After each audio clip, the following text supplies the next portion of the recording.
Happy Vor Day to all who celebrate. Woo! And we're celebrating apparently the only way we know how to celebrate weird holidays on this channel.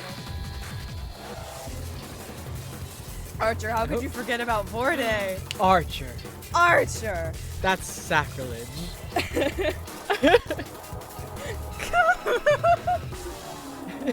Go! Oh god, anyway. Hi, welcome back to Zero Escape, 9 hours, 9 persons, 9 doors. Last time was a really weird time for me personally, but beyond that, we're making a choice today. I remembered this, we stopped it before we made a decision. Yeah. I don't remember what that decision was, but I know it happened. I don't remember what the choice was. Oh, we're just going right in. Hi, I Santa. Don't remember. Hi. All right, who's next? Santa's gaze moved across the 3 people left. Finally, they stopped on Junpei. Junpei. Which door do you want? Oh, it was nice. It backed up a little bit from the Thank God. Thank fuck. Oh, this game is nice sometimes. Junpei's mind was already made up. I had a week to think about this. And I did no such thing. So what was it? It was, Oh, I have to remember who was It who. was, Hot Girl went to one of the doors and she was like the one who said we had to leave someone behind to sacrifice, who ended up being Ace.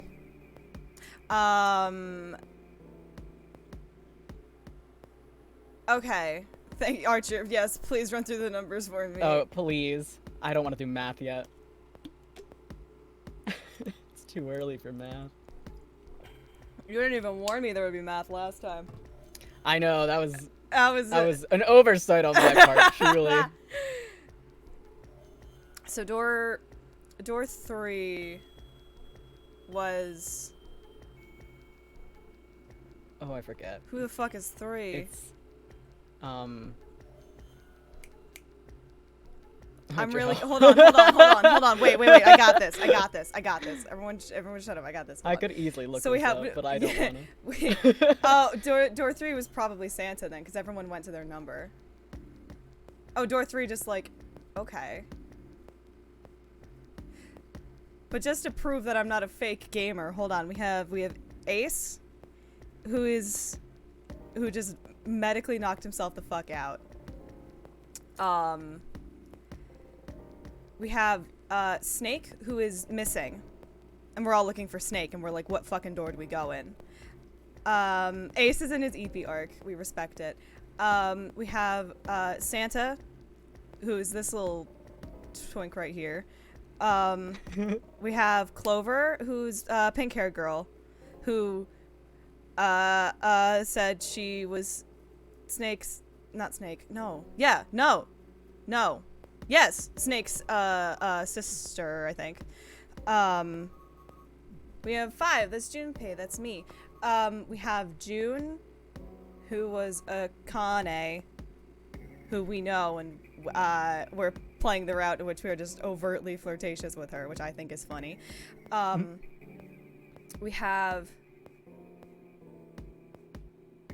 7, who was just called 7, which is why I blanked for a second. And we have Clover. And there was the 9th man who fucking exploded in the other room. Yeah? Yeah. Yeah! I know things. Okay. So our options Also, here... I remembered, if the options we were, like, if we wanted to be nice, we can go to 7 or 8, because we get the most people through. Mm-hmm. We'd have to be an asshole to go through door 3, because we can't go with June, but if we went through door 3, we could go with June, but we would have to be mean to everyone else. Oh, I'm not in my asshole arc yet, I don't think. Yeah. We come back We'll to get to go that. through all of them eventually, but... Yeah. So 7 was... That is 7 what you and said. I know Clover. this and I love you. Clover was my hot girl who's kind of... I'll say playing the smart game, but she's being an asshole about it, which is hot. Or 7, which was also one of my bitches. Mountain Man? Or was Yeah. that Ace? You're voicing Ace. Yeah. Okay, so you get Clover either way.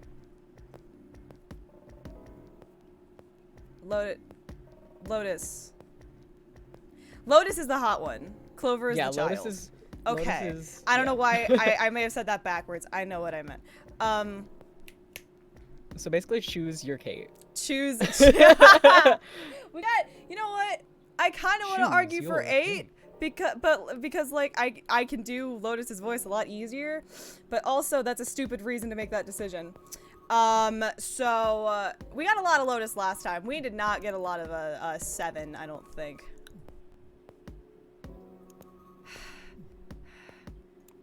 I can do it. Fuck you. I can do it. I can do it. Let's go. Let's go. What did we have anything against 7? I don't think we did. No. 7's just here. You know what? We haven't got a lot of time. Chill guy. Yeah, let's just go with 7. He's just vibing.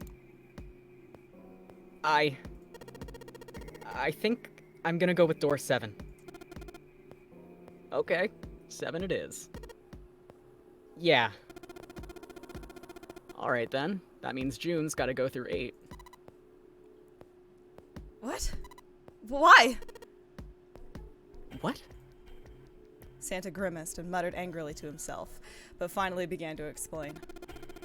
If the 6 of us are gonna keep going without leaving anyone behind, there are only 3 ways we can do it. Plan A. Go through 7 with 3, 5, 8, and go through 8 with 4, 6, 7. Plan B. Go through 7 with 4, 5, 7, and go through 8 with 3, 6, 8.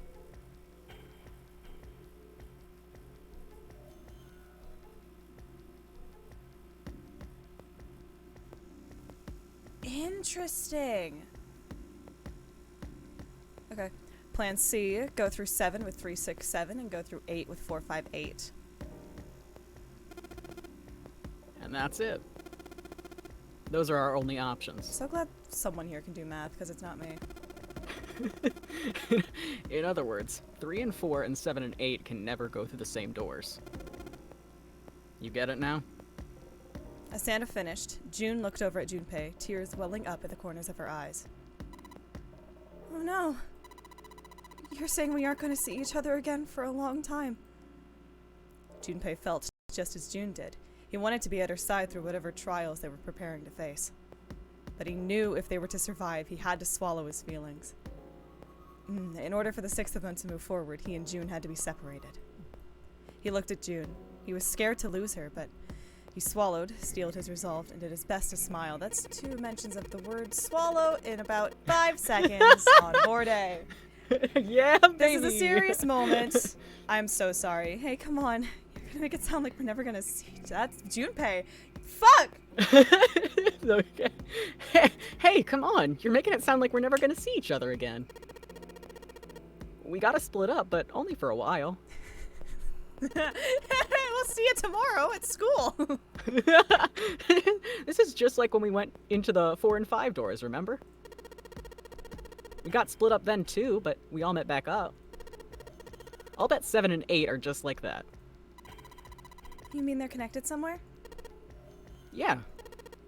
Probably. Probably. She didn't sound very hopeful.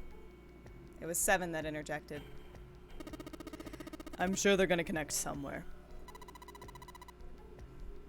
Why? What makes you think so? If they don't connect, neither team can get through door 9. In other words, hold my hand, the game would end right here. Zero's been on top of his shit so far. I don't think he'd blow it now. I'm damn sure that son of a bitch wants to have his fun as long as possible. He's not gonna end this game until we get through the 9 door. June said nothing. The tears were gone, but her eyes were still sad as they looked at Junpei. He met them, and with what reassurance he could manage, he laid his hand gently on her shoulder. Everything's gonna be fine. We're gonna see each other again. I promise. I wish I knew how to screenshot on this thing, because God, this feels like something that's gonna come back and bite me in the ass. You know what I mean? June bit her lip and gave him an almost imperceptible nod. Yes. Promise? Her voice was barely above a whisper. Santa's voice shattered the moment. Heterophobia. Heterophobia! You guys are done, right? He stretched and continued. Anyway, that's pretty much it. Clover and I will both go into separate groups. I figure I'll take 8 and Clover can take 7. Any problems with that, Clover? Clover looked away and was silent for a moment. Whatever. It was more of a dismissal than an agreement, but an agreement. But Santa didn't seem to care. Alright, we're ready to go then. Let's move. At Santa's command, the group split and headed for their respective doors. Clover, Seven, and Junpei walked toward door 7. Santa, Lotus, and June headed for door 8. 7! That's the clue! For a long moment, they stood in front of the door. 7 took a deep breath. You guys ready? Yeah. Yes. Okay, let's go. Oh, this is gonna be a blast of 2 voices to switch between. Let's go!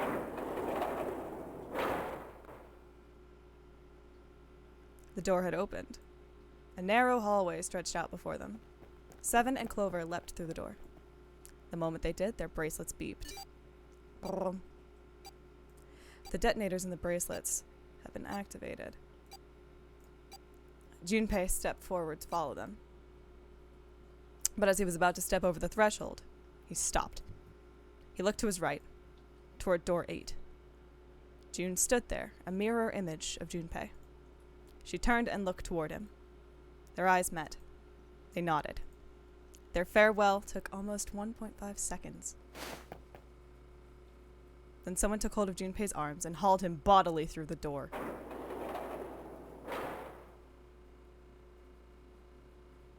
He heard the sound of the numbered door slam shut behind him. His bracelet gave a cold electronic beep. Only 81 seconds left. No time to waste, guys. Let's get moving. 7 led the way down the hallway. Junpei and Clover followed him as fast as they could. After what seemed like far more than 81 seconds, they reached the end of the hall. To the left of a wooden door, they found the dead. There was no time to rest or catch their breath. All 3 slammed their hands in quick succession over the scanner panel on the dead. You have to think someone, like, punches it or, like, slams their hand into it hard enough, like, it's gonna either hurt their hand or hurt the thing. Like, it's gonna break one of these stages. The full force of just, like...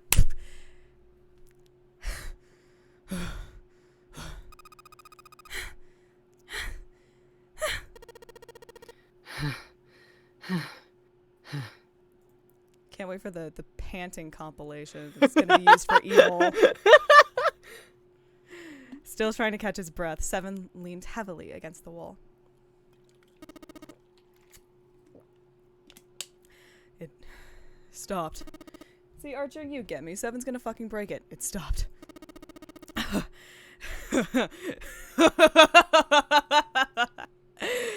His smile seemed forced and a little crooked. This is the second time we've gone through one of these numbered doors, but you never really get used to it. He stood up straight, no longer out of breath, and wiped some of the sweat from his head and neck. Clover smirked at him. I would have thought a guy your size would have bigger balls than that. What?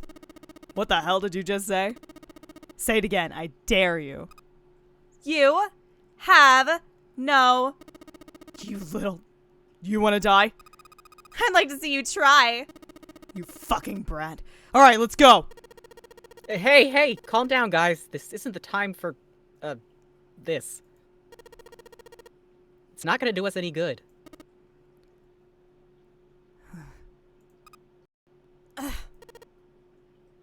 Gosh. Gosh golly gee. I just stopped a freaking child from bodying an adult, Junpei sighed. Sometimes he wondered if the doors and the puzzles were really the greatest challenge they've faced. Wait here for a minute, alright? I'm gonna go see if there are any other doors. They didn't respond, but Junpei wasn't in the mood for a conversation anyway. First, he examined the inner part of the numbered door. It was, of course, shut tight. On the left was a single short hallway that terminated almost immediately at a thick iron wall. Junpei doubted the wall could be moved. At last, he gave up and returned to Seven, who was tapping lightly on the wooden door. Oh, the hiccups. This door is the only option we've got, right? Yeah, looks like it. There was a metal plaque. Whoa, there was a metal plaque bolted above the door. I was still thinking Seven. I'm sorry. Red operating room. Why are you making fun of me? Sorry, I wanted a taste of the testosterone. If it was to be believed, the door on the other side of the door...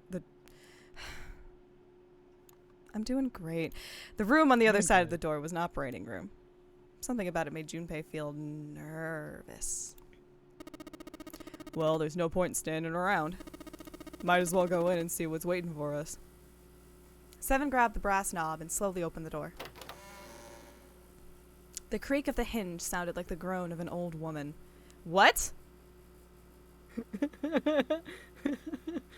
Okay, a chill snaked its way down Junpei's spine. Quickly, he gathered what courage he could and took the first step into the room. Seven followed, with Clover right behind him. Part of the room just past the door was obscured by a screen. Clover's curiosity got the better of her. She darted past Junpei to peer around the screen.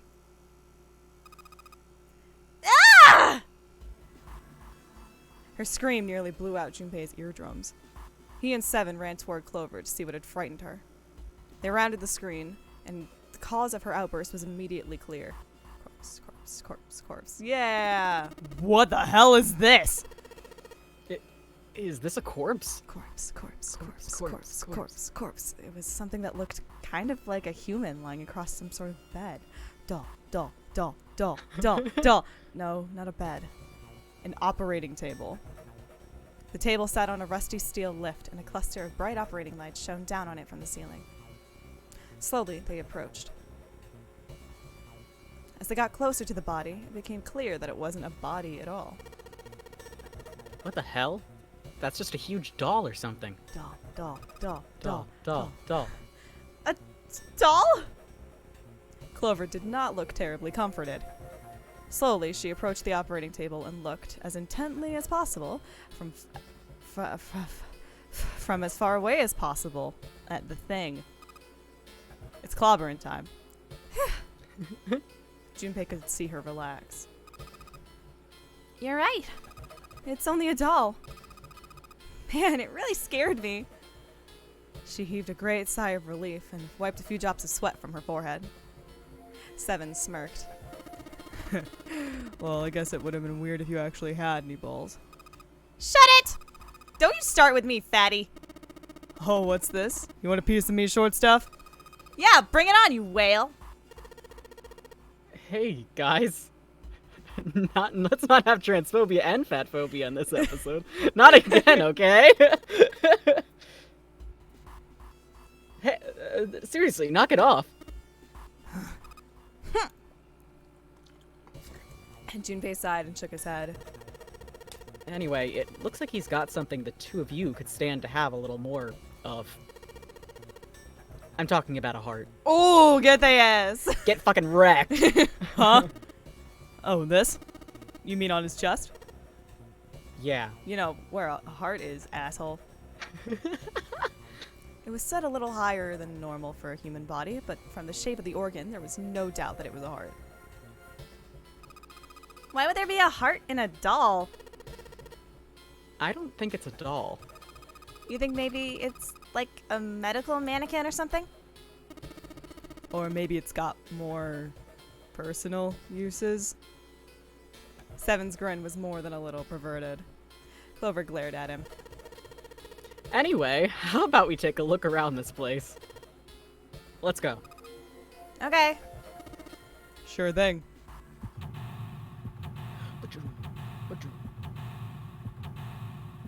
Oh my god. There's so many places to look. Let's take a way out. It's Seekin' time. The thing is, it's Seekin' time. Hey! I wonder what this thing is. It says KG on the display. You think maybe it's a scale? Insightful. An operating table. Do you think old operating tables look like this? I have no idea. So true, Junpei. So true. A white cloth. These dolls are really kind of creepy, you know? Hey, it says something here. John? You think that's this doll's name? Maybe. This thing is creepy. I wonder why it's on the bed.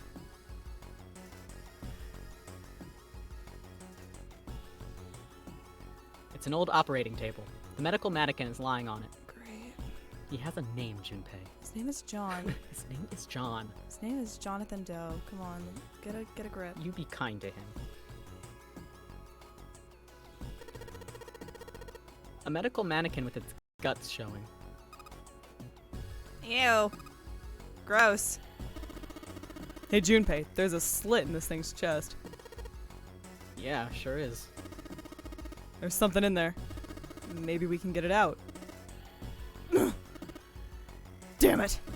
That stinking thing won't budge. It's stuck. Well, I guess you can't use force on this one then. We need something small that can fit into that little hole.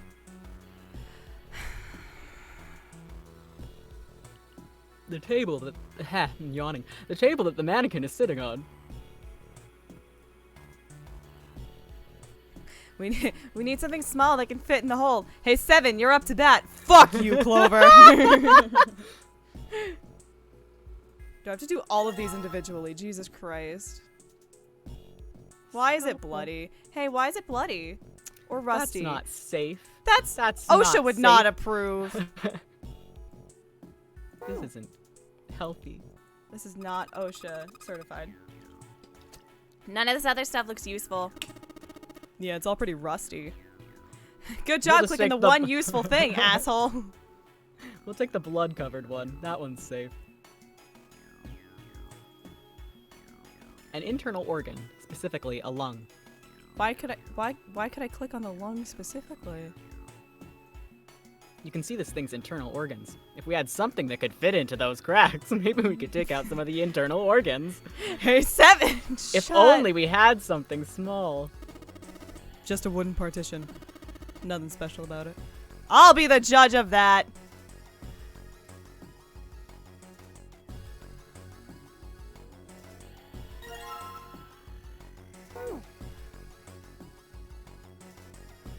A bunch of surgical tools. I'll be the judge of what's useful and what's not. That's me. I'm the player. I make the rules in this house.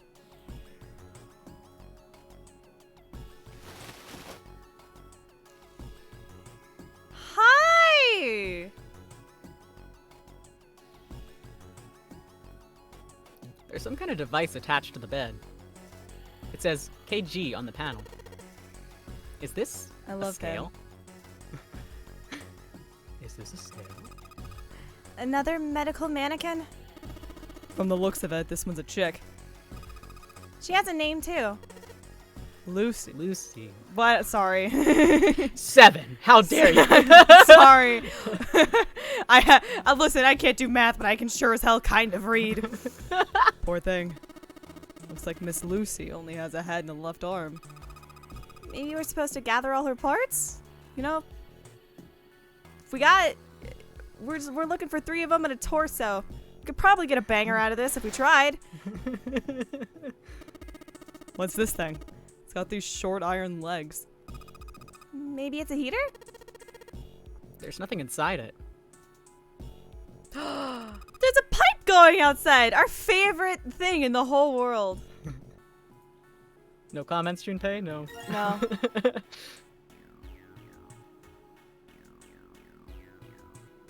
Oh, those are the titties. Okay. Okay, got it. I figured out the math here. Okay. Alright. Maybe you're supposed to heat something like that gauze to kill the bacteria? There's a boiling thingy over there. There's nothing on the lid or in the drawers. There are a whole bunch of bottles on the shelves. They all look like medicine. They've got labels, but they're all big medical words that I don't understand. Tylenol. Motrin. Advil. Oh? It says preparation room. Alright. Fuck. It's locked. Damn it. We can probably find the key if we just look somewhere. Let's look somewhere else. I know. This door is locked tight. We sure aren't getting in there. I know, Junpei. Damn, do you guys know this door is locked? Looks like it's locked. Guess we're gonna need a key for this one. It's a chemical closet. Alright. Anyway, I'm gonna go attach head to a torso and hope for the best. Where the fuck did it go? It's here. This bed doesn't look very comfortable. Could you... Hey. Alright. Do we have to use the fucking forceps first on the thing?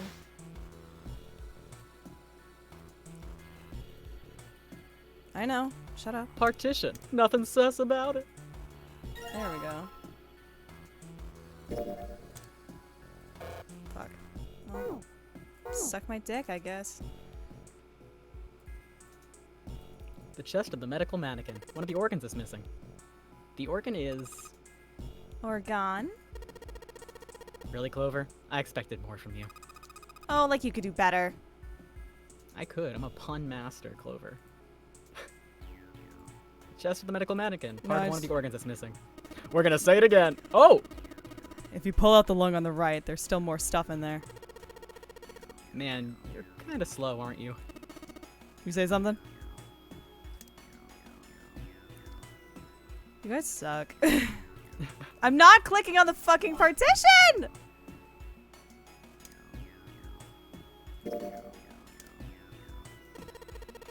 Let's try cutting this organ with a scalpel.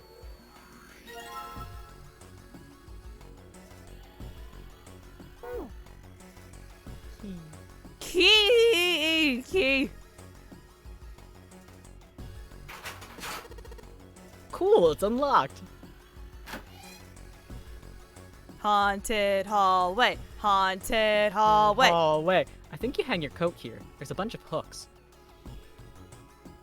I love Junpei. He's so astute. That is my favorite genre of protagonist, in which I understand that you have to say these things to convey it to the audience, but God, it's so funny when they say it out loud. Every time. Let's see if... Huh, a piece of paper. What's this? It's a piece of paper. Is this some kind of medical record? I don't know, let's click it.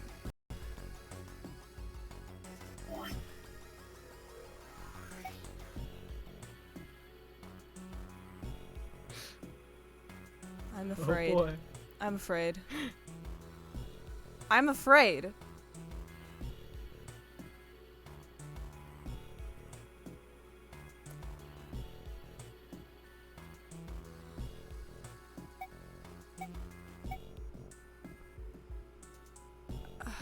Okay.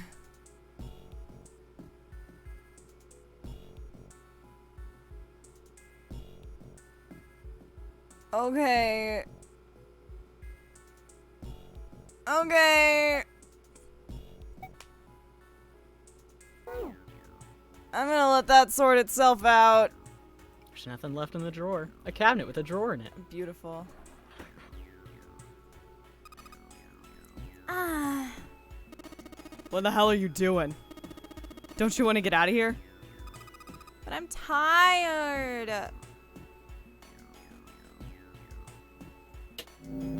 Whoa. Okay. Oh, we're gonna do chemicals and we're gonna make pretty colors. Hell yeah. Oh, hell yeah. There are 4 different lights, each one a different color. White, red, blue, and purple. Does this thing react to something and then the lights light up? Chemicals. Chemicals. It won't open. It looks like it's locked. There's a red plate on it. You think that means something? I do. I think it means that it's going to correlate to chemicals that we put. A sink. The doctors and nurses probably wash their hands here before an operation. Nothing suspicious here. I'll be the judge of that.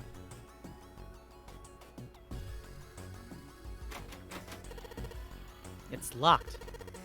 I won't even budge. Do you think this is the exit? What's this? A light switch? Doesn't seem to be working.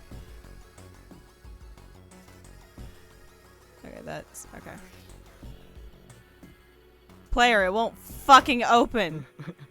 Get your head out of your key. ass. I doubt this key will work on both. Whoa! Awesome! It's unlocked! I stand corrected. Shit to click. There is a note. There's a note on top of the table. Iron 1, salt 2, water 3. Carbon dioxide, Oh. question mark. Ammonia, question mark. fuck. Ethanol, question mark. What do you think this is a hint for? Maybe it's got something to do with this box? Do I have to know chemicals, Ren? Do I have to remember my chemical compounds, Ren? You're not gonna have to remember them on your own. Okay, good. Christ.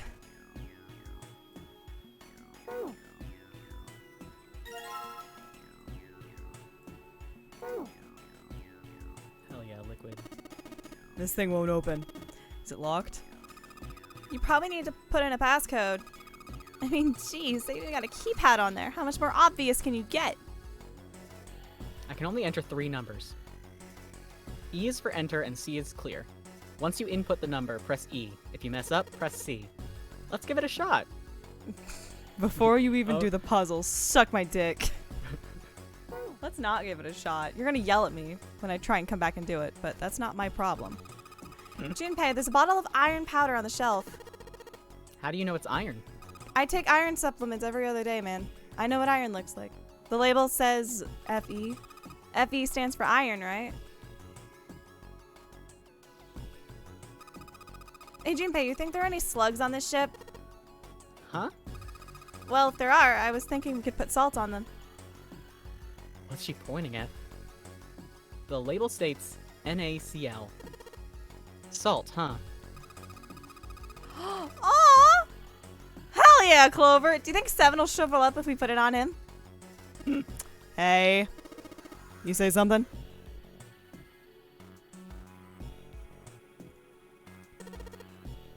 What's this? Looks like a can with a spray nozzle. It says CO2.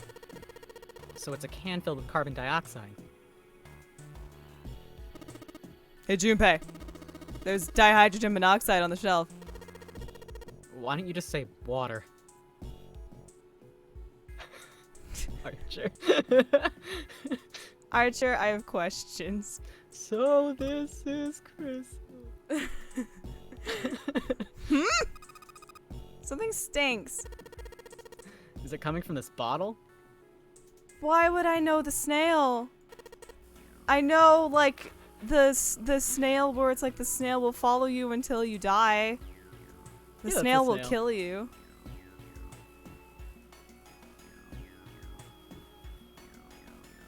It says NH3. Well, that of course stinks. It's ammonia. What? Okay, so I think I just missed the context of where the war is over came from. Okay, how many drugs do I have? None of them. We were Why like, didn't let's we- not pick that shit up. Why didn't we pick it up? What's wrong with you? Oh, good stuff. Let's go for a drink. What are you talking about? I'm talking about that bottle. It says C2H5OH, right? It's ethanol. That's right. It's also known as ethyl alcohol. It's pretty much what booze is made of. So, you're gonna drink it? Nah, I won't. Might say that's what it is on the label, but there could be anything in there. Like booze. Okay, so I've grabbed nothing here. Why have I picked none of this up?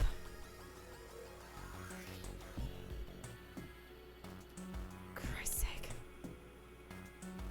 You know what? I'm gonna go in that other room and just start pouring liquid and shit and just hope that's not the incorrect answer.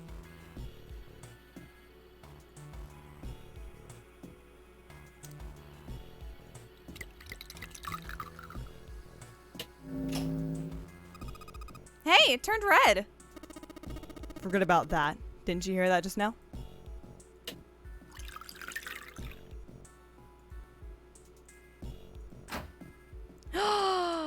Leg. Right, like.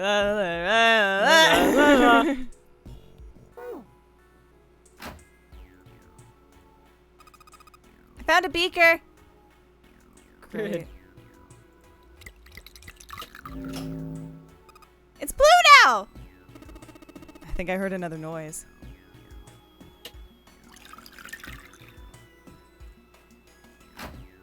Oh, this is so much more organized. Leg.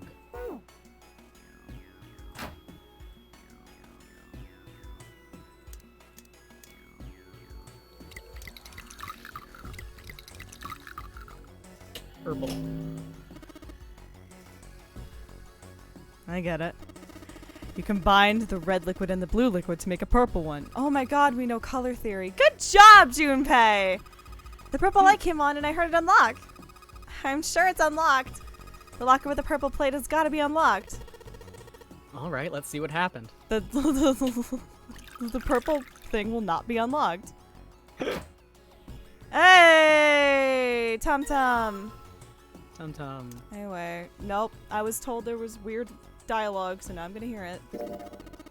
The right foot of the medical mannequin. I guess it's a woman's foot, but damn. Doesn't look hot at all. Have you got a thing for feet, Seven? No? It's crazy. You're sure acting kind of shady. This is the left foot of the mannequin. Do you think I'm better? What? Do you think my legs are skinnier? Alright, we're having a great time over here with this fucking mannequin. Good job, everybody. We're doing great. Ew, that's gross. This is the chest. It's a woman's chest. The heart's gone, but it's pretty hot. That kind of thing turns you on, Seven? You're a real creepo. This is a really big nose. That's no nose. It's a stomach. Oh. A stomach. We're all having a great time here. We're doing great.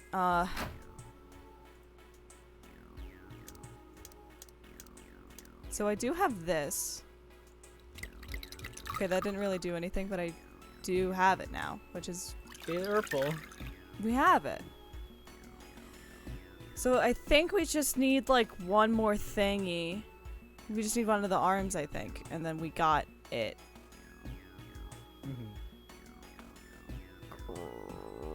Great. Oh, that was still locked. Okay. So many doors. There's way more than 9 of them. This game is false advertising. You lied to me. How could you? I'm suing. I'm suing.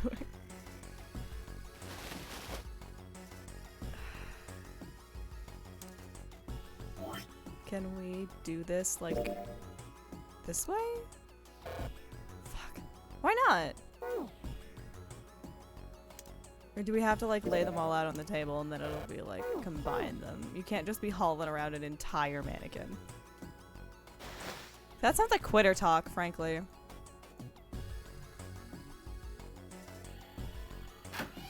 Okay, so we're back in here with chemicals.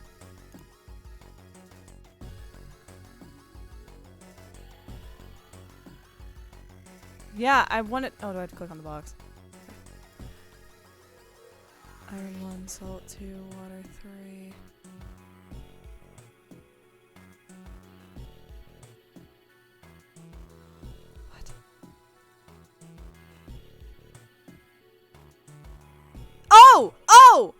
Oh! Okay. Oh, I got it. Okay.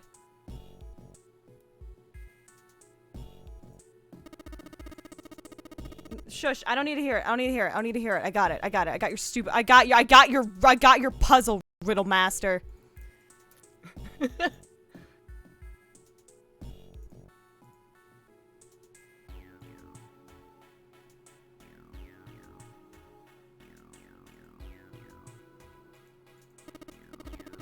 Yeah, I got it. I don't actually need the explanation. I don't need the explanation. I got it. I'm not stupid. I got it.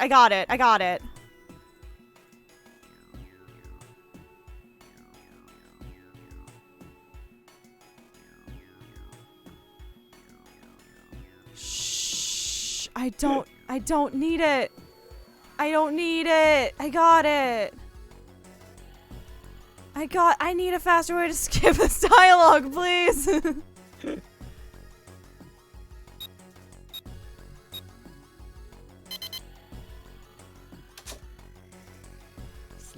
Slay. Here we go.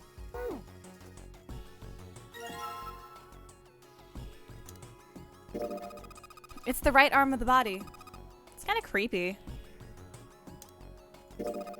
A heart. This thing is super creepy. It ain't good. This ain't good for the heart. You think you're so cute. You think you're so fucking funny. You think we should go back? Yeah, I think that's probably best. Clover nodded and left. Junpei was about to follow her when he realized that Seven wasn't following suit. Hey, Seven, what's up? I'm fucking up that bottle of ethanol. Oh, well. He looked up at Junpei distractedly, then back down at the brown bottle he held cupped in his large hands. What's that? In response, Seven tossed the bottle gently to Junpei. He caught it and twisted it around to read the label. Oh, Lord. Ethylenediamine tartrate? Ethylene diamine yeah, tartrate, I diamine. believe. Cool. EDT. It's tartric ethylene. Why did I got so cocky? I'm so sorry. I got so cocky. EDT. It's You try to tartaric say it, Seven. ethylene diamine. What kind of medicine is that? It's not medicine. It's poison. I think it's an industrial strength detergent. It's a Tide Pod in a bottle. Oh my god. Drink Let's it, eat Junpei. Why would they have something like that here? Well, probably to clean stuff up. Clean what up? You're in a fucking surgical. What the fuck? Junpei. Junpei, keep up. Fuck if I know. 7! Still. Blind leading the blind. Oh god. Well, who put these people in charge? They're all. We should have gone with Lotus. Lotus would have had her shit together. It looks like it's cleaned my brain up. Junpei looks up from the bottle. You remember something? 7 nodded slowly and spoke. Well, I remember a story about EDT. It happened about 50 years ago. There was this factory somewhere in America making big ol' EDT crystals. They were making it to sell as industrial strength cleaner, like I told you before. But it exploded a year after the factory started up. Something strange started happening with the crystals they were building. Water molecules started attaching themselves to the EDT crystals. This made them into sort of a mutation of the original crystals called a hydrate. Once the crystals turned into a hydrate, though, it's useless as a cleaner. The factory had to just dump the crystals. As a hydrate, they were useless. I just said that, but it didn't end there. After that day, the same thing started happening in EDT factories everywhere, and even ones nowhere near that first American factory. They've been making crystals the same way with the same materials and the same equipment and environment, but now all of a sudden, every single crystal they've formed turned into a hydrate. In fact, ever since that day, no factory anywhere has been able to make a pure EDT crystal. Even in EDT research done years before, they'd never gotten a hydrate. But after it happened at the first factory, it just spread. It was like Man, how do you say it? Like the molecules were communicating with one another? I was gonna say coincidence, but you know what? I like your explanation a lot more. Transmitting information in a way humans couldn't perceive. I think you've been hanging out with Lotus too much. This phenomena spread throughout the world, right? Junpei looked up at Seven with half a smirk. Seven stared at him, dumbfounded. Yeah, that's it exactly. But how did you know? I heard another story kind of like that one. When? In the freezer. What? The freezer? Junpei told Seven the story he'd heard from June in the freezer in the kitchen. How one day glycerin began to crystallize, and the story of ice that wouldn't melt at room temperature. When Junpei was done, Seven looked thoughtful and absent-mindedly rubbed the scar on his chin. Ice that doesn't melt at room temperature, huh? That sound familiar? Yeah, hold up. I feel like I can remember something. It's right here. Seven squinted. His eyes stared off into space as if he were trying desperately to focus on something far away. Do you...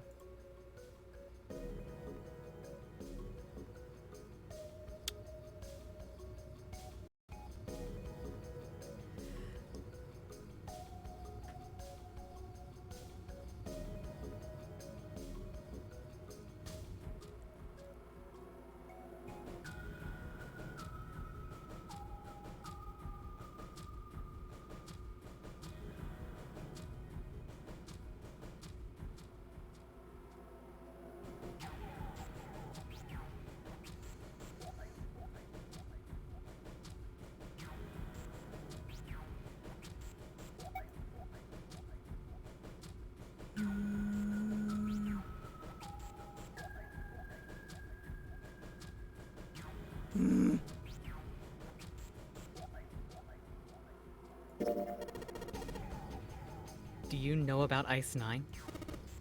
Ice 9? Ice 9. Ice 9. Ice. Baby. Dun dun dun dun dun dun dun. Alright, so suddenly, Seven's eyes shot open. That's it! I remember now. That woman, she's on this boat. That woman?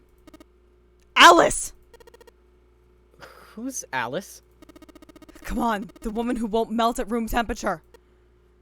Eh?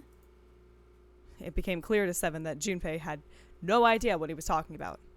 He ran his hand across his face and took a deep breath. You know how the Titanic sank on April 15th, 1912, right? Yeah. More than 1,500 people died. Worst maritime accident in history. What about it? Did you hear about the boat that was sent to collect the dead bodies? I think that was the RMS Carpathia, right? Carpathia. It was a cruise liner, just like the Titanic. No. That was the ship that picked up the survivors. The ship that collected the dead bodies was the CS McKay Bennett. The McKay Bennett showed up on April 17th, 2 days after the accident. It set out from Halifax, a port in Canada, and recovered 306 bodies. The Atlantic, that far north, was really cold. It would have to be for there to be icebergs and stuff. Anyway, the bodies they pulled out of the water were frozen solid. This isn't a very nice story. So, what happened next? Well, they say the McKay Bennett recovered something more than just dead bodies. There were various bits of stuff floating around in the water. Things the drowned had carried with them, or stuff dislodged as the ship sank.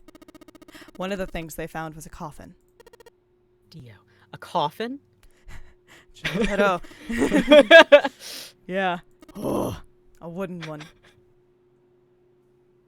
The craftsman who made it must have been pretty skilled. It wasn't just a wooden coffin. It was all wood. There were no nails, no reinforcements, and there were no gaps in the wood anywhere. It was airtight.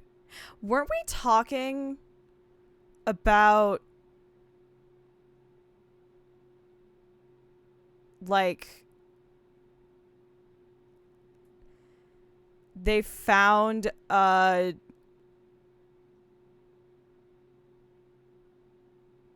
weren't they like hold on. I really hope I'm not mixing up my games because that's going to be really weird. But like, weren't they talking last time about the fact that they were like carrying a coffin from, like they were carrying a coffin on the Titanic and she was still preserved and really pretty. And they were like, that's really fucking weird. She should have like,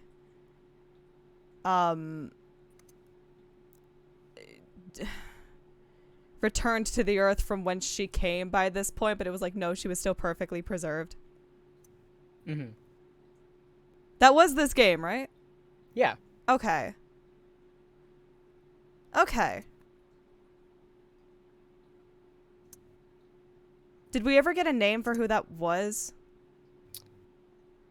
Or was it or was it one of the like I can't remember. like it was like an old pharaoh or something? I don't know why that's coming to mind, but like Yes. there were so many corpses on this fucking boat, or this is the same fucking boat and this is the reason why this corpse was still perfectly preserved. Let's find out instead of Kate just talking. You'd think I'd learned my lesson. No. That's how we get the theories. The crew got pretty curious about what might be inside it and opened it up. They had to get a wedge and hammer it open. It was so well made. Inside.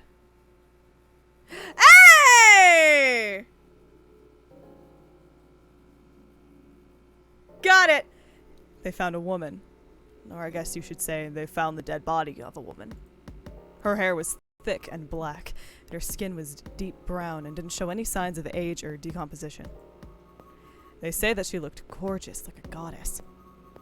She was obviously dead, but everyone who looked at her said she just looked like she was sleeping. Her skin was so lifelike, she looked like she might wake up any minute.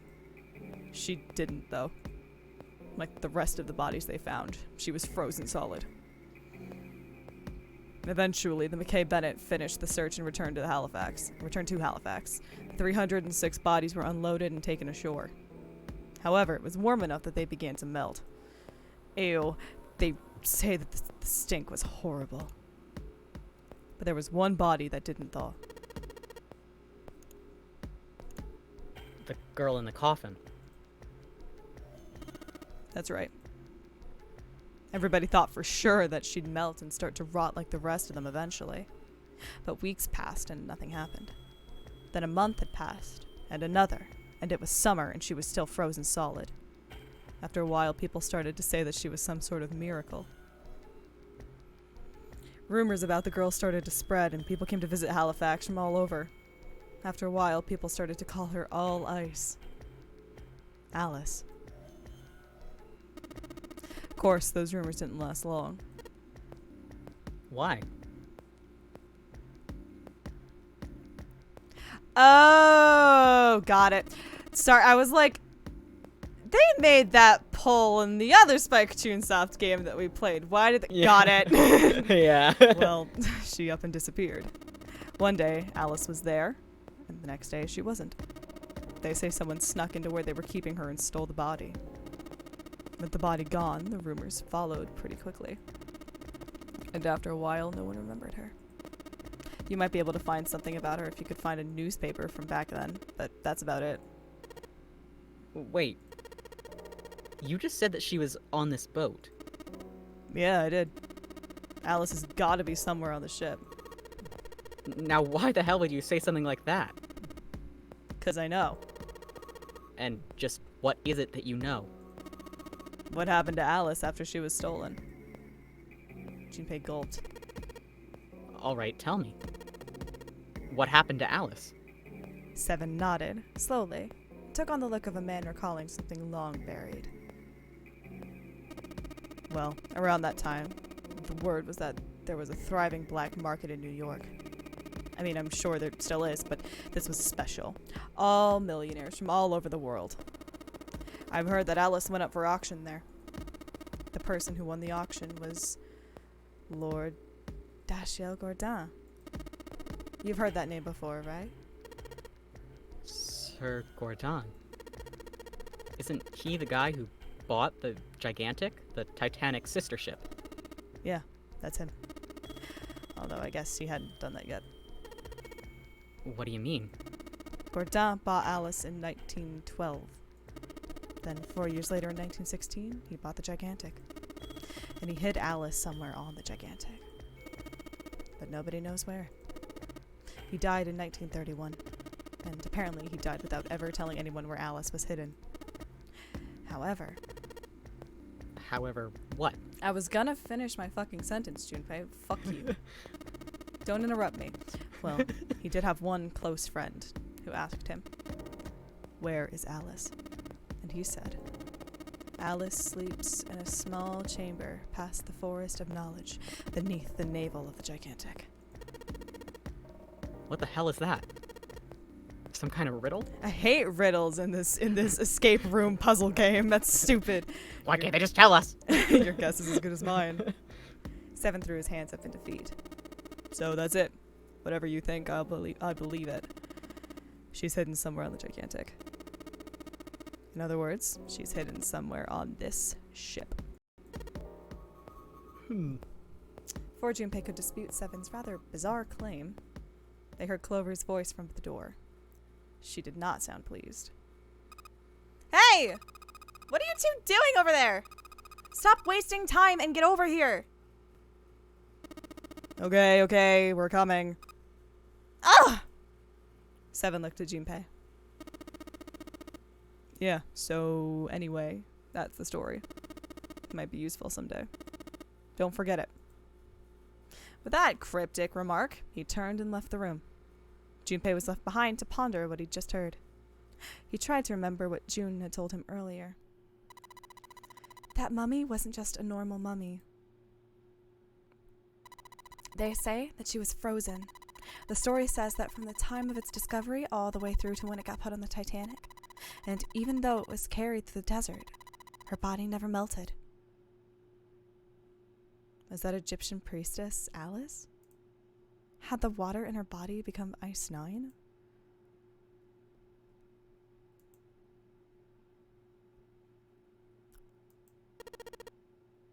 No, that's nuts. There's no way somebody like that could exist. Junpei shook his head, trying desperately to clear it, and followed Seven to the operating room where Clover was waiting. What was the melting point of Ice 9? Wasn't it 90-something degrees? Yeah, 96 degrees, I think. I'm assuming, is it specified whether they mean Fahrenheit or Celsius, or is it probably safe to assume Celsius? I can't remember.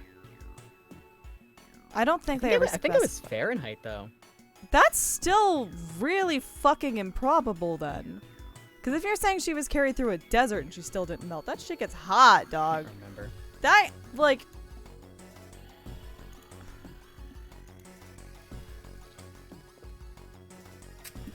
I'm certainly not gonna look it up. Anyway. Who wants to build a bitch? Alright. Let's build. Oh no, I clicked out of the tab. Okay, so we've collected the 6 parts of the medical mannequin. So the ones we've got must be for Lucy, right? Yeah. Seems like it. Well, I say we give Lucy her parts back. Any objections? Nope. Agreed. All right, let's get started. Combine!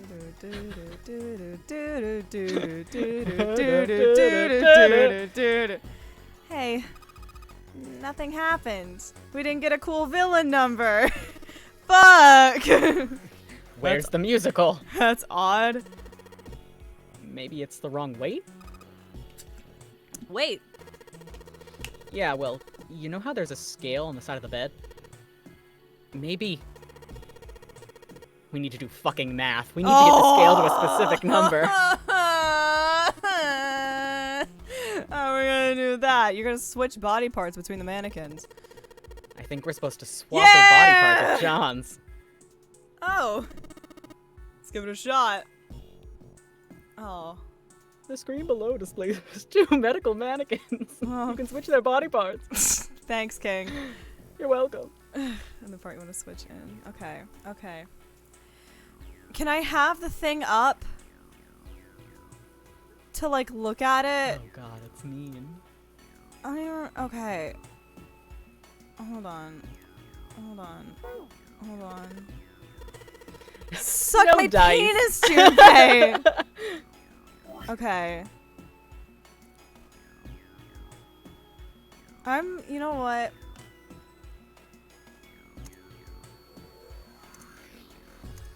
I'm cheating. I'm cheating. I'm not flipping between constantly. I'm pulling numbers up, baby.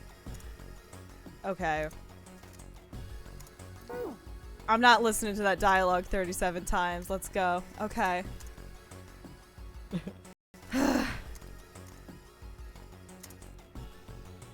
Okay, okay, let's go.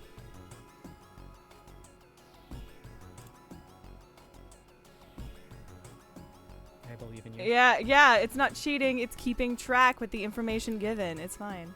Okay. Okay.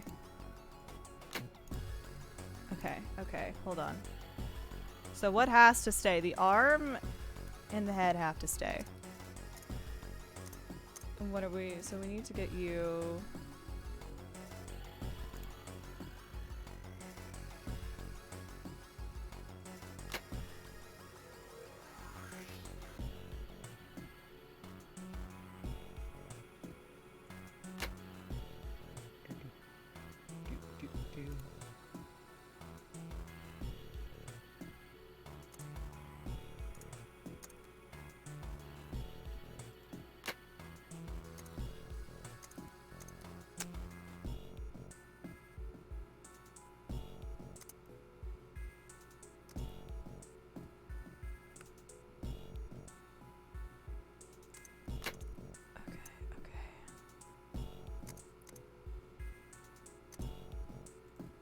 Hold on, hold on, hold on, hold on.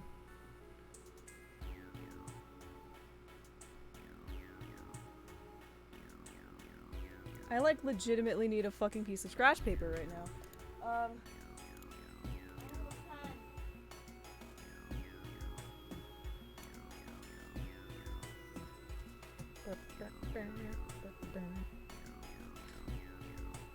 Alright, kitten, daddy's gonna do some math, okay? Alright.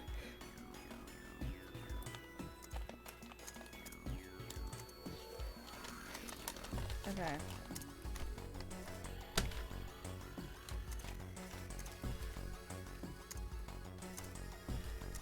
Okay.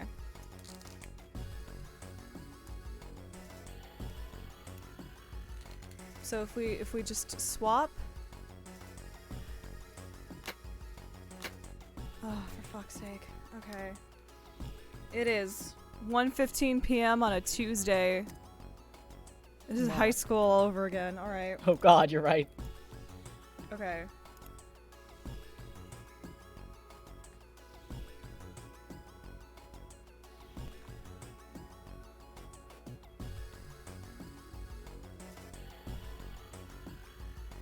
I like that the only way my autistic brain knows how to handle this is literally just trial and error. Like it does That's what not know. I do. It does not know how to go about this efficiently.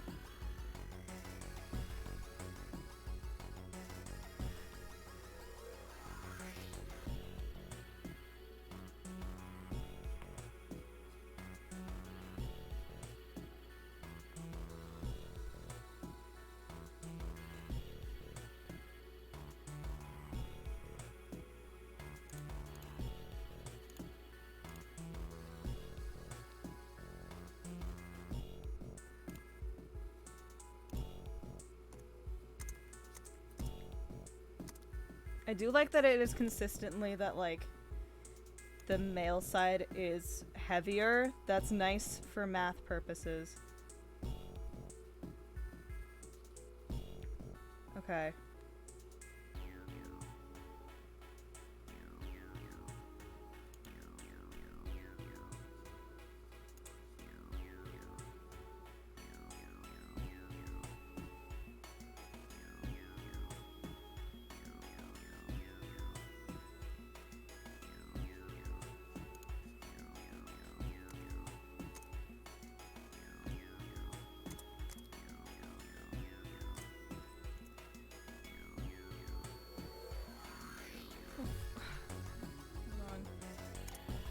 Oh god, what if I just cried openly? Don't do that. Okay. Oh so no, what I are- got this. I got this. I got Okay. this. I'm not letting my dad's fucking math degree down, alright?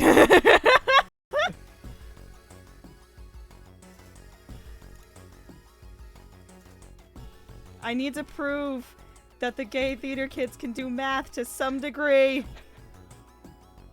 I believe in you. Why did I just open my clock app?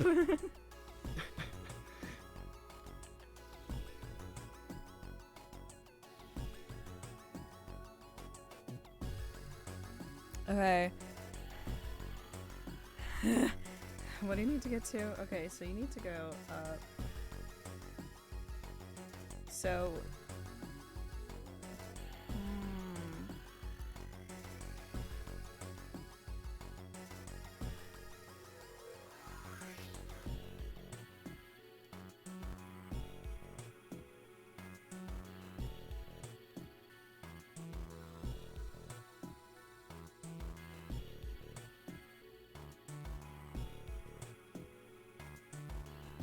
Which leg is that? Okay, so if we do swap, swap.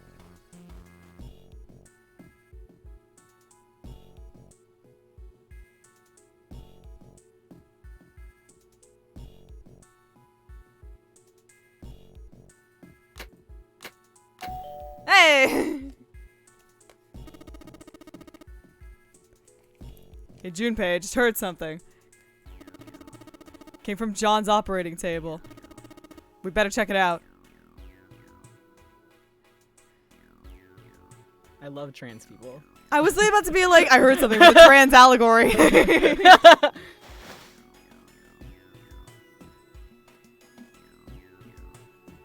It's an old operating. Oh, that's not Junpei's voice. The medical. Hey, Junpei, look at the scale. That's the fucking scale. I won't look at it. Huh? The lid on the scale. Hey, it opened. Oh, I get it. It must have opened because we matched John's weight to what was on the chart. I'm so proud that I can kind of do math. I probably, you know what? Was there a much faster way to do that? Yeah. But you know what? Shush. I don't want to hear it. Which of these doors was like... It was in the other room. The door in the back. Right, because we did all the pretty chemicals, and then...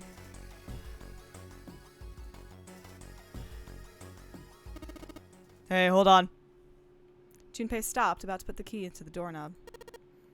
What's up? Where's Clover? Huh? Junpei turned around. Clover was nowhere to be seen. God damn it. Where the hell did she go? Oh, okay. Just hold on a minute. I'll go get her. Sure thing. We haven't done a personal escape room with Clover yet. Let's go. We gotta get her lore. Junpei left Seven at the door, headed back to the operating room. He found her, standing next to the operating table. She was staring at the mannequin. Hey, Clover, what's wrong? Come on, let's get out of here. We still haven't found my brother. Did you forget that's why we were doing that? Come on, Clover, get over it. He's long dead. Let's go. She didn't respond. If she hadn't been standing up and breathing, Junpei might have thought she was dead. What are you doing? Did you want to come back here and say goodbye to John?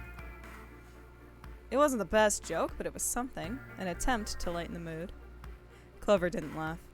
She stood shock still, and she said she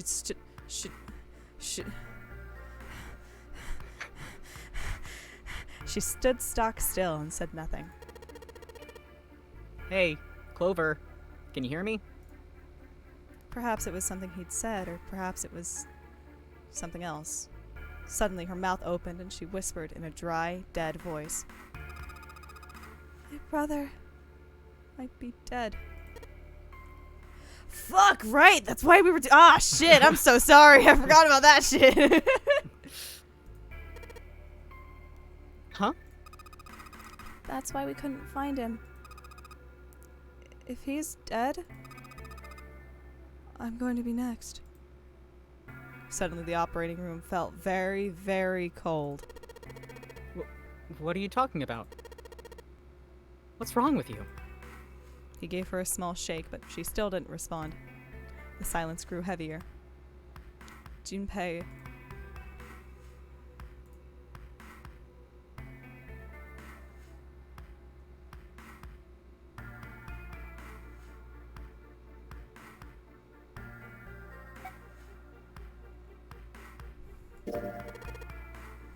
Oh, yeah. He didn't know why, but suddenly Junpei remembered something he'd been given earlier. He reached into his pocket and dug it out. A 4-leaf clover. Santa had given it to him in the second classroom. In the second classroom. He held it out to Clover. Did you know that each leaf on the 4-leaf clover means something? Hope, faith, love, and luck. Take it. Use it as a good luck charm. He pressed the 4-leaf clover into her hand. Listen to me, Clover. No matter what happens, you can never lose hope. Damn it. You know what? It can't, we both went there. It equals out. It equals out. It's fine. You have to remember what's most important, and that's to have faith and to have love. If you can remember all of those, that'll bring you good luck.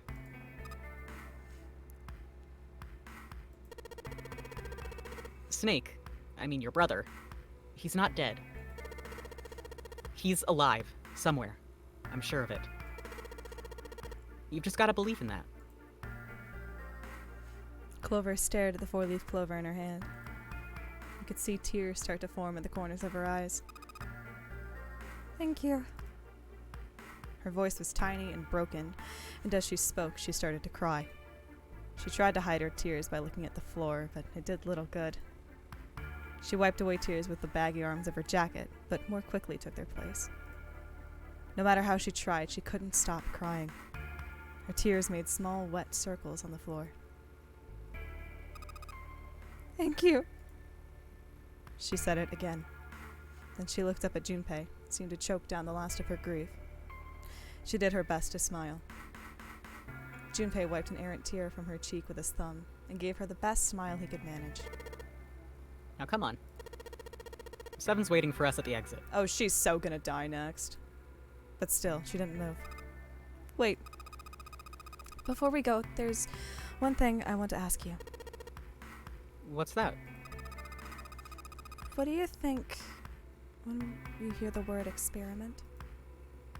For a moment, his mind froze. Then he came back to his senses and realized the word meant nothing to him, aside from the dictionary definition. What? Oh. Huh. I guess it was just a coincidence then. I mean, that you knew about the 4-leaf clover.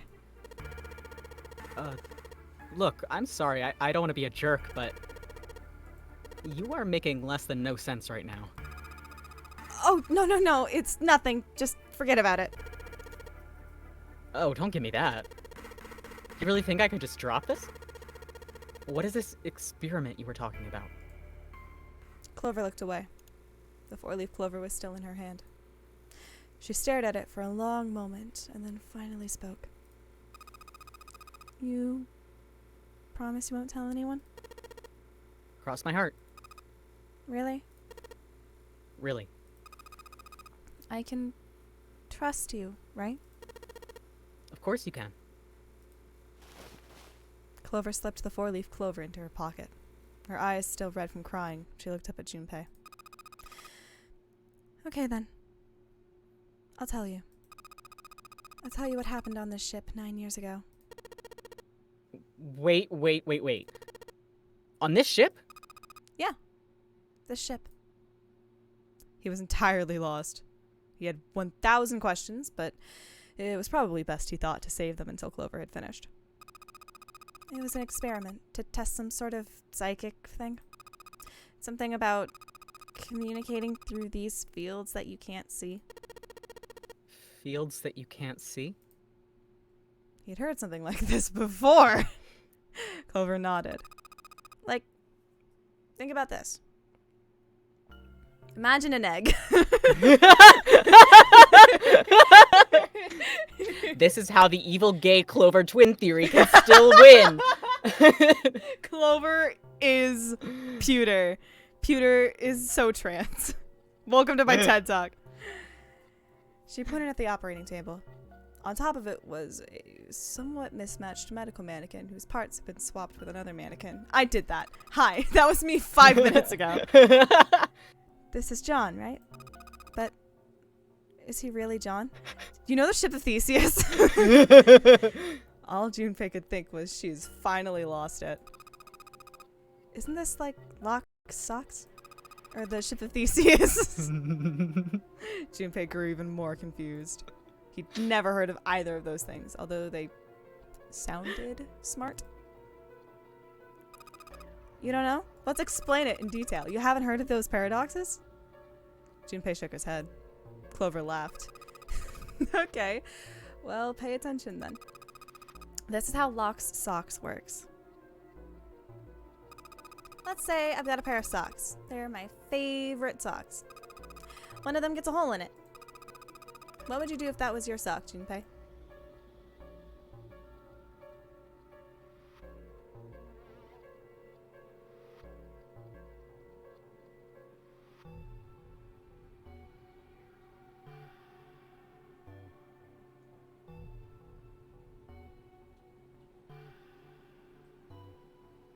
I'm trying to let the autism brain take over. Hold on.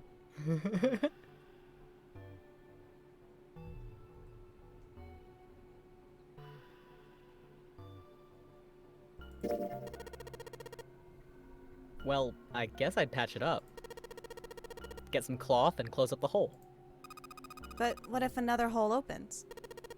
I'd add another patch, I suppose. What if another hole opened after that? Another patch, I guess. Well, let's say you just keep adding new patches until eventually the original cloth of the sock is totally gone. Once you get to that point, can you really say they're the same socks you started with? That's tough. Junpei crossed his arms. So, that's the Lock's Socks thing? Yeah. The ship of Theseus is a lot like it. The ship of Theseus. If you keep fixing the damaged parts of a ship, eventually it ends up with none of the parts it started with. Can you really say that ship is the ship of Theseus that you started with? And what if you took all the old parts from the first ship and built another one somewhere else? Then which ship is the real ship of Theseus? The one you repaired, or the one you built with all the original parts? It was an interesting question. Clover could see Junpei was intrigued. Hey, do you think it's the same? What's the same? These guys. Is this John? Or is it Lucy now? Junpei looked at the operating table again. A mannequin full of body parts from a different body. Clover had been right. It was just like Lock's Socks in the ship of Theseus. The part of the body that holds a person's identity is the head. Of course, for many hundreds of years, conventional wisdom has held that a man's identity resided in his heart or any of a number of internal organs. John's head and heart were both his. But apart from that and a single arm, the rest of his body had once been Lucy's. Was that mannequin really John? We're just like these mannequins. She looked at Junpei again. Think about it. The cells in our body change every day. Old ones die and new ones are born. Maybe part of my arm is made of stuff from a fish I once ate. Or maybe part of your right side is made from a cow you ate. If you take it a little further, those cows and fishes are made from something else too, right? That's how we're all connected. Through fields that can't be seen with the naked eye. The silence was broken by 7. Hey, I'm the one who gets to have the philosophy chats with this boy around here. Hey, what the hell is taking you two so long? Seven's head appeared in the doorway. He was not happy. How long are you gonna make me wait? How long are you gonna hesitate? We don't have time to screw around. Junpei and Clover looked at each other. Clover looked at Junpei as if to say there was more she wanted to tell him. She shook her head. Whatever she had to tell him, she didn't want to tell him in front of Seven. Seven seemed to catch on. Oh? What were you two doing? Was this some sort of secret meeting? No, it wasn't. We were just playing with the mannequins. Huh? Let's go, Junpei. Moving a little bit too fast to be entirely innocent, Clover headed toward the exit. Seven stared after her, then turned to Junpei with an amused expression. Playing with mannequins, huh? Didn't know you were into that kind of thing, Junpei. You're a dick. Junpei dashed past him and traced Clover's path out of the door. With a short laugh, Seven followed. Seven? You're gonna kink shame me? Today? Vorday of all days? Really? Seven, you have a foot thing. Seven, you do have you told us you have a foot We've thing. confided in each other. We're kins. We are kinsmen. We're kinnies. We're kinnies Listen. now. With a short laugh, Seven followed. They stood looking at the door. Junpei took out the Jupiter key. Alright, I'm gonna open it now. Is that cool? No, it's lame. You don't need to keep asking. Just do it, alright? Fine then. He slid the key into the keyhole and turned it. He felt it unlock.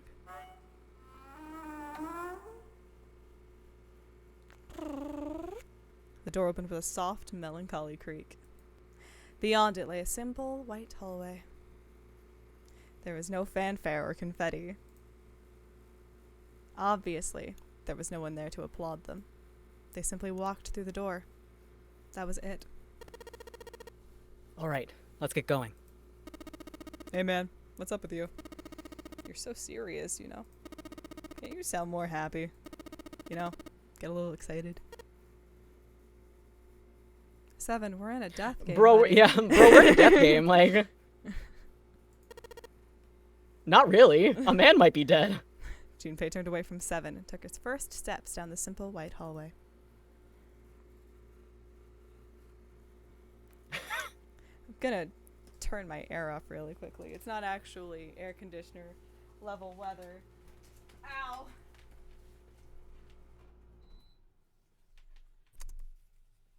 I'm like, my leg is in so much pain, bestie. Ow. Ow. I'm fine, but like, ow, my brother might be dead. I'm going to be next.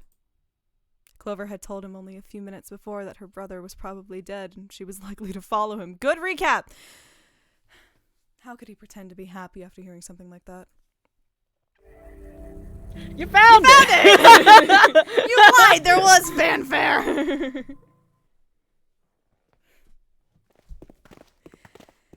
They left the operating room.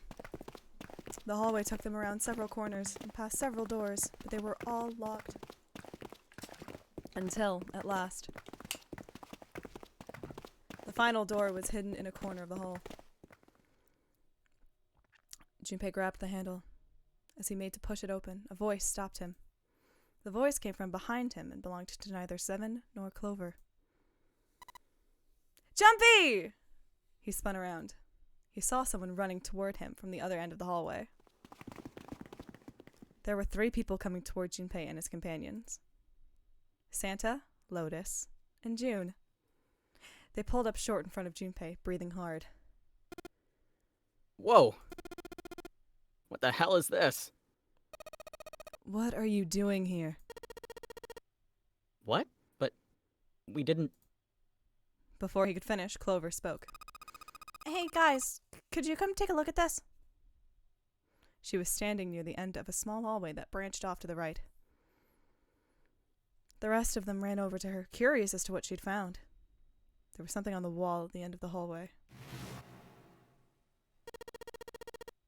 A map of the ship's interior. It said C deck in the upper left corner. It was, they assumed, a map to the floor they were on. Door 7 and door 8.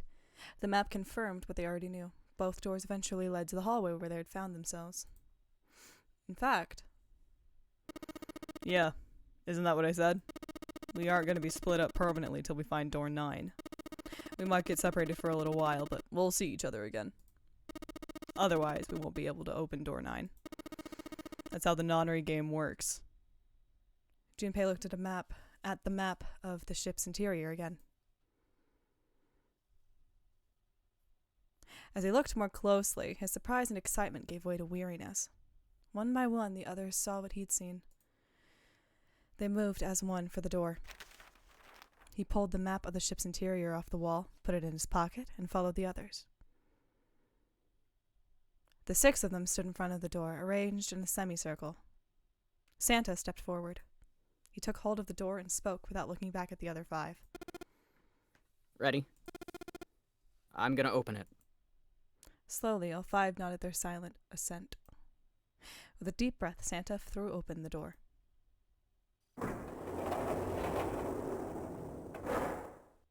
Hi, welcome to Bath and Body Works. They poured through the doorway and into the room. Even without looking around, each one of them knew where they were. They were just where the map had said they would be. The same room they'd been in not so very long ago. The tremendous central hospital room with empty beds from wall to wall.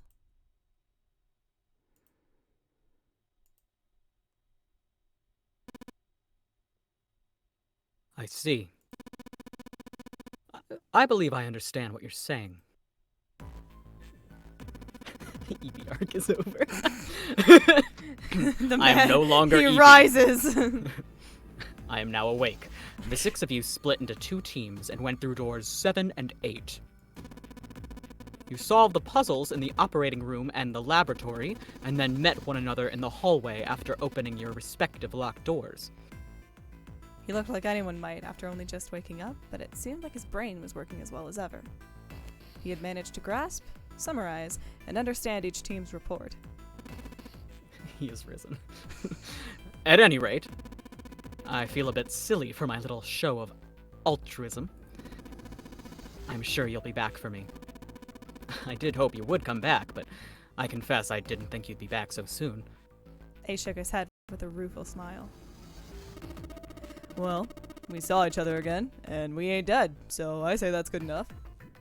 7 smiled. Anyway, I say we get out of this creepy old place. We found the key we need. The key? Ain't that what I just said? I'm talking about the Jupiter key. We found it in the operating room. Right, Junpei? Junpei nodded. Ah, the solar system. That's keys. not me. What?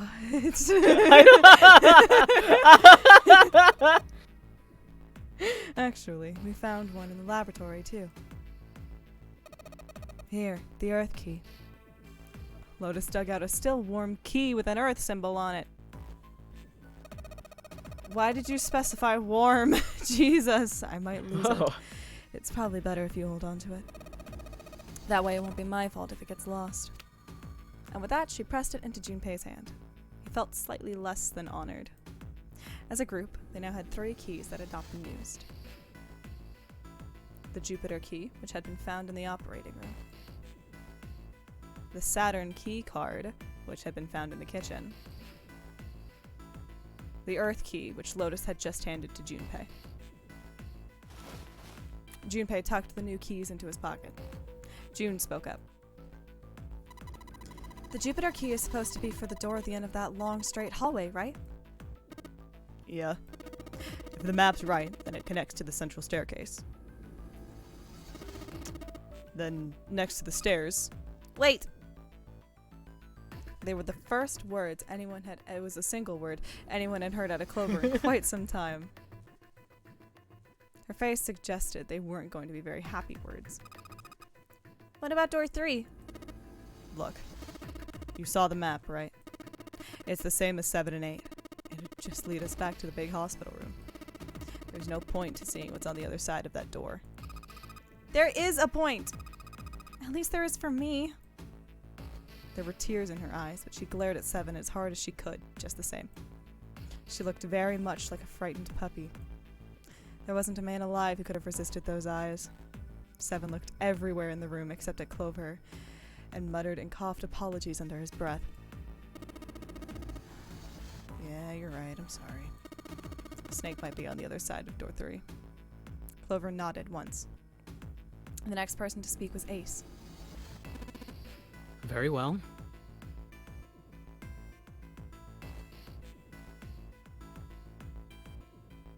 Wait.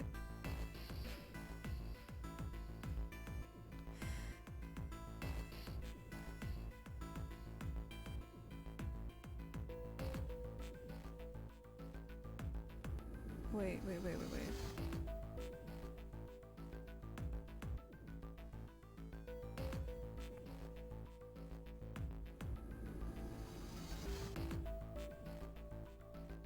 I'm gonna keep quiet.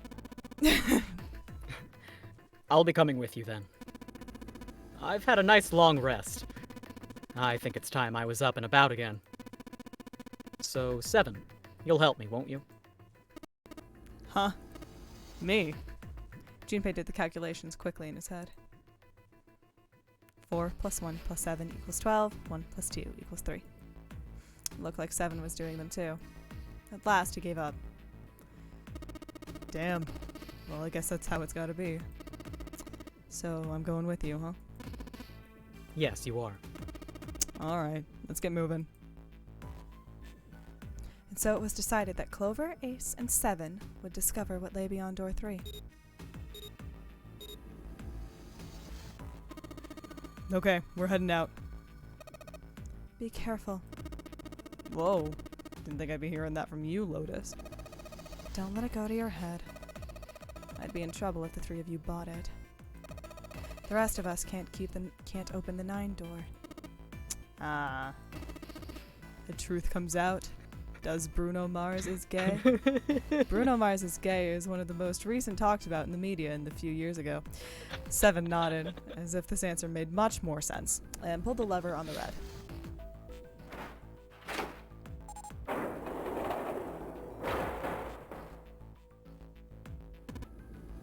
Okay. Let's go. The door opened, and Ace, Clover, and 7 jumped through it. 6, 7, 8. After exactly 9 seconds, the door closed noisily. Alright, we should get moving too. Huh? Get moving? Where are we going? Everyone except Lotus seemed rather confused. Well, it would be a waste of time to just sit around, wouldn't it? Let me explain.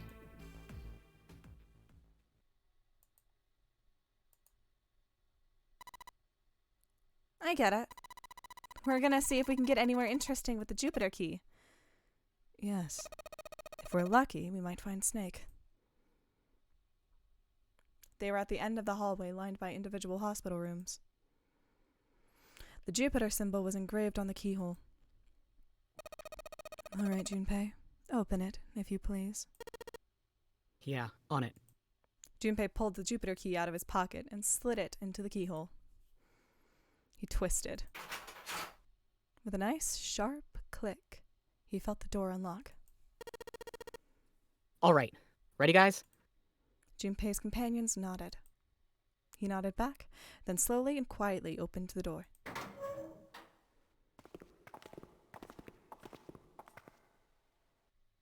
Oh, fuck, like someone's just like really lost. It was like, oh, fuck, stairs! Inside was exactly what he expected to see from the map of the ship's exterior. They were in a tremendous hall, almost like a ballroom with a massive central staircase. Great. Back to the beginning. You sure this is a good idea? What do you mean? Well, we already searched every inch of this room, didn't we? I'm asking you if there's any reason we came back here.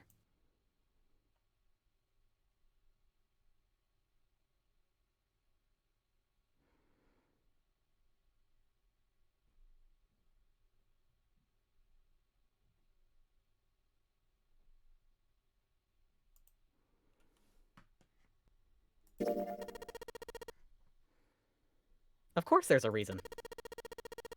Man, sometimes I can't tell if you're smart or just lucky. Huh? This... Junpei pulled two things out of his pockets. The Saturn key card and the Earth key. Santa cocked his head to one side like an inquisitive bird and looked at them. After several long moments, during which it became apparent that Santa had no idea what the cards meant, June took pity on him. Don't you remember, Santa? On C deck, where we are now, there was a big elevator behind the stairs, remember? I sure as fuck don't, thanks, June. And on the elevator, there was a card reader with a Saturn symbol on it.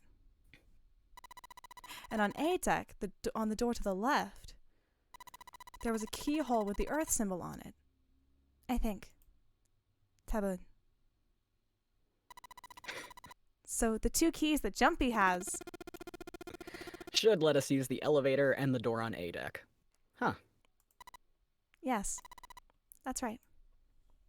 June smiled, pleased with herself. So did Santa. All right, I got it. Let's get started then. What do you say we split into two teams? Lotus and I will search the Earth one, so you two can search Saturn, all right? Sounds good. Junpei handed the Earth key to Santa. They decided that their initial search should be brief, only 10 minutes. They'd meet back near the staircase once they were done. Junpei and June headed for the elevators. Sure enough, there was a card reader bolted to the wall next to the left elevator. He lined up the Saturn key card and swiped it through the reader. A light on the upper left corner blinked to life. Great. Looks like it's working now. All right, now how do I call the elevator? There was a single button to the right of the elevator door. On the button was an upside-down triangle, the universal symbol for down. There didn't appear to be an up button. Junpei pushed it. He didn't have much of a choice. Did everyone bring their scuba gear?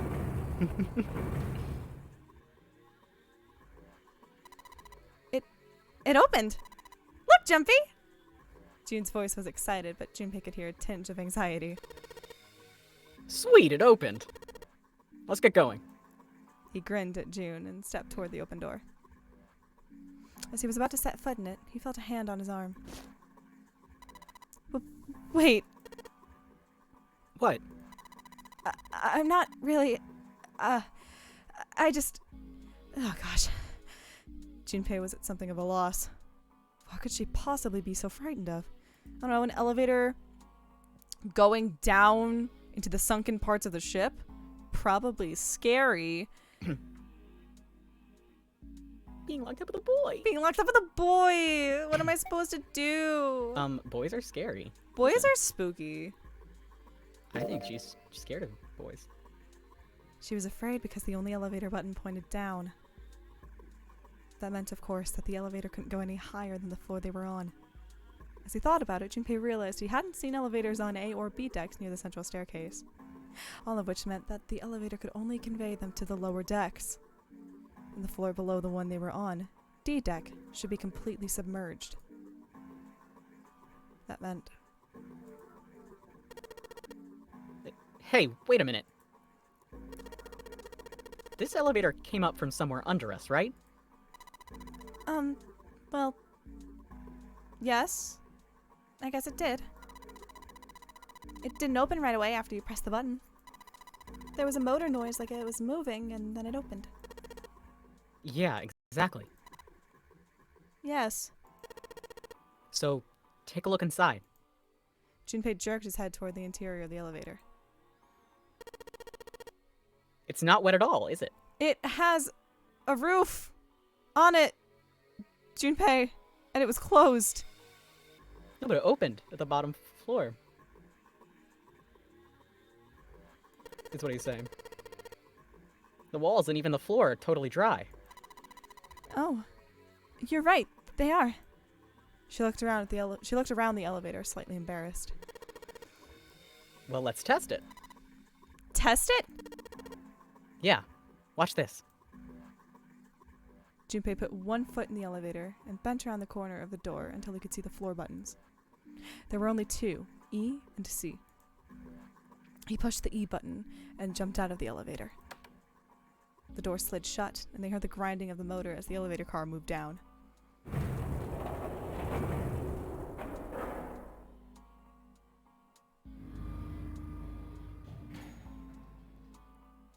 A few moments later, they heard the sound of the elevator door grinding open several floors below. Junpei nodded to June, pressed the elevator button again. A few moments later, the elevator returned.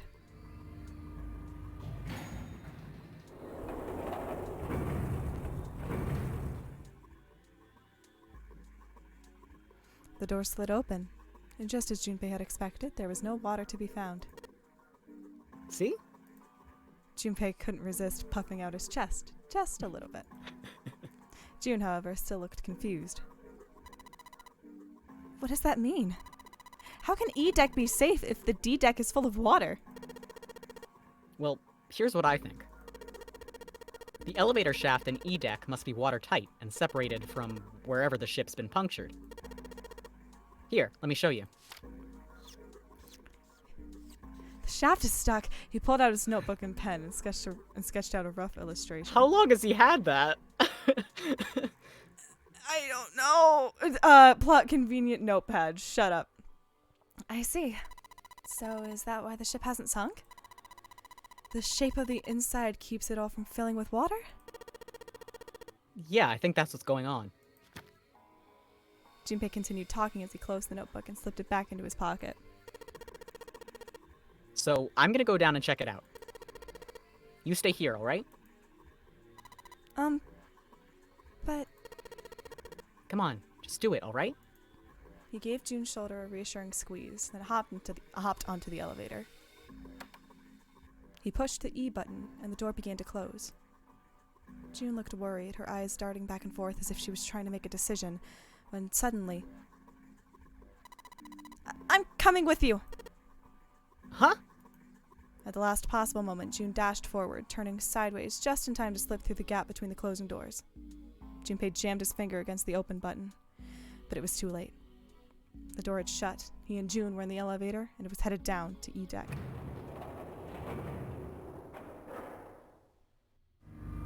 He was so surprised by June that he didn't even have time to think about what awaited him on the E deck. The elevator stopped, and the door slid open. They stepped off onto the floor outside the elevator. Nothing seemed especially unusual. No fish going about their fishy business, or jellyfish floating lazily through the water. There was, however, a blowfish, or at least something that looked very much like one. June's cheeks were puffed out, and her mouth a tiny, intense frown. Oh, knock it off. It's just like I thought. This part hasn't flooded. Come on, just look around. There's no water here. June looked around nervously, then exhaled. You're right. It's not flooded at all. See? But there's a whole lot of water. Yeah, right on top of us. What's going to happen if the ceiling breaks? Junpei thought about that for a moment. Well, we're fucked, June, aren't we? We'd probably die! Oh, no, don't be so casual about something like that. At any rate, we should probably go back as soon as we can, once we're done looking around down here. Lotus and Santa might already be back. Okay, good idea. Junpei glanced around the room they'd found themselves in. The first thing he'd noticed was a set of thick iron bars. They ran the length of the room, separating the left elevator from the right one. Well, we can't go over there. Right. Then perhaps... In the corner of the room that housed the elevators, Junpei found an opening. He walked up to it and stuck his head around the corner. A long, straight hallway stretched out in front of him. That door at the end of the hallway. There's something written on it. Yeah, let's go have a look. Junpei and June set off down the hallway at a brisk clip, somewhere between a run and a jog. Before long, they found themselves in front of the door. On it was a number written in bright red paint. 6. I knew it. This is a numbered door! And indeed, there was a red bolted to the wall right next to the door. Of course, with only 2 people, there wasn't much they could do with it. All right, let's head back. Yes! Junpei and June turned and headed back to C deck. On their way back, Junpei noticed a map on the wall. As it turned out, it was a burnt map of the ship's interior for E deck. This is getting real damn convenient with these maps. God damn! Huh. So you guys found door 1. Ow! They met back up with Santa and Lotus, who explained what they'd found. And apparently there was another numbered door on A deck, just like the ones on E deck, beyond the door that the Earth Key opened. According to Santa and Lotus, there was a 1 on the door. All told, they had discovered 2 new doors, the 6 door and the 1 door. It is interesting that E deck wasn't flooded. Lotus was quiet for a moment, lost in thought. Well, we don't really know if all of E deck is safe. We only checked the area around the elevator. Even so, it's still very interesting. Was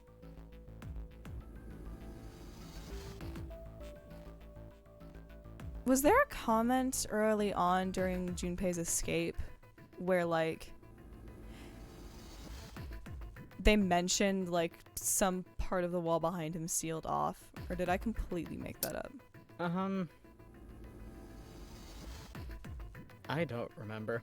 Or at least, like something that would explain why E-Deck hasn't flooded, but D-Deck has. Like, I feel like there was some mention of, like, a wall. He could hear, like, a wall come up or something yeah, and that stop might the have happened. flooding.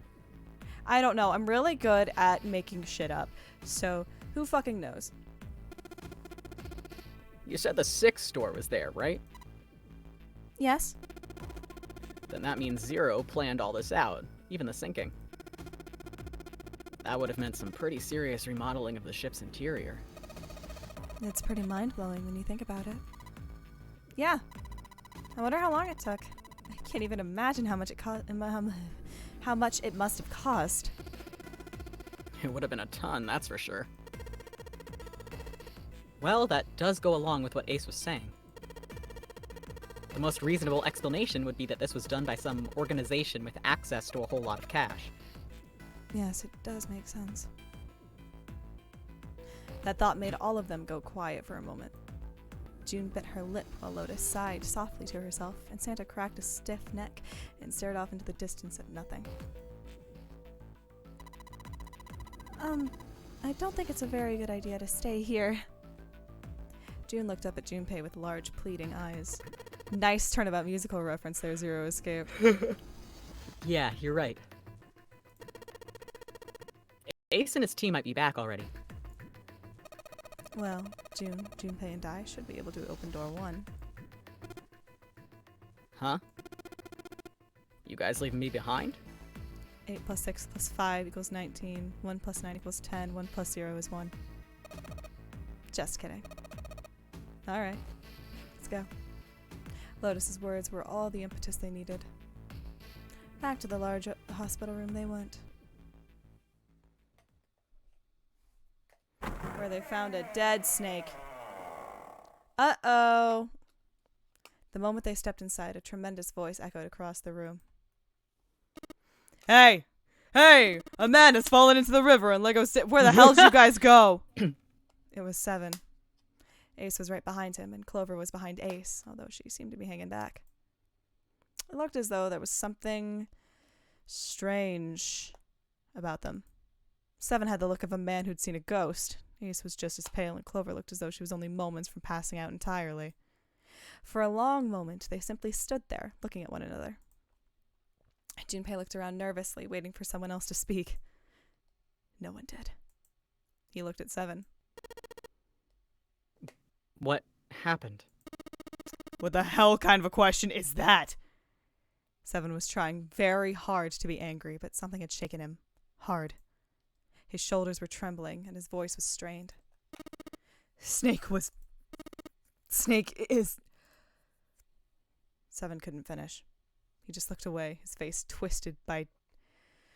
Junpei wasn't sure what. Instead, Ace spoke. He took a deep breath, closed his eyes, and spoke. Snake is dead. He died just as the ninth man did.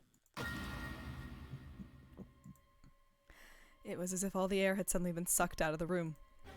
Junpei felt his heartbeat quicken, and he realized he was having trouble breathing. He could feel cold sweat beating on his forehead and neck. June, Santa, and Lotus looked the way he felt. All three were frozen in place, their faces white. Oh my god. That's not true, is it? We should make sure. Yeah, right, we should. They nodded to one another and headed for the number 3 door. Wait! Not that way! They stopped short and turned to look at Seven. He was pointing at the door with no number. I stuck a screwdriver in there to keep the door from closing all the way. It's not locked, so you can go in that way. Where is he? The shower room, on the left side of the hallway. I put a broom in there, too, to keep the door open. We can get in without going through the numbered door, right? Yeah, that's right. Their new destination clear, Junpei and his companions headed for the door with no number. Once in the hallway, it was easy to spot the metal door on the left wall. It hadn't been opened when they'd been through before.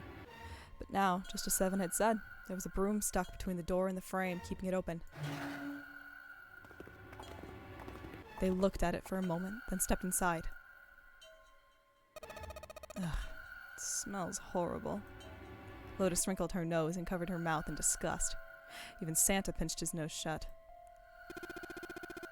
Yeah, this is pretty awful. I feel like I'm gonna puke. It was just as bad as they said. Perhaps worse. A hideous smell filled the air, so thick they could almost taste it. It was sour. It smelled of fish, feces, and burnt meat. It worked its way through Junpei's nose and down his throat to pound against the entrance to his stomach. He put his hands over his mouth and struggled to keep what little was in his stomach where it belonged. They didn't have to wonder where the body was. There was blood everywhere, a few arms of the splatter reaching toward them as they walked in through the door.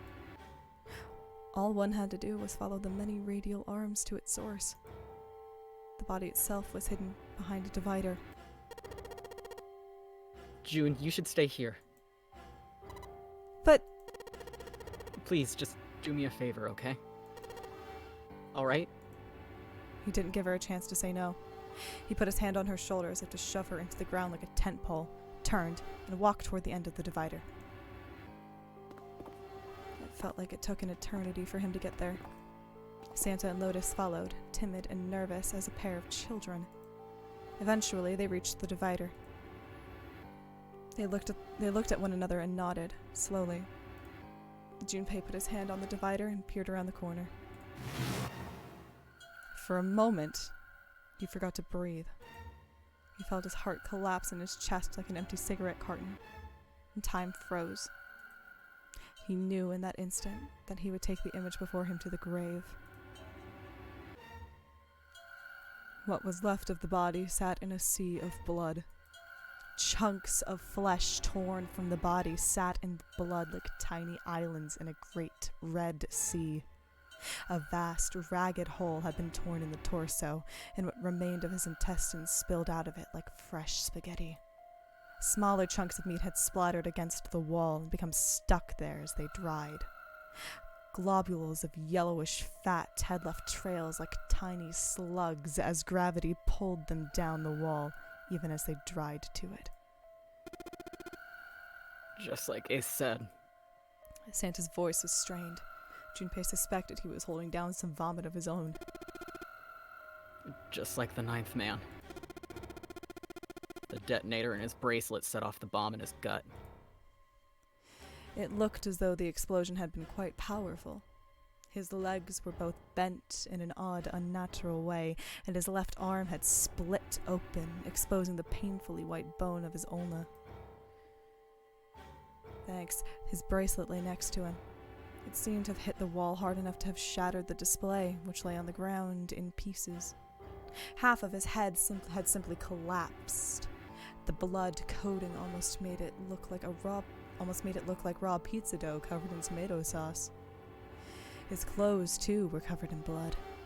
The burgundy tie, the white shirt, the jacket with the yellow piping, and the gray slacks. They were all familiar to Junpei. No mistake about that. It's Snake.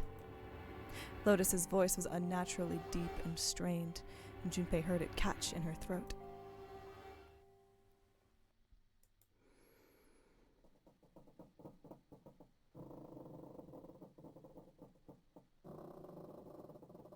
Happy Vor Day. Here's the most nauseating description of a corpse. Hell yeah. We'll keep comparing it to food.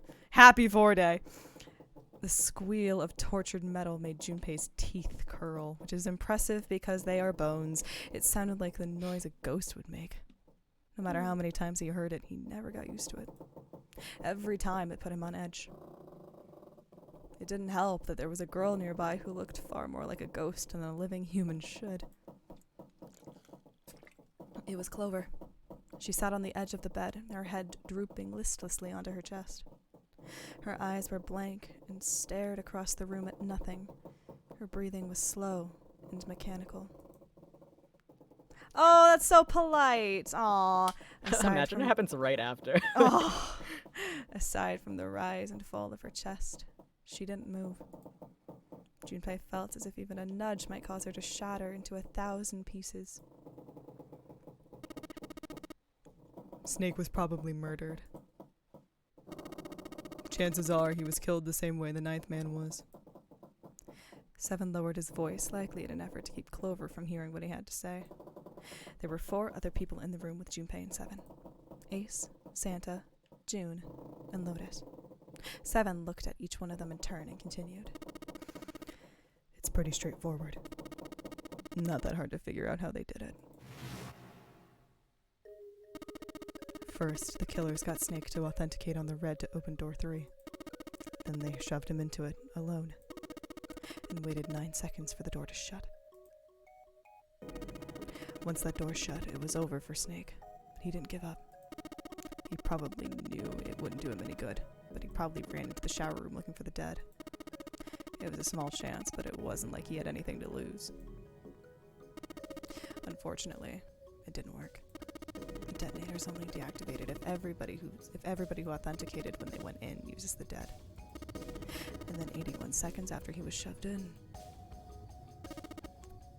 that happened. I see. So that's what you meant by killers, huh? You need at least 3 people to open one of the numbered doors, including Snake. It wouldn't open for Snake and a single killer.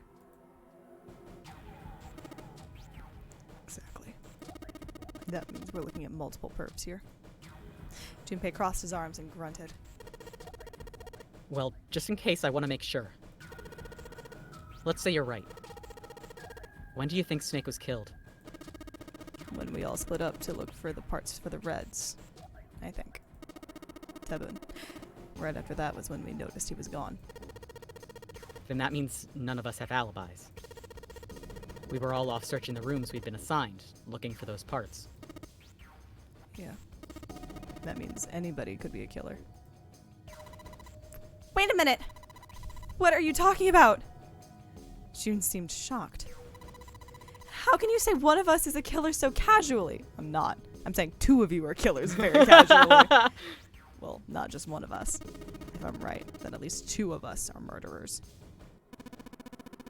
Why don't you calm down a bit, Seven? What are you going to gain by being so suspicious? Sus, if you will. That's what Zero wants, you know. What Zero wants? Exactly. This game was set up by Zero, wasn't it? Any game has a winner and loser. Whoever makes it through door 9 is a winner, and those who don't are the losers. Zero is trying to make us fight against one another for that victory. Then you're saying that Zero is trying to split us up by making us fight each other? Yes. That is why we can't let ourselves fall prey to suspicion. We have to trust one another and form a strong bond of friendship. Otherwise, we'll end up ensnared by Zero's manipulations.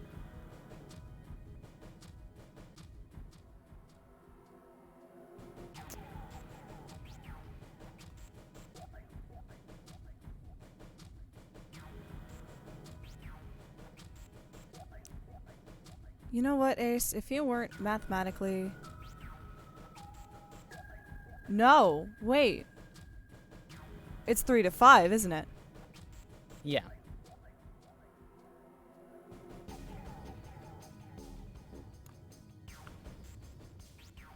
Okay. Then, does that mean that the person who killed Snake... Yes. Almost certainly Zero himself. If there's anyone we should doubt, it should be Zero. Mm-hmm. He masterminded this game and kidnapped all of us. Doesn't it seem reasonable that he would have killed Snake as well? Junpei hadn't really considered that, and... If Zero had killed Snake, then Zero was on the ship with them.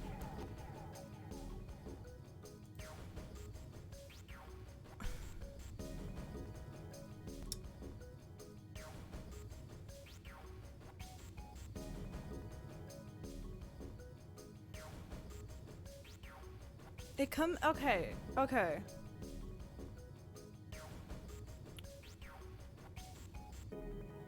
Here's my argument, though. Mm-hmm.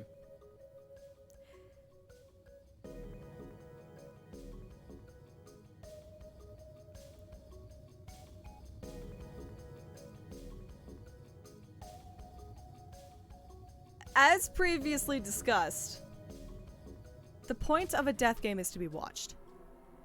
Mm-hmm. Something this elaborate had to have been made with the micro intent of watching them solve this. With some probably philosophical macro intent, maybe to absolve them of sin, to see who, deserves to get out, who's smart enough to get out, etc., etc. The entire setup that we know of this big ol' escape room, it would not serve any purpose for Zero himself to kill, or Zero themselves to kill anybody.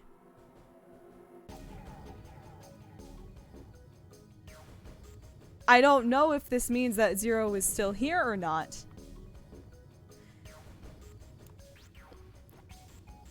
But it argues against the fact that Zero would kill Snake. Unless the entire point of this is just a very convoluted way to kill them off. Instead of,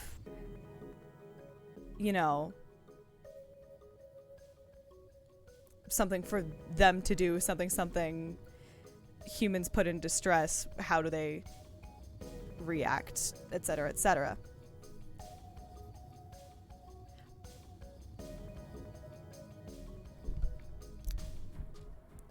It could be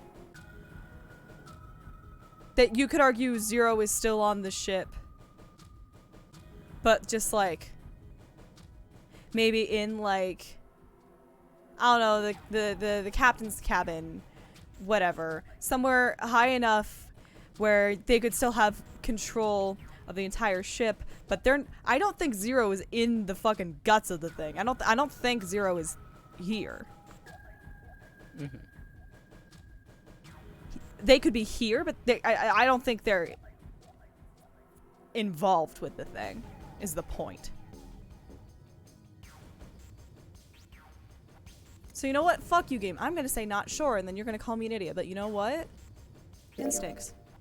He wasn't sure. Hey, I'm just wondering about this one thing. And what's that? How can you be so sure that Zero's on this ship? Ace's eyebrows shot up. Really, Junpei? I confess I'm a little disappointed. Usually you're rather sharp. Isn't it obvious? Obvious? How so? This ship. Huh? Zero said this ship several times when he addressed us.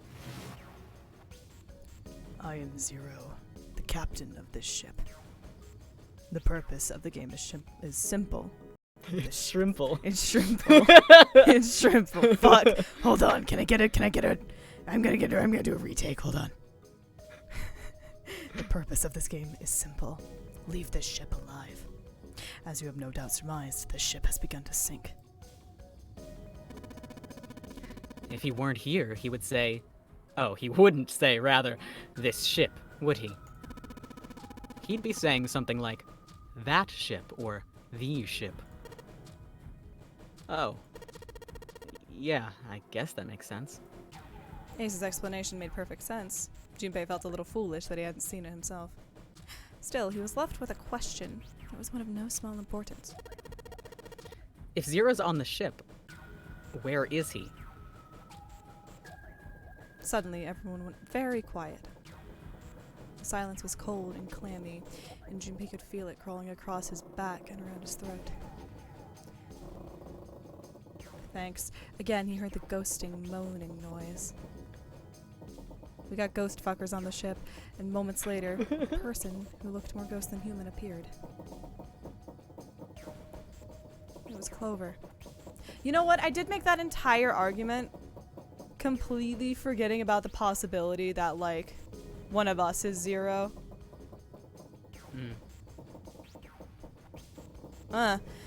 She looked at the floor as she spoke, and her voice was a cold monotone. I think Zero is one of us. Good girl, Clover. Among Us?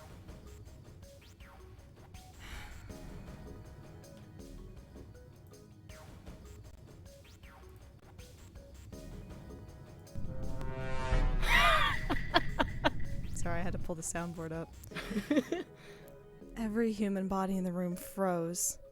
The only sound was the muffled rustling of breath. Eyes darted from face to face. One of those faces was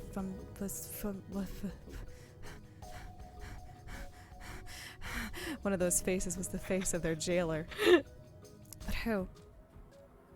Junpei said.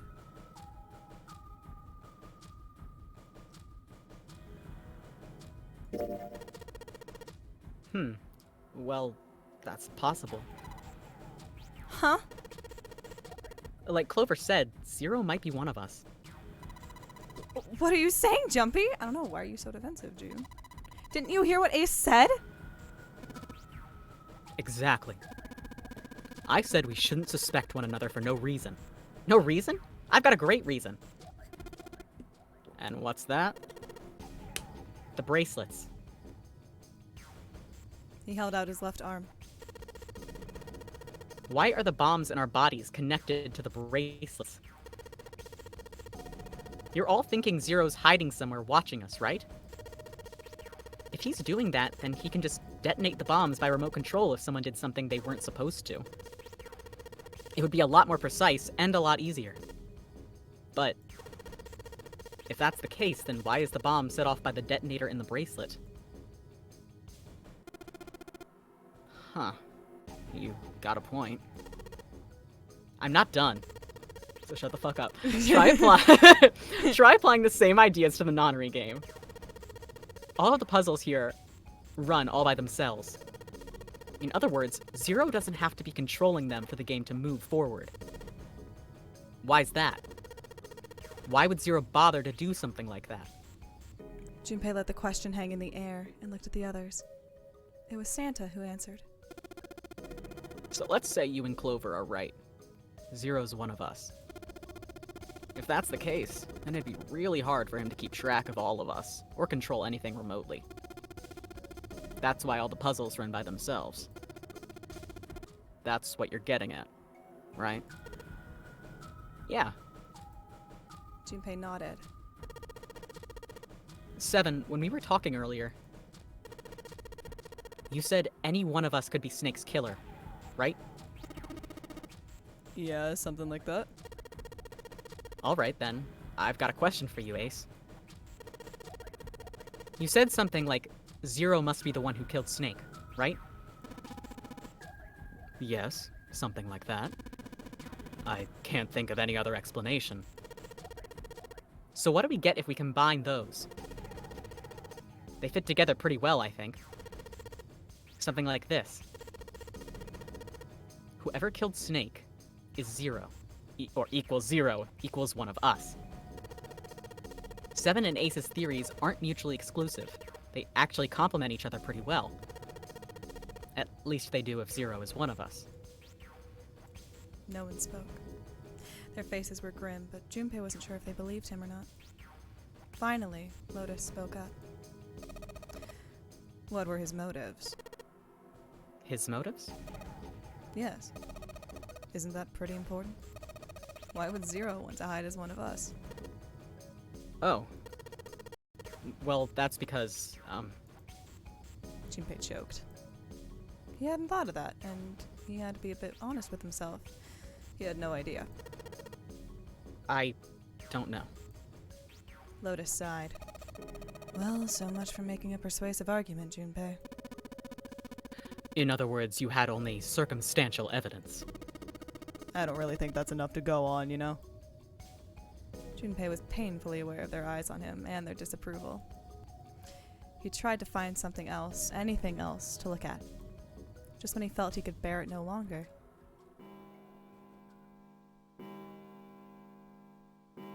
They heard a bell begin to ring. It was the clock at the central staircase. 3 in the morning. Oh, it's 3 in the morning. Ding dong, bing bong. That means we have 3 hours left. Then we need to move. Now. 7, Clover, Junpei. I know how you feel, but you do understand that right now it's important we trust another. Or one another. Don't you? Junpei couldn't bring himself to respond. He swallowed the words he wanted to say and sighed. 7 and Clover remained similarly silent. Their eyes were looking at something somewhere else, very far away. We must go. We have very little time left. Ace's words put their feet to moving. They all knew where they were going. Their next destination was Mercury. We're on a cruise ship, not a spaceship. How are we gonna get to space? It sat bolted to the wall near the stairs that led to the casino and the kitchen between the 2 elevators. The Mercury card reader. Junpei stood in front of it with the Mercury keycard. 7 had given him the card. I found it when we were checking out the shower room. At least that's what he'd said. Junpei slid the card through the reader. The light on the reader turned green and made a tiny electronic noise. Now they were ready. Junpei and June had been chosen as the investigators, the reasoning being that they had been to E-Deck before and no one else had. As before, Junpei sent the elevator ahead to make sure the floor they were headed to wasn't flooded. As before, the elevator returned as dry as when it had left. Once it had been checked for water, Junpei and June stepped into the elevator.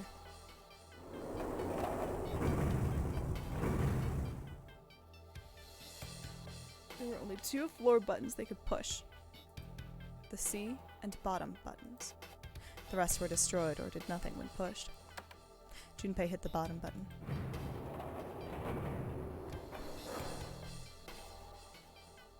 The door closed. I couldn't think of it. You know where I was going with at least that. we were both thinking. Yeah. Slowly, they began to move downward. Sometime later, Junpei and June stepped off the elevator and onto the bottom deck.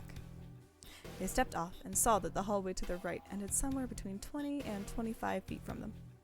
The hallway in front of them was a dead end, but not a regular dead end. This is a numbered door. This is the 8th one we found. There were 2 numbered doors on B deck near the central staircase. They were doors 4 and 5. There were 3 more numbered doors in the large hospital room. Doors 3, 7, and 8. Ow. Junpei and June had found another door on E deck, and Lotus and Santa had found a 7th on A deck. There was 6 on the door on E deck, and a 1 on the door on A deck. 4, 5, 3, 7, 8, 6, 1. And now, door 2 stood in front of Junpei. There was only one thing it meant. Do you think the next door we find... Yeah, I think so. The next one's gonna be door 9. Despite himself, Junpei felt excited. There was something about that excitement that frightened him as well. He did his best to put it from his mind and headed back to C deck with June.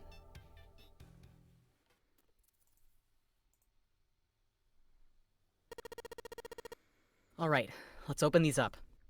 The pieces of paper they'd folded up lay on the ground next to Junpei's legs. There were 7 of them, all told. Where the fuck did these come? What? Where did Remember these my come from? notebook? Okay, fuck it, sure. There were 7 of them all told.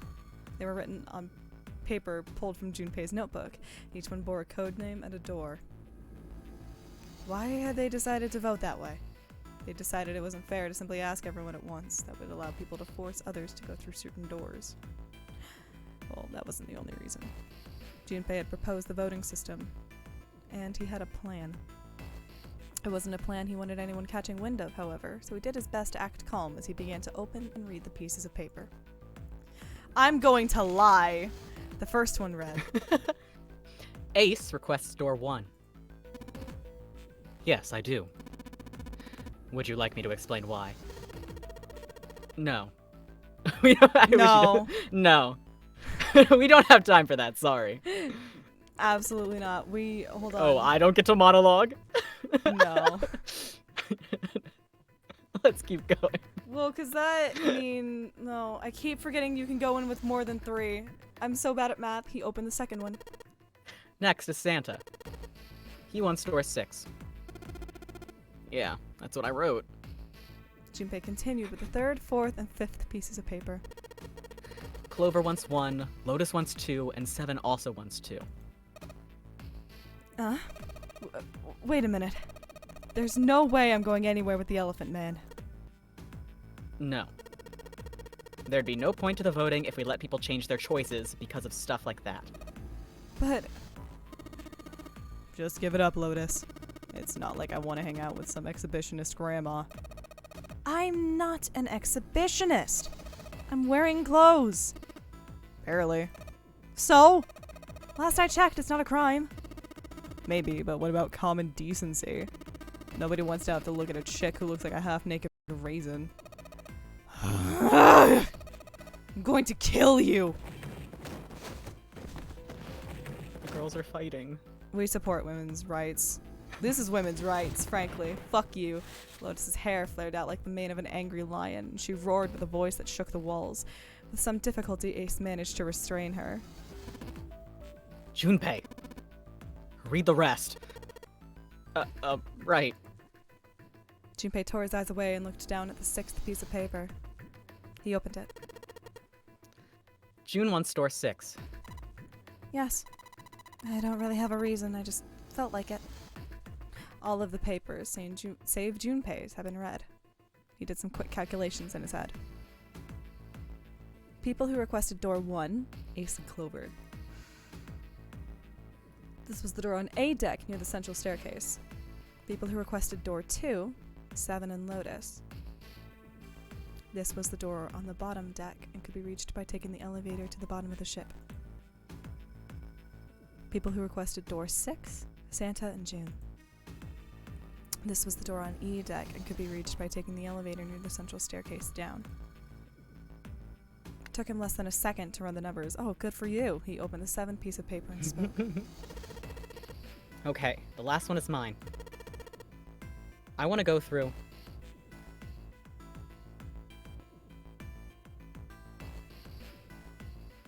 Can I get a quick reminder of those numbers again, Bestie? So, Ace with bracelet 1 and Clover with 4 want to go through 1. So they have 5 right now. Okay, so that 2. wouldn't work. Yes. 6 is June. Santa and June. Mm-hmm. So they have 9. And then 2 is 7 and Lotus, which is 6 hold right on. now. So door 6 cannot work. Right? Because if it's Santa and June, that's 9 plus 5 is 14. 1 plus 4 is 5. That's not going to work. Mm-hmm. 2 was 7 and Lotus. Yes. So door 2 could work. Because that's 20. 2 plus 0 is 2. And then door 1 was Ace and Clover, which could also work. Okay. So doors 1 and 2 are kind of our only options right now. Wait, does door 2? Door 2, 7 plus 8, 7 in Lotus, right? Yeah. 7 plus 8 is 15, plus 5 is 20. 2 plus 0 is 2. Oh, you're right. I did math wrong in my head. And door 6 is the only one that doesn't work. Mm-hmm.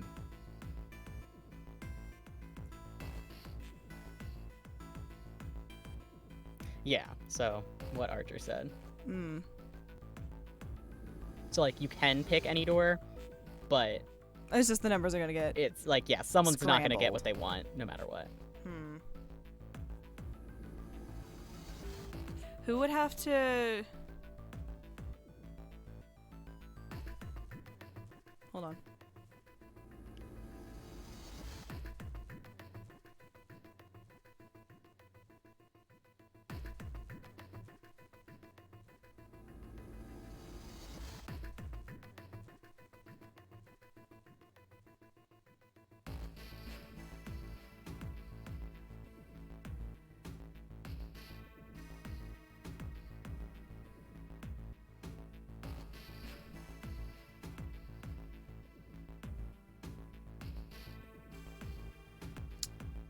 Door 1 was A deck, door 2 was like bottom deck.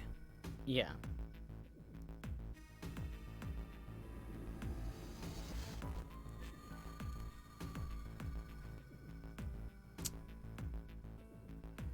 There's too many fucking permutations in this game. I'm just like, I figure out one and I'm like, let's go with that. Let's go.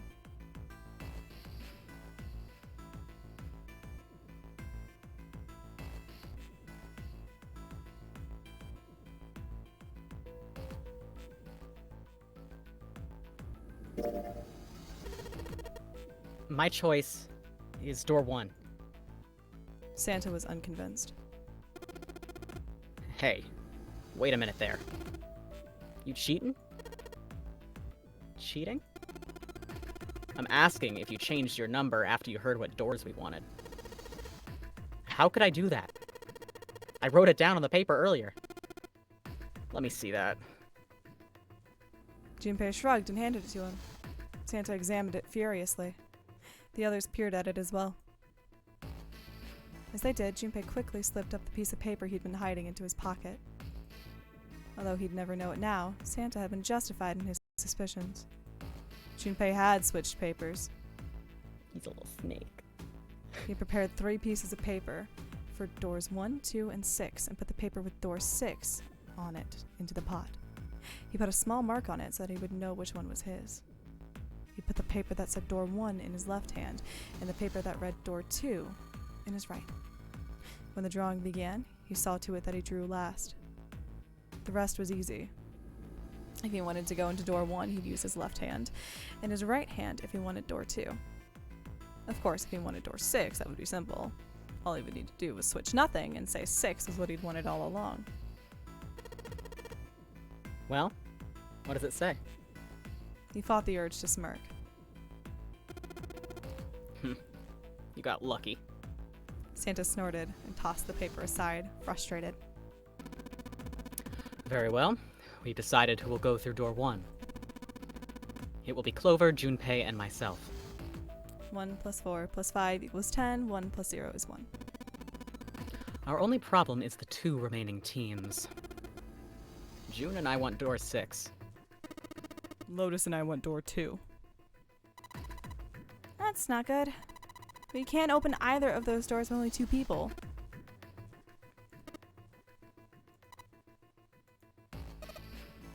Fine. 7 will go through door 6. 3 plus 6 plus 7 plus 8 equals 24. 2 plus 4 is 6. Sure thing. I didn't really want to go through door 2 anyway. Besides, if we've got a younger girl with us, it'll lower the average age. Right, June? Well, June was at a loss for words. Lotus was not. That pig. Just wait and see. Her eyes were the eyes of a woman prepared to kill. A shiver ran down Junpei's spine. Good for her. Even after they separated at the staircase, Lotus was still muttering angrily to herself. Circumstances dictated that Junpei and June would have to part ways again, but this time it didn't sting quite so much. After all, he knew he would see her again. Stop saying that. Till we find that 9 door, 0 ain't gonna split us up. We might get separated for a little while, but we'll see each other again. Otherwise, we can't open door 9. That's how the nonary game works.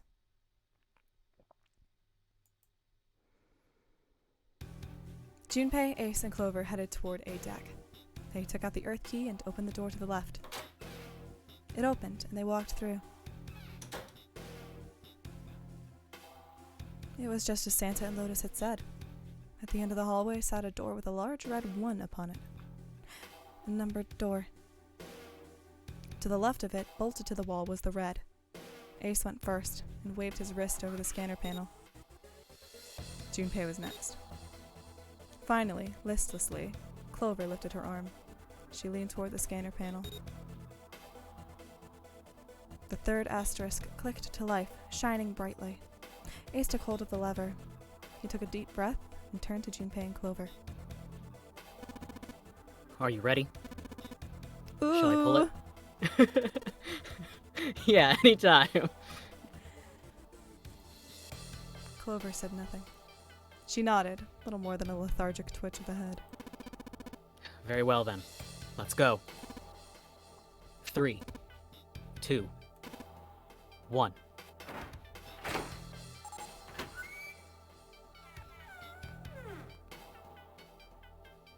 The door opened. They stumbled into the room. Frantically, Junpei scanned the room. His eyes stopped on the device that would determine whether they lived or died. There it is. Over there. Next to the door they'd come through was the dead. As one, they ran to it. They put their hands over it as if they were fighting for it.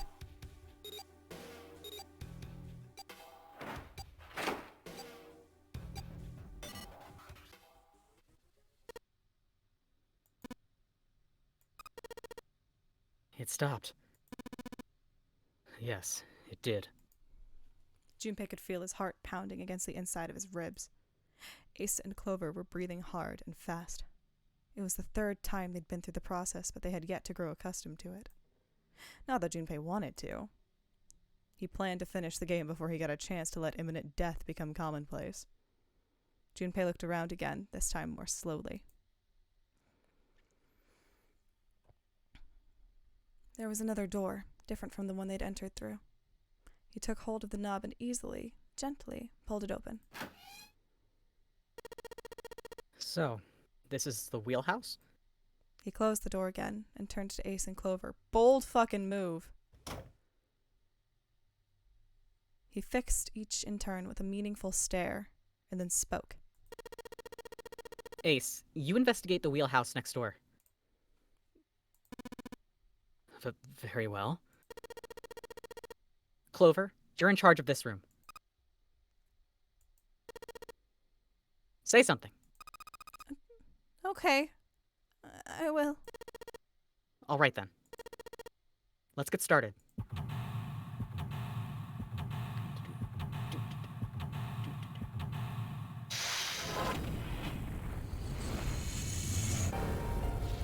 Seek a way out. Seek a way out.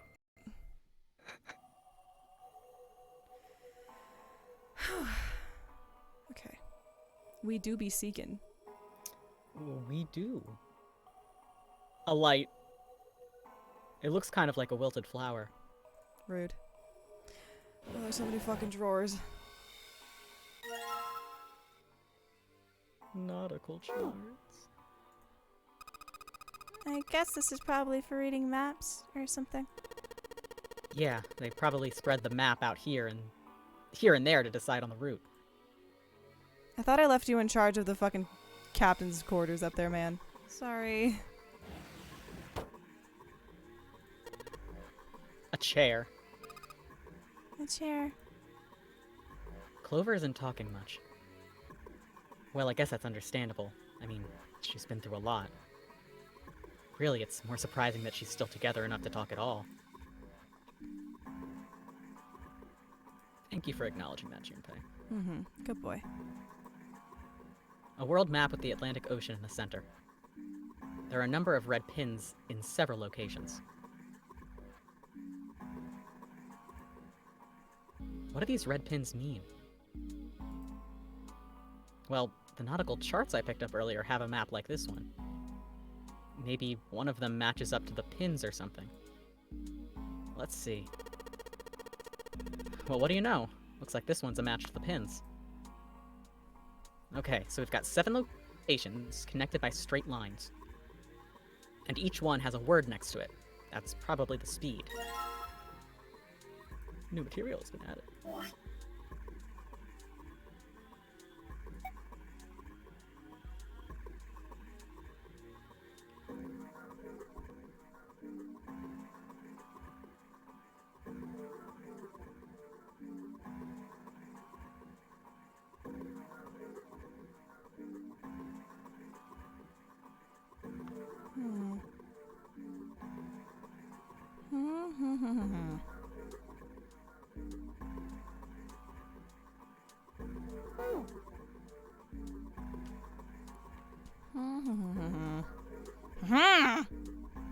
The shelves are lined with books. Let's see what's in this blue one. There's something written on it. Ship's log. Huh. Ship's log, huh? New material's been out of the They're files. really like, use the fucking files, dipshit. Have you checked the file screen? Have you checked the oh, fuck. Reading. Reading.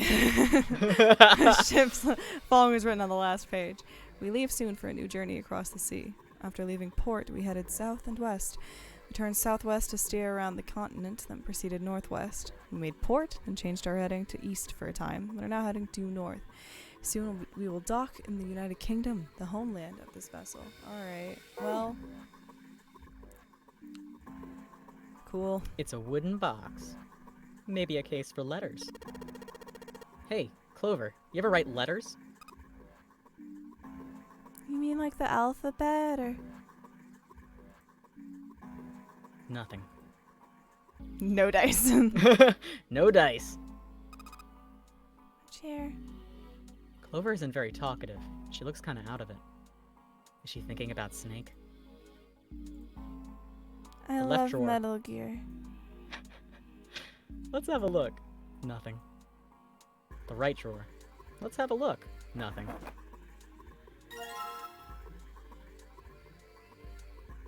Time. That's a pocket watch. She sure hasn't been saying much. And she just keeps looking at the floor. She seems kind of sad. Does she? Junpei, we know why she's sad. Junpei! I just complimented you on this, Junpei. Junpei, that's we just talked about this. A voice he hadn't expected startled Junpei from his examination of the pocket watch. Oh, a pocket watch.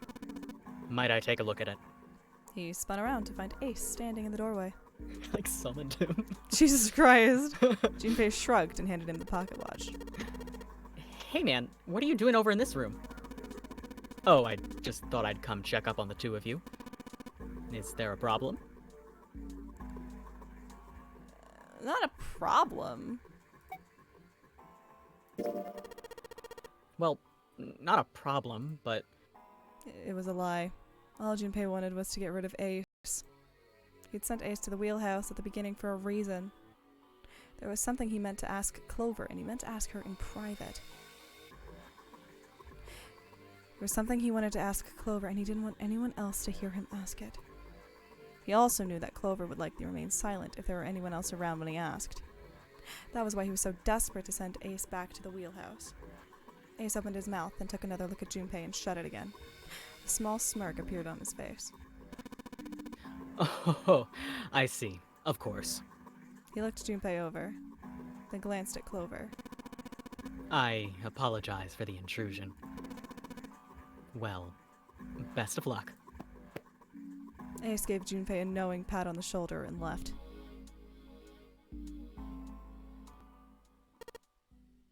Phew. Junpei let out a sigh and brushed a few drops of sweat from his forehead. He turned and found himself looking straight into Clover's eyes. She'd heard what Ace had said. She regarded Junpei with caution. What was that about? She was clearly suspicious, and with good reason. Junpei's eyes widened, and he held up his hand in a gesture of innocence. Oh, no. It's not like that. What's it like, then? I just wanted to hear the rest of that story. I didn't get a chance to ask you about it until now. What story? About the experiment. Remember? The one you started to tell me in the operating room. You said something about an experiment that happened here 9 years ago. Clover bit her lip. She stared down at the floor for several long moments, and when she spoke, it was barely audible. I'm sorry, but I don't want to talk about that right now. I'm just not in the mood, okay? You understand, right? I keep thinking about my brother. I can't stop. I mean, who would do something like that to my brother? I can't forgive them. I'm not gonna let them get away with it. They're going to pay for it. I promise. So. Her shoulders were shaking. Drops of blood had sprung up on her lips where she was biting them. She wiped it off and looked up at Junpei, her eyes fierce and angry. Junpei, who do you think did it? Her voice was cold and scarcely above a whisper. Junpei gulped. Well, if what Seven said was right, then there would have to be at least 2 of them. You need at least 3 people to open the numbered doors, and if you subtract Snake, that means there were at least 2 other people. You're right. So what does that mean? Well, if we just look at the bracelet numbers, we should be able to figure it out. Who could have opened door 3 with Snake? Well, really who and who, or who and who. You mean it could have been 4 people? Well, technically it's possible.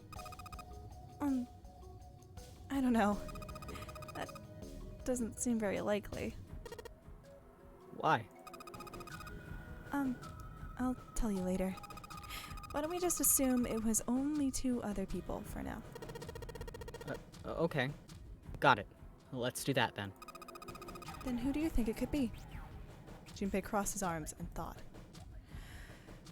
Snake's bracelet number was 2, which 2 bracelet numbers added to 2 would give a digital root of 3. Oh god. Why do you do this to me? Okay. Math. Alright. So it,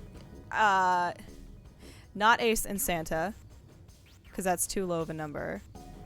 Or, well, I mean, that would be 1 plus 3 plus 2 plus 5, so no. Ace in June is 1 plus 2 plus 6, which is 9, no. Ace in 7, 1 plus 8 plus 2, 1 plus 0 is 1, no. Ace and Lotus, 1 plus 8 is 9 plus 2 is 11, 1 plus 1 is 2, no. Santa in June, 3 plus 6 is 9 plus 2 is 11, 1 plus 1 is 2, no. Santa in 7, 3 plus 7 is 10 plus 2 is 12, 1 plus 2 is 3. Maybe.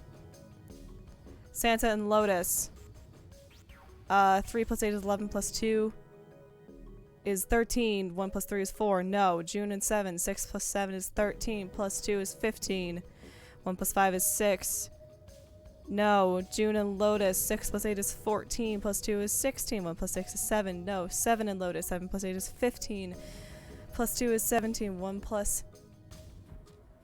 7 is 8, no.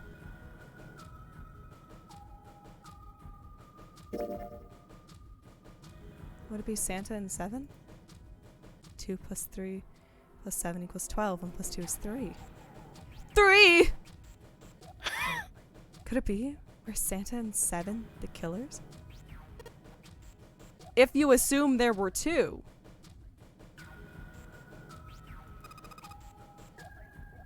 What's wrong? Clover looked at Junpei. He looked back at her. There was no point in hiding it. He told her his conclusions. That's what I thought. She looked less than surprised than he'd expected. She looked less surprised than he'd expected. Santa and 7. If it was 2 people, then that's the only combination that works. Hey, wait a minute there. Don't you think it's a little too early to be jumping to conclusions? Well, all I said is that those 2 would have been able to open door 3 with your brother. There might be other possibilities. Well, what other possibilities? He didn't have an answer. He was ready to admit defeat when Clover spoke. Are you saying that you think it was 3 or 4 people? I really don't think that's likely. Why? Can I borrow your pen and paper that you've totally had this entire time? Clover put her hand out expectantly. Junpei pulled out his pen and pad of paper and handed them to her. Everything hurts. She opened the notebook and wrote down several simple addition problems. Eventually, she had 8, which provided a digital root of 3. A. 2 plus 1 plus 3 plus 6 equals 12. B. 2 plus 1 plus 4 plus 5 equals 12. C. 2 plus 4 plus 7 plus 8 equals 12. Equals 21. D. 2 plus 5 plus 6 plus 8 equals 21. E. 2 plus 1 plus 3 plus 7 plus 8 equals 21. F. 2 plus 1 plus 4 plus 6 plus 8 equals 21. G. 2 plus 1 plus 5 plus 6 plus 7 equals 21. H. 2 plus 3 plus 4 plus 5 plus 7 equals 21. What's this? Math. These are the combinations for 3 or 4 people. These 8 combinations are the only possible ones. I see. Junpei? Yeah? I can trust you, right? Of course. Why would you need to ask that? Really? Yeah. So then I should get rid of B, D, G, and H, right? Of course. Just cross them out. And you should take off yours too. The ones with 4. That's presumptuous. So, what does that leave? A and E. A. 2 plus 1 plus 3 plus 6 equals 12. E. 2 plus 1 plus 3 plus 7 plus 8 equals 12.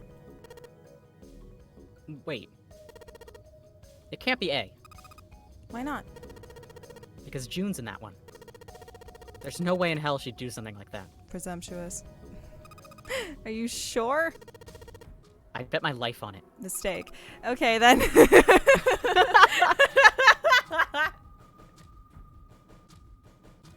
I can cross A off too, right? Yeah. Well, what have we got left? E. E. 2 plus 1 plus 3 plus 7 plus 8 equals 21. Do you know what this means? Everyone besides me, you, and June would be working together. Do you think that's likely? If there were 4 people working together, they wouldn't be very cautious. I don't think they'd try that hard to hide what they were doing if they outnumbered us, right? Well, you do have a point. And besides, if Ace and Seven are working together, they could have easily gotten rid of me when I went to the shower room with them. But they didn't. They didn't even try anything. If they were the killers, why wouldn't they? Her voice was calm, but Junpei had only to look in her eye to know it was a forced calm.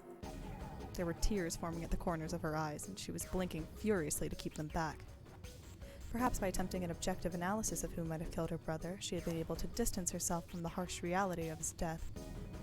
The more she struggled to act unconcerned, the more Junpei felt his heart tighten. Okay.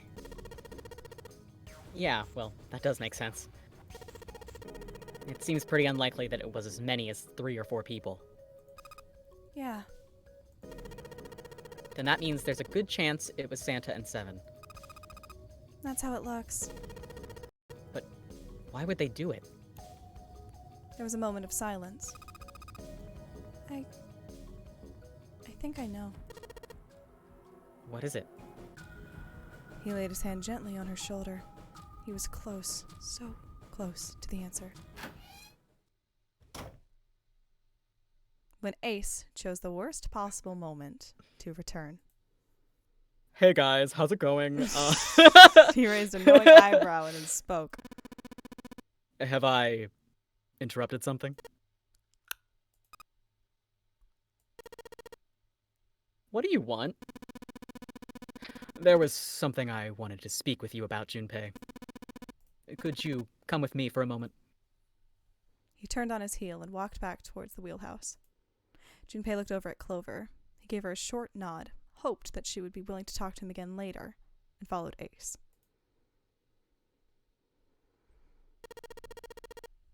What did you want to talk about? I know, like, it's Junpei playing the worst game of telephone. Just like, I know your shit, Junpei. I know what you're fucking doing. I'm gonna tell you conflicting information. Suck my chode. Ace looked at Junpei and smiled. Perhaps more of a smirk than a smile. There was something I wanted to check. Yeah? What's that? If you'll excuse me. With no warning, Ace slipped his hand into the pocket of Junpei's vest. Hey! What the hell are you doing? He reached for Ace's arm, but it was already too late. In the older man's hand were the pieces of paper Junpei had balled up and hidden in his pocket. Just as I thought. You switched them, didn't you? When we voted. Well, I can't say that I care. I managed to get through the numbered door I wanted, despite your mischief. Why did you... Oh, simply curiosity. I hope you won't think ill of me for it. There was no way to explain this if this was wrong. There was no way to explain this.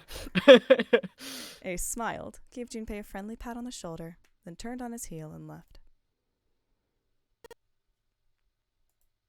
It was a small defeat, but it was a defeat. Junpei had lost the upper hand, and he knew it. He could feel his stomach begin to tense.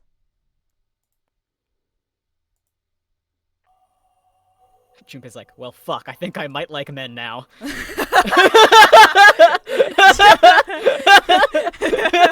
Uh-oh. The helm. Well, steering wheel might be a more appropriate term. Shut up. A compass. It appears to be broken, however. You see, the glass cover has been smashed to pieces. There's another room on the other side of the window. This isn't good. So many drawers, but nothing inside of them. A desk. Anything in the drawers? Nope.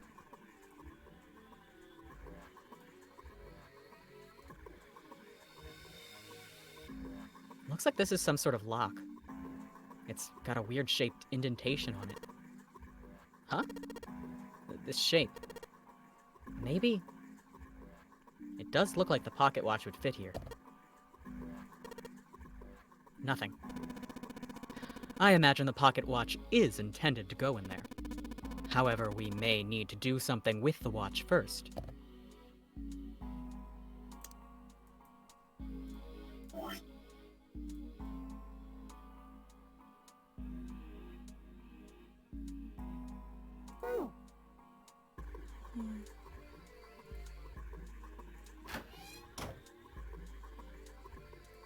Fuck that room. Anyway. Damn it.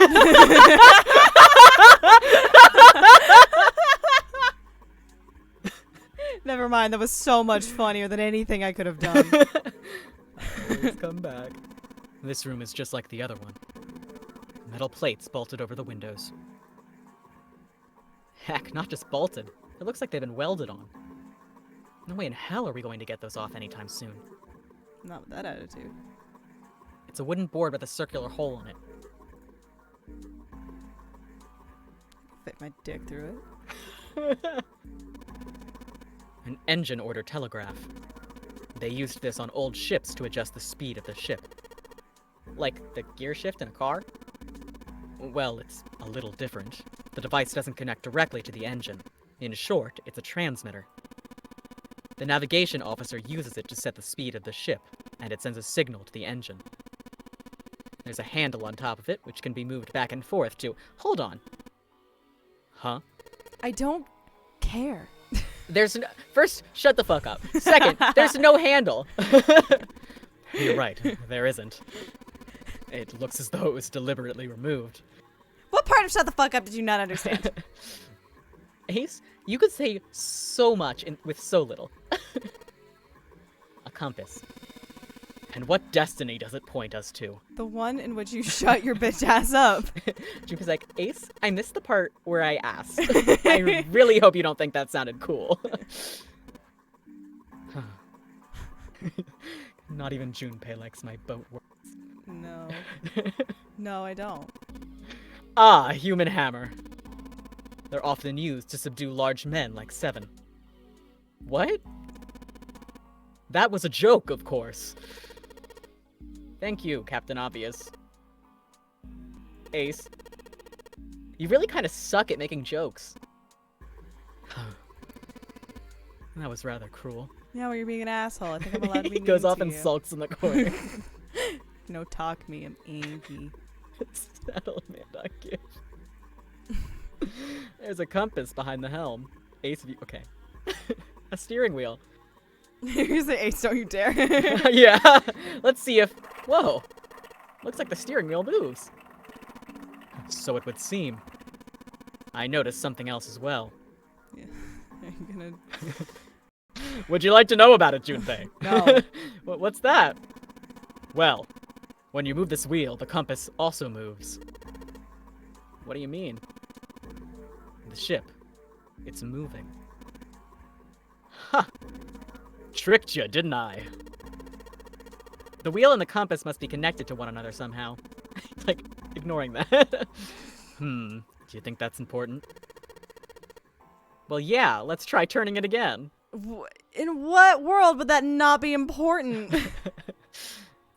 Okay, wait. So there's like a... I didn't write it down. I should have written it down. God damn it. No dice. Shut up. No dice, wouldn't you say, Junpei? You don't get to say that. Okay. All right. Well,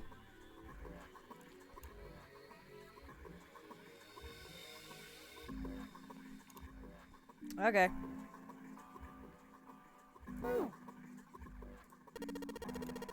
Steering wheel, steering wheel. If we move it, then the direction changes. I swear I saw something like that. We know what to do. Maybe if I enter directions. Yeah, I got it! Let the old man have a singular old dice pass for the hell of it. He writes it on his notebook. It's like a physical pass.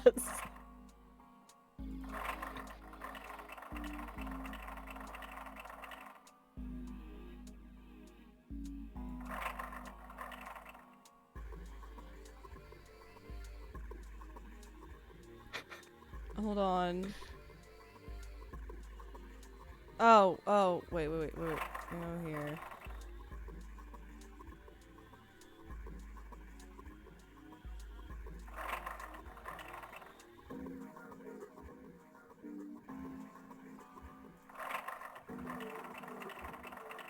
It's gonna yell at me because I stopped between south and west. At southwest, it's gonna be like, no.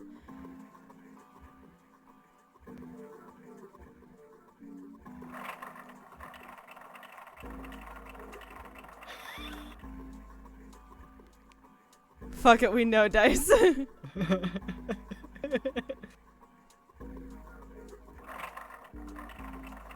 Ace has been saying it with everyone else when he goes to the other rooms.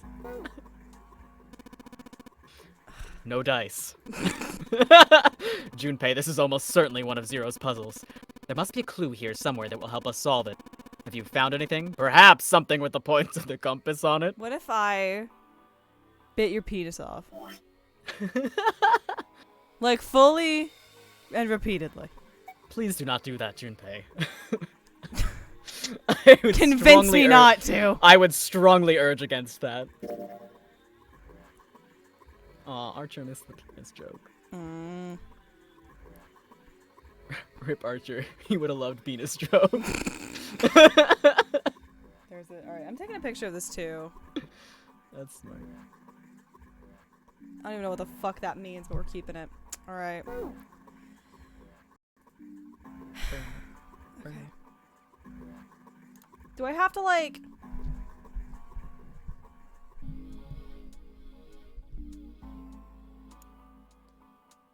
lock it out each time and then, like...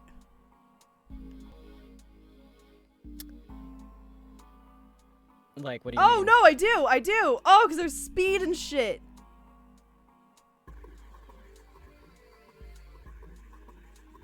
Oh, no, there's speed and shit. I gotta pay attention to that. Okay. Fuck.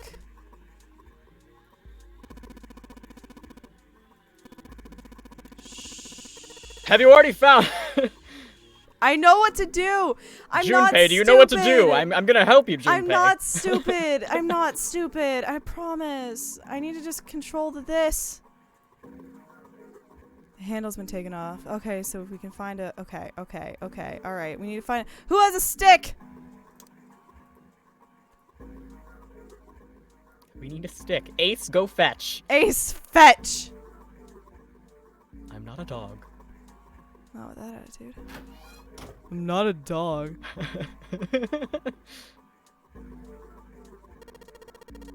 None of these look very useful. Your mom doesn't look very useful. Hey. Sorry, Hey, inner voice. Sorry, I'm stressed. I'm so sorry. I did not mean to insult your mom like that. Your mom. Hey, baby girls, do any of you have a stick?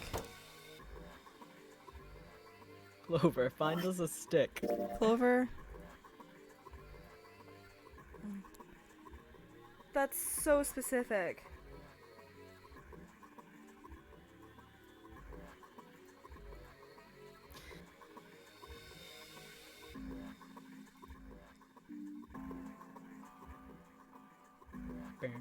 Okay, so we just haven't found whatever we need to...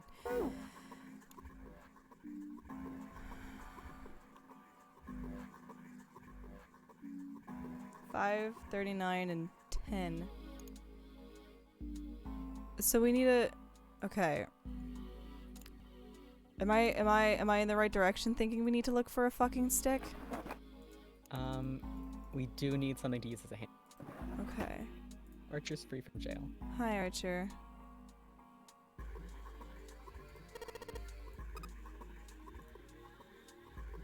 Guess she doesn't really feel like talking. She's not really paying attention to anything, is she? Her mind must be somewhere else. Where do you Yeah, think? Junpei. Where do you think, Junpei? What's your guess? Who Oh, has Junpei, you've returned. I don't want to talk to you. Would you like to hear about Helms? No. No. I wouldn't. I know. Goes in the square. The square. Goes in the square hole. All right.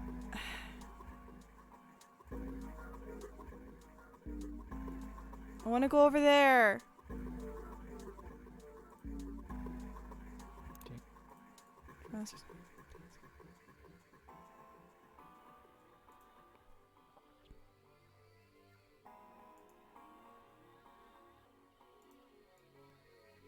Broken compass. Doesn't look like it'll be much use.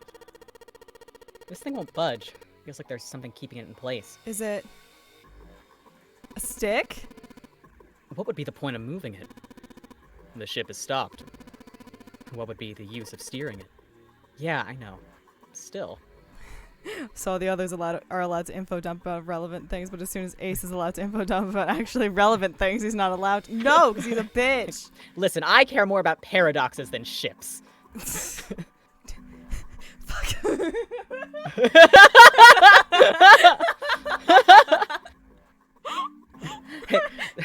Junpei, Ace. do you like ships?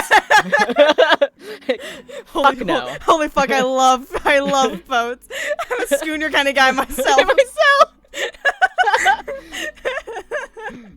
Let me show you my yacht. You haven't seen shit till you've seen my yacht. Where's my The iPhone? SS June. This is I call her the SS June. Oh, is she a beauty?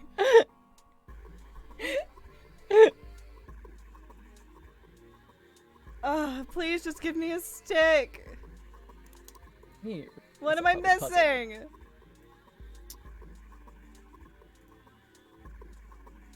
I see a stick right here.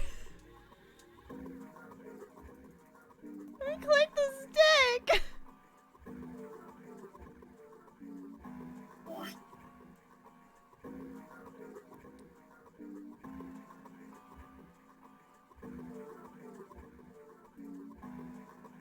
Hold on. So, I lied to you. You don't need the stick yet. Oh my god. Why would you lie to me? I'm sorry. I misremembered. Can I like? You don't need to worry about this at the moment. Oh, okay. You can worry about the speed and the directions separately. Okay.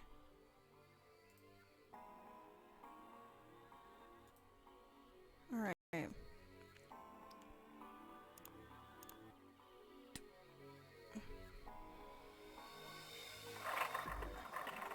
I think that's what it was, is that it just yelled at me because I stopped between south and west. Down with south. West.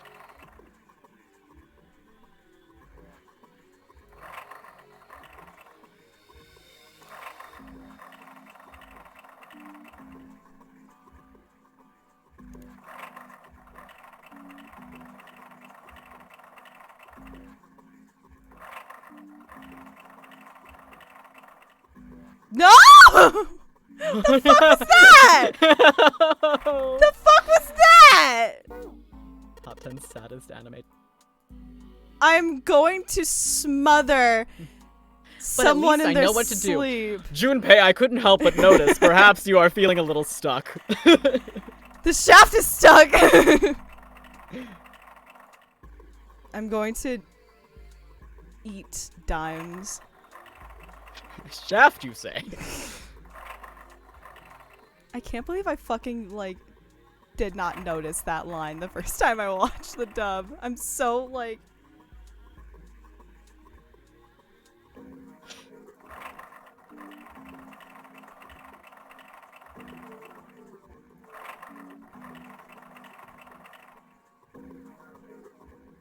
Oh, thank fuck. What the? The handle came off. Oh, thank fuck. Ha! Stooping so low, are you, Zero? He just had a comment.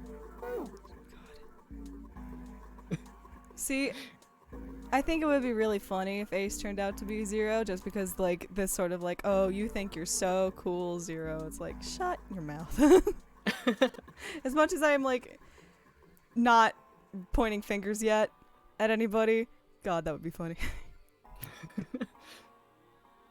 So. Yeah. So. So. I sure hope this handle fits. Uh-huh. Yes, it fits. Oh, nice. Excellent. That should allow us to operate the engine order telegraph. Yeah. Let's give it a shot. You just have really, like... That's He's why like, I I'm did helping. It. You're not. I'll You're- try being helpful, Junpei. No. Okay. No. Go full. Then half. Then slow. Then full. And then half. And then dead. And stop. Huh? That's weird. I thought I put in the right speed. Did I mess up? No, I don't think so. Look. Something's happened on the back wall of the wheelhouse. Yeah, you're right. Let's check it out.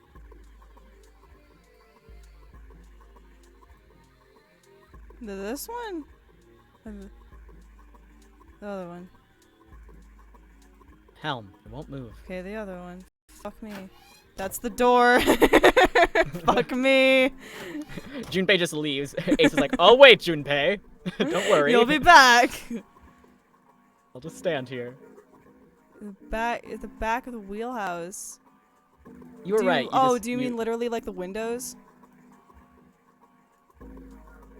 No? No. What if I cried? You were on the right screen. Or were. Oh, okay, hold on. Not this one. Oh, fuck. The other one. Okay. Huh? No. No, you were right on the screen. I just was saying no to the door. Yeah. Okay.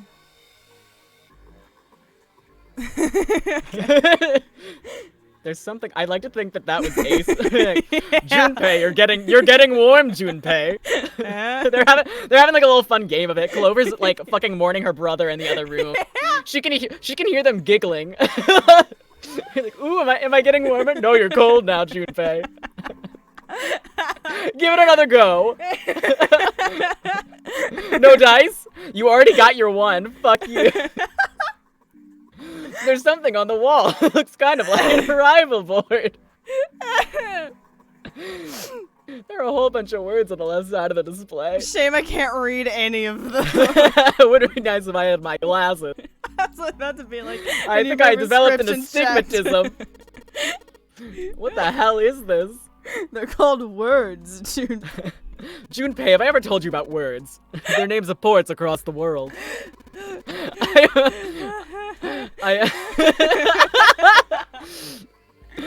I imagine it's showing us the ship's route. You know, just like the ones you might see at an airport. Departing XX carrier, XX flight, XX at XX o'clock. Like that. Sex o'clock. At 6 o'clock, Junpei. Oh. Okay, I get it. Okay. I mean, I'm a child. those are the names of all the ports along the ship's route. It looks like only one of those has a time on it, though. The time on the last line, right? He never explains it again. He never brings it up. 10 seconds. Yeah, it's just like... 10 seconds past 3 o'clock. Perhaps that's the arrival time. That's when we're bringing sexy back, Junpei. I'm bringing sexy back. 3 Yeah. seconds plus 10. Oh, there no 10 seconds past 30. Oh my god. A mechanical pocket watch with a spring. Can you fuck off? I fucking love watches, Junpei. It doesn't appear to be working. What did you do to her? The hands have stopped at 5 minutes 39 seconds past 10 o'clock. Turning the knob does nothing. Yeah, it's probably broken. It looks as though you could move the hands, however. I figured this out already, Ace. I'm telling you because I want to feel like I'm contributing. You're not. Well, I know that I'm supposed to put the pocket watch in this hole, but... Oh. Hole. Could you adjust the time, please, on the pocket watch? Do I have to... Hold on. Do I have to use the pocket watch on the this and get a time? A digital scoreboard or something like that. Exactly what I said. On the left side, it's got the names of the ports the ship will stop at along its route. The last line says 10 seconds past 3 o'clock. Uh-huh. That must be the estimated time of arrival at the final port. Uh-huh. Oh, perhaps. Whoa, what's he doing? Excuse me, Junpei. I'm gonna reach into your pockets again. Hey, he just took my pocket watch. Hey, You just took my pocket watch. what the hell are you doing? You just took my pocket watch. Just trust me. Can you stop reaching into me pockets? I have no SpongeBob-y sense Bob? of personal space. Sorry I entered your bubble. I needed to do that. It should be fine now. I fixed her. I can fix her. Well, thanks for giving me my pocket watch back, but you don't need to look so smug about it. Let's see what he... Oh, he moved the hands. 10 seconds past 3 o'clock. Oh, so you changed it to match the final arrival time. He's nodded slowly. You know what to do next, right? Shove this thing right up your ass. Give it a shot. Just remember that I helped. Bud, shut your mouth. Looks like this is some sort of lock. I literally hit. I wonder what we do with it. I fucking hit. Well, I guess we'll shove it in there. Yeah! It says open now. Good work. I helped. He started saying like, welcome to my gamer pad. As you can see. See, not many girls come in here on account of get friend zoned so frequently. It seems you were successful. Well, I don't have friends. Maybe they'll want to be friends with me. It's not as pleasant as you think. They don't treat you like a friend, they treat you like an item. Sometimes I wish I could be more than just an accessory. Fortunately, as a gamer, I don't Get respect. Well, I'm not a gamer. Maybe they'll respect me. Junpei, that just makes you a beta cuck.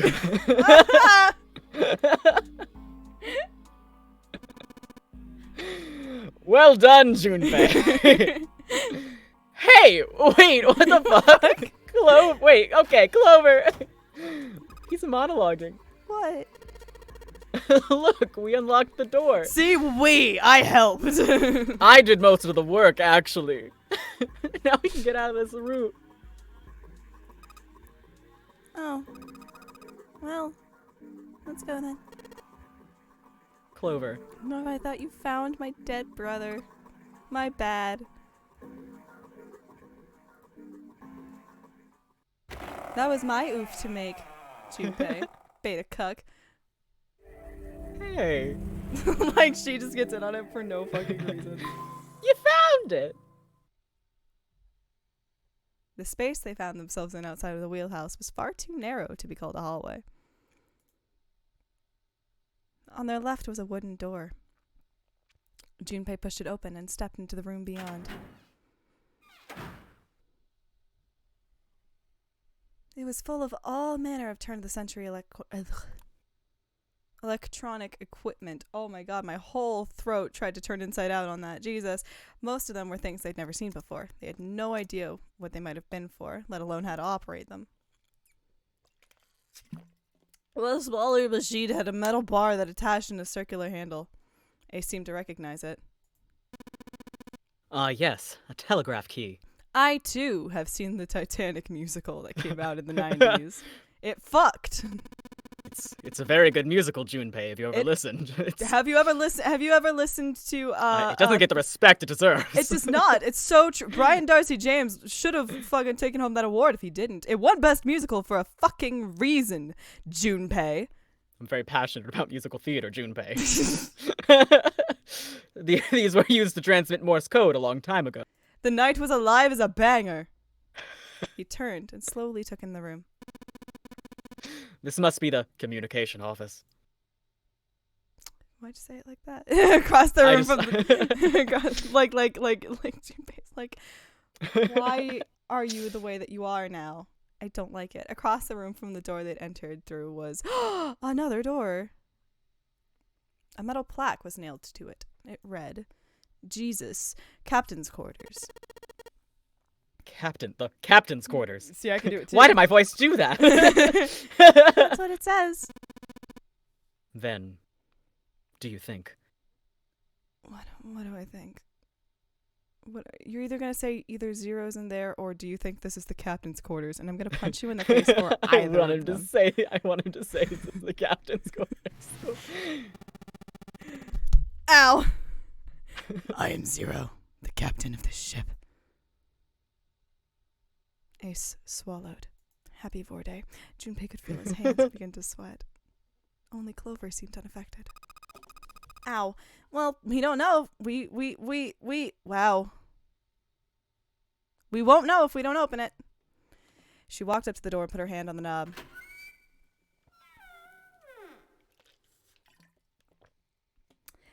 It opened easily. Oh, sorry. Fuck that other line of dialogue. Fuck that shit. A man was dead on the floor, covered in blood. Hi, Junpei. Haven't seen you in a while, baby girl. How you doing? Look at him in his 3 outer layers. That is a trans man. Right? He is covering that body. That is some Dipper Pines trans mask shit.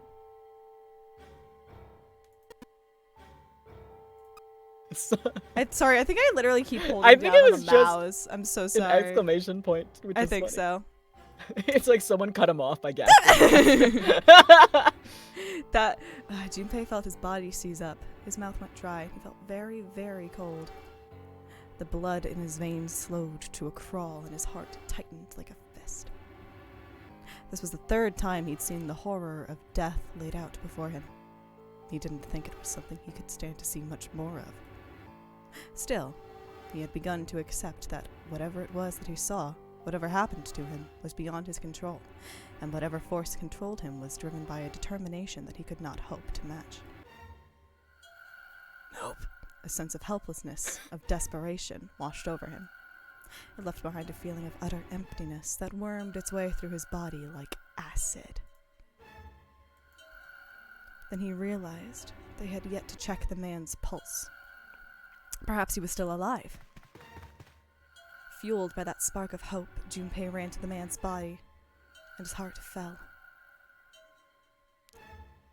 His fingers on the man's neck felt no pulse. His pupils had dilated, and he wasn't breathing. Honey, his pupils are gone.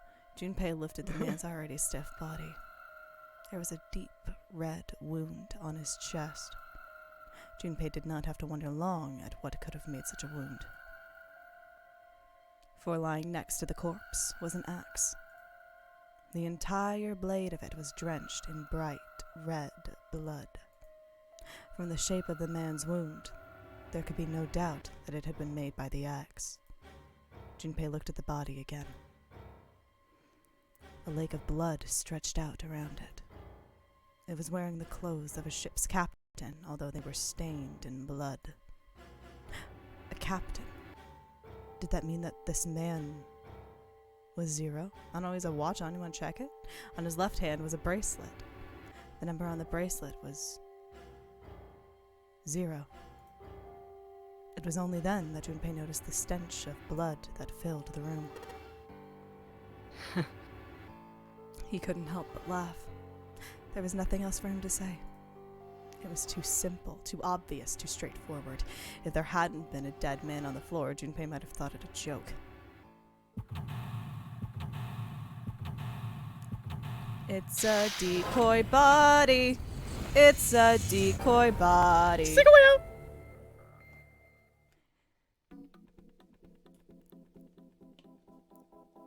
Actually, before we seek way out, I'm gonna go get a munchy crunchy. That's a 'Cause great idea. My body just went, hey, you know what you should put in you? Sustenance.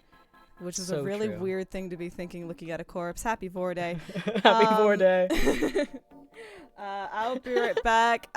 Ren, do you want to be in charge for a few minutes, or do you just want to take a break? I can be in charge for a few. All right. I'm leaving you alone with Ren. Don't break anything while I'm gone, unless it's really funny. Oh well, unless it's really funny.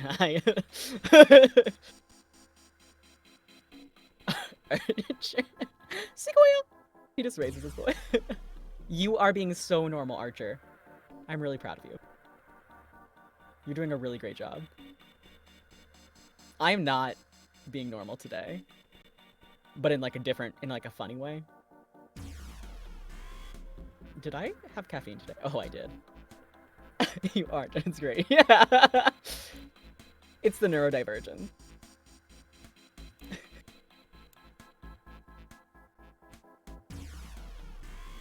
It's so true. So. I really wish that there were 3D models that people had made of the characters in this game, because I think it would be so funny to make Ace specifically do little dances. Like, I'm imagining, like, Toxic, and the mental image will not leave my mind, and I'm really sad that it cannot be a reality unless I learn how to 3D model, and I don't want to do that. I will gladly animate it, but that's up to someone else, unfortunately. I need all the characters, though. I think it would be funny. Like, Ninth Man? Oh, the evils that could be committed. I believe you. I think that if they don't exist, we have to convince someone that they need to exist. The Zero Escape fandom is small but mighty, and evils need to be made. I think it's the least we deserve. I'm very close to getting the Zero Time Dilemma models to cooperate. I am gonna have to, like, remake the bones, unfortunately. But yeah, Soggy Cardboard is almost complete. At least in terms of getting him to function and be in the correct human shape. His skin is no longer absent. So that's something. I fixed his hair. I just had to manually fix his hair. I did have to get rid of his bones. I had to take his bones. I'm gonna have to recreate his bones from scratch, which is something I have to learn how to do. So it's gonna take a while, but I will get that man into Miku Miku Dance, so help me God. I need to make him do a little dance. Hopefully with bones. He would need. Yeah. That's how it goes, isn't it? Stupid death games and their bone hurting. He drank too much bone hurting juice. That's why he wasn't important to blender correctly. Such a shame.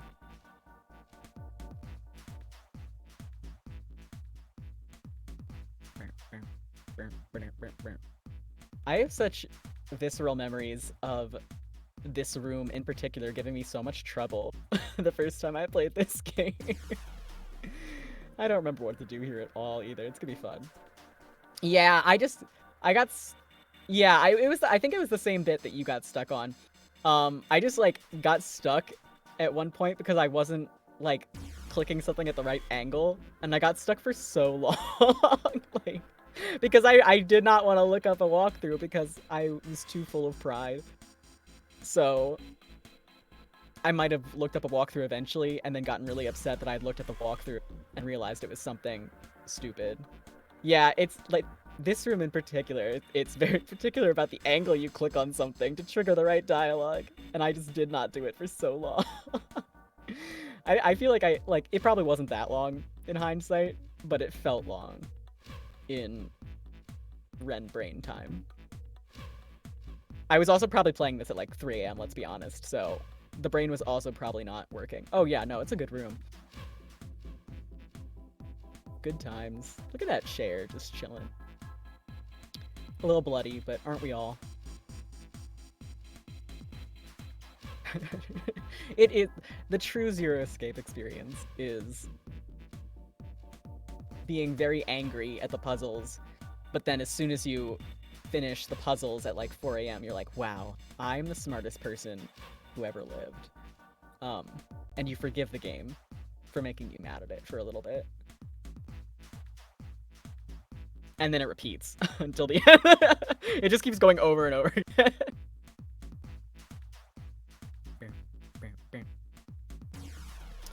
Yeah. I hope it happens. Because I really like the puzzles and Virtue's Last Reward. I think those are my favorite. Says guy who's only played the 2 and hasn't even finished. But it has really good puzzles. They make my brain go burr. Except for the one that will not be named. Yeah. Well, I don't forgive it yet, but I one day I'll forgive it. Enemies to lovers. That's what's gonna happen. You don't know. Oh, it's a different one? Oh, I remember. Oh, great. Well, yeah.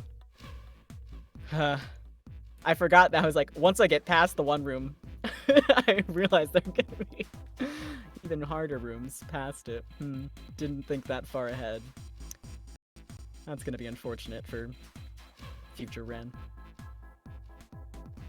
But that's future Ren's problem. Current Ren is coasting.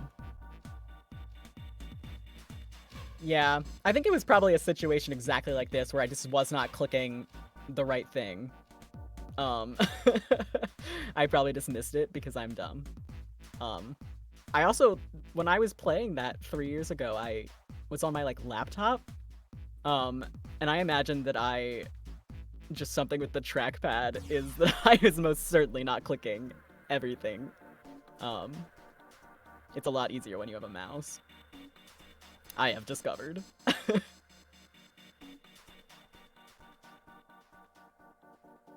Yeah. I play the worst is I don't know how I beat Danganronpa with a trackpad.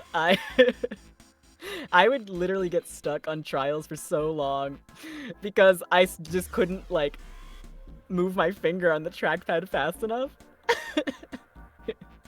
There's one in V3 that it took me like an hour to beat because the angle of it was so specific. I should have just I should have gotten a mouse. That would have been the smart thing to do. But I was dumb. Still am, but like, I'm done with the mouse now. So, you know, that's character development. So true. I just want to be a stupid hoe.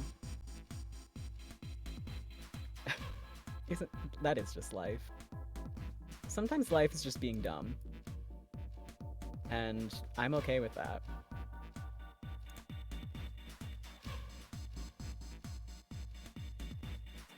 I think this is one of my favorite tracks in the soundtrack. This is a bop. It's like, you'd hear this in a club. If this played at a club, I'd lose my shit. I'd be on the dance floor. You know, if I ever, like, went out. Imagine going out and you're at the club and they just start playing the Zero Escape soundtrack.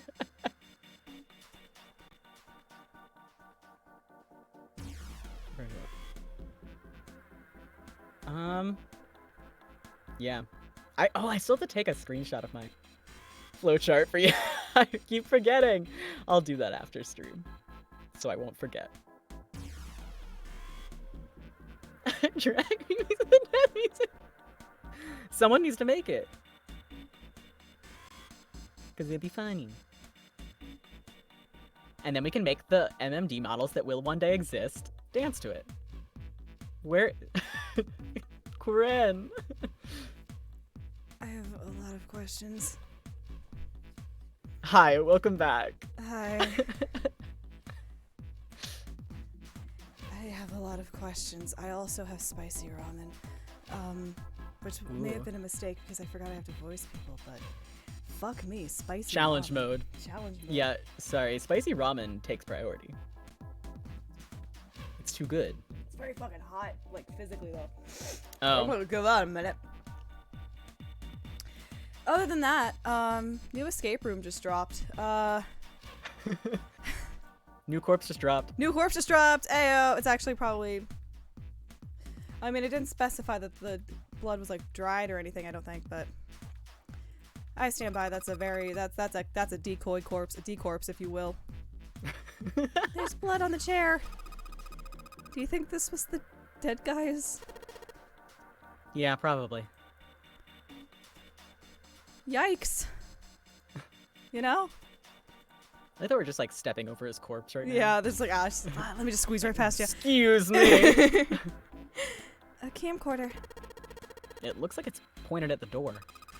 Well, the power's on. Why would someone want to videotape a door? There's a plaque on the door, but it doesn't say anything.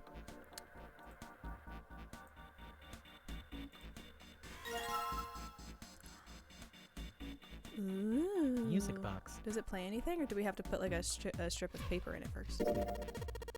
Oh, it's one of those old music boxes. How about we wind it up? Why does it sound like that? Is it broken? The pins on the cylinder are shaped all weird. I don't think those are the pins. It looks like someone put something else on top of it. And I think we're gonna have to take it apart to figure out what's going on, don't you? So let's find a thing to take it apart with. It's a lamp. It doesn't turn on. I don't think there's anything special about it. That's for me to decide. God, just roast that fucking lamp. Like, goddamn. Jesus. A bed. There's nothing in it.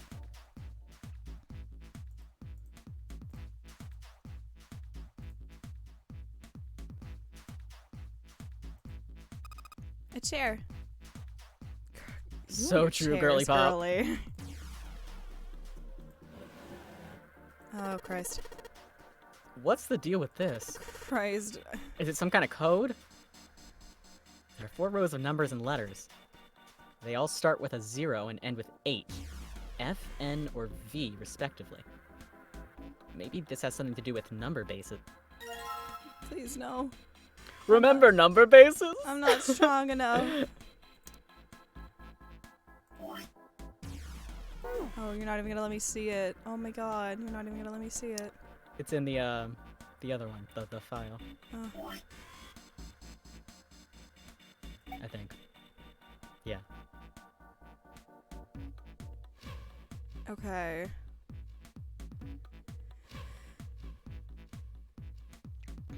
Okay, fuck it, sure.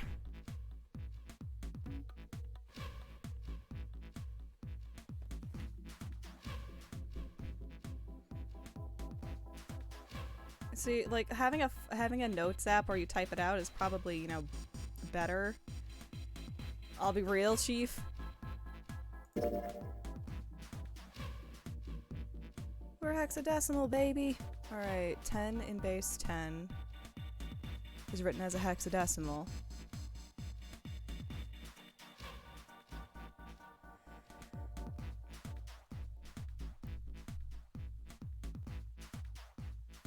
Okay, that's so many words.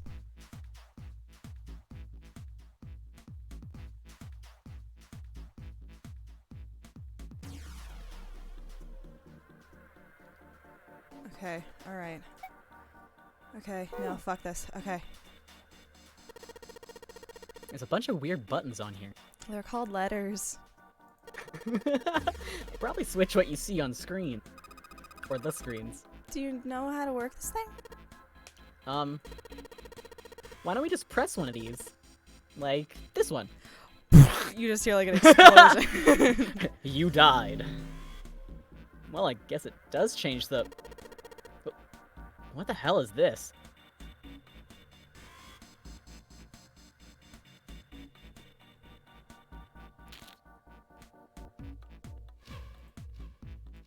Aesthetic. Just static. Hey, isn't the door on that screen the one right behind us? You're right. So, whatever that camera sees is sent to this screen in real time. I wonder if that means something, you know?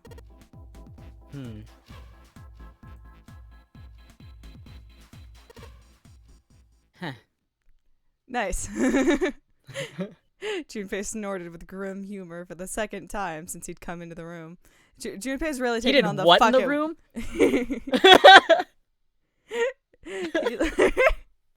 So sad.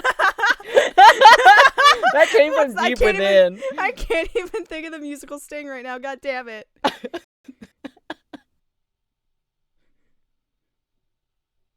I just keep wanting to do the. I keep wanting to do the. From like the. Okay, the screens along the bottom had a single letter each, spelling out 0.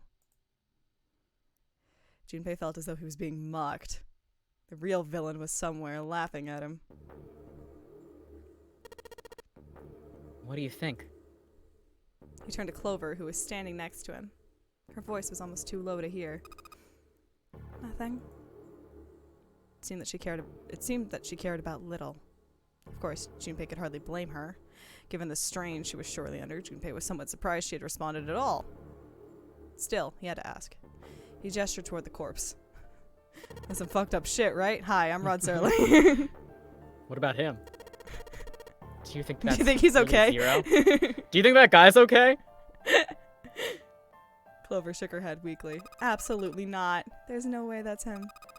Didn't I tell you already? 0 is one of us. Yeah, right. Well, even if he wasn't one of us, there's no way that man could be 0. Don't you get it? The letters that spell 0 on the TV screen. The captain's clothes he's got on. And of course, the bracelet with a 0 on it. It's too obvious. Look, this is 0, right here. This dead body is 0. Doesn't that seem kind of funny to you? You're right. Only an idiot wouldn't see through something like that. Sorry, I was yawning, Clover. No, such a boring concept. No, that's not the point. I'm not trying to make fun of them for thinking a trick like this would work. Ace is over in the corner like... Ace walks in. Hey! You This found guy's 0! Congratulations! I'm sure they didn't think it would work. Which makes me wonder, why did they do it? I think this is a challenge. Just to weed out the idiots from the squad. A challenge from the person who's really behind all of it. He's making fun of us. He's calling us a bitch to our faces. Don't you get it? Whoever killed this guy really wanted us to think this corpse was... If whoever killed this guy really wanted us to think this corpse was 0, they'd never have put a bracelet on him. Walking about with a 0 bracelet would be like hanging a sign around your neck that said, I did it. Anyone with a brain would be able to see that this guy is supposed to look like everything 0 is supposed to be. Just like we did. The killer must have known we wouldn't think he was 0, and put the bracelet on him anyway. Do you know why? Why? Like I said, he's mocking us. He's calling us all beta cucks, not just me. Too bad, suckers. This isn't 0. It's the same bad joke a lot of criminals like to play. They'll just sit back and watch Fuck! people run in circles. I dropped a really hot noodle on my bare No! skin. The fuck hurt. Look, here I am. What's wrong, guys? Come on, catch me if you can. It's really twisted. But it almost seems kind of childish. Yeah, you're right. It's really childish. It's like it's just a game to whoever this person is. That's what seems funny to me. Junpei bent down next to the corpse. Alright, let's get back to the point. Who killed this man? I don't know. And what's this guy's deal? I just said I don't fucking know, Junpei. Who is he? How would I know that? If I knew anything, I would have told you. You have no idea who he is? Why would I? Junpei sat back on his haunches and thought. We should check and see if he's got anything on him that might tell us who he is. Give me a hand here, Clover. What? We gotta flip him over. I'm Come not touch this touching him. corpse. I'm not touching him. How else are we gonna search his pockets? Well, why don't you get the guy who's been nothing but inclined to search pockets to do it? I heard you needed to search some pockets. Clover didn't move. Junpei had no choice but to move the body on his own. Fuck you, Ace. He grabbed hold of an area not completely covered in blood and shoved. It took a moment, but eventually Junpei felt the man's bulk begin to shift. Just as it did, something fell from the man's left wrist. The bracelet with 0 on the face. Lastly, let us discuss how to remove the bracelets. There are only 2 ways to do so. 1, you escape from the ship. 2, your heart rate reaches 0. In other words, once this bracelet is taken outside the confines of the ship or detects that its wearer's heartbeat has fallen to 0, it will shut down automatically. Junpei stared at the bracelet. This man. He's dead, isn't he? Nah, he's fine. He's completely fine. Huh? No, it's just... I guess I didn't really think about it until just now. Right now. If his bracelet's off, that means he's dead. Well, it's pretty obvious that he's dead. You don't really need to look at his bracelet to figure out that he's dead. Yeah. Yeah, I guess you're right. It is pretty obvious. He looks a lot better than the other bodies we've seen, though, you know? I mean, if there wasn't all this blood, he'd almost look like he were still alive. I mean, I know it's kind of a messed up thing to say, but he kind of has it better. It's a double fake corpse. We're pulling a saw on your asses. Dying from a bomb going off inside you, I mean, that's just... Some of Snake's bones went right through his skin. That's the example you're gonna use, and not the one we saw earlier that wasn't anybody's brother! I think the explosion must have thrown him against a wall or something. There's a broken bone just sticking out of his left arm. Junpei! Thank you! Suddenly, Junpei realized what he was saying. How could he have been so cruel? He clapped his hands over his mouth. But it was already too late. He turned to look at Clover. She was glaring at him furiously. What did you just say? Her words sounded cold. He knew an apology could hardly atone for what he'd done, but he tried anyway. Oh, man, I am so sorry. I shouldn't have said that. I really don't know what I was thinking. I mean... No! That's not what I'm talking about! What did you say about his arm? Arm? Yes, his left arm! You said it, didn't you? Well, yeah, I did, but... I mean, didn't you see it too? Of course not! I could barely look at him! Clover took a quick, deep breath. Are you sure it was his left arm? Junpei thought back. Yeah, I'm pretty sure it was. And he had a broken bone, right? What the hell are you getting at here? Shut up and answer me! She shoved she shoved her face closer to his. He could see the fire in her eyes. Junpei winced and swallowed. Yeah, he did. It was pretty bad, too. The bone was sticking out of the arm. No sooner were the words out of his mouth than Clover's expression changed. Suddenly she was crying. Junpei wasn't sure what to do. Thank you. It was close to the last thing he had expected to hear. Junpei had no idea what just happened. He didn't think he'd done anything worthy of thanks, and he couldn't understand why she would have chosen that moment to begin crying. So he simply stood there, confused. Thank you, Junpei. She thanked him again, and then something even stranger happened. Clover threw herself into Junpei's surprised arms. Hey, what's going on with you? Sorry, it's just... I'm so happy. Why? The body in the shower room. It isn't his. It isn't my brother. Huh? It's not Snake. Why on earth would you think that? Because his left arm is... She stopped herself. I'm sorry. I really shouldn't be talking about this. Junpei decided it would be prudent not to press her for any more information. If she did not wish to tell him, she certainly had a reason for doing so. Perhaps more importantly, however, if Clover was so certain, then she was likely right. That meant that the body in the shower room wasn't Snake. It wasn't much, but that knowledge lifted some of the weight from Junpei's heart. He's still alive.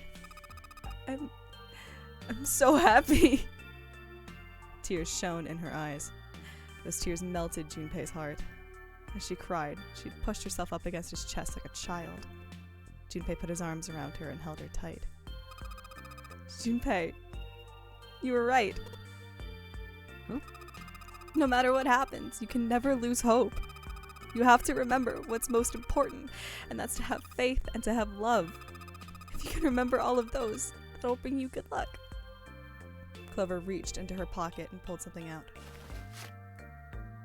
It was a laminated bookmark with a 4-leaf clover. I only made it here because you gave me this. I was suspicious of everybody, and I was angry and miserable. But because I had this 4-leaf clover, because of what you said to me, Junpei hadn't thought his words would have such effect on her. Her words were making him feel a little awkward. Thank you so much, Junpei. She looked up at him. He scratched his nose and pretended to notice something interesting somewhere else in the room. If you really want to thank somebody, you should be thanking Santa. Santa? Why? Well, he was the one who gave me that thing. And the words for each leaf, I got that from him too.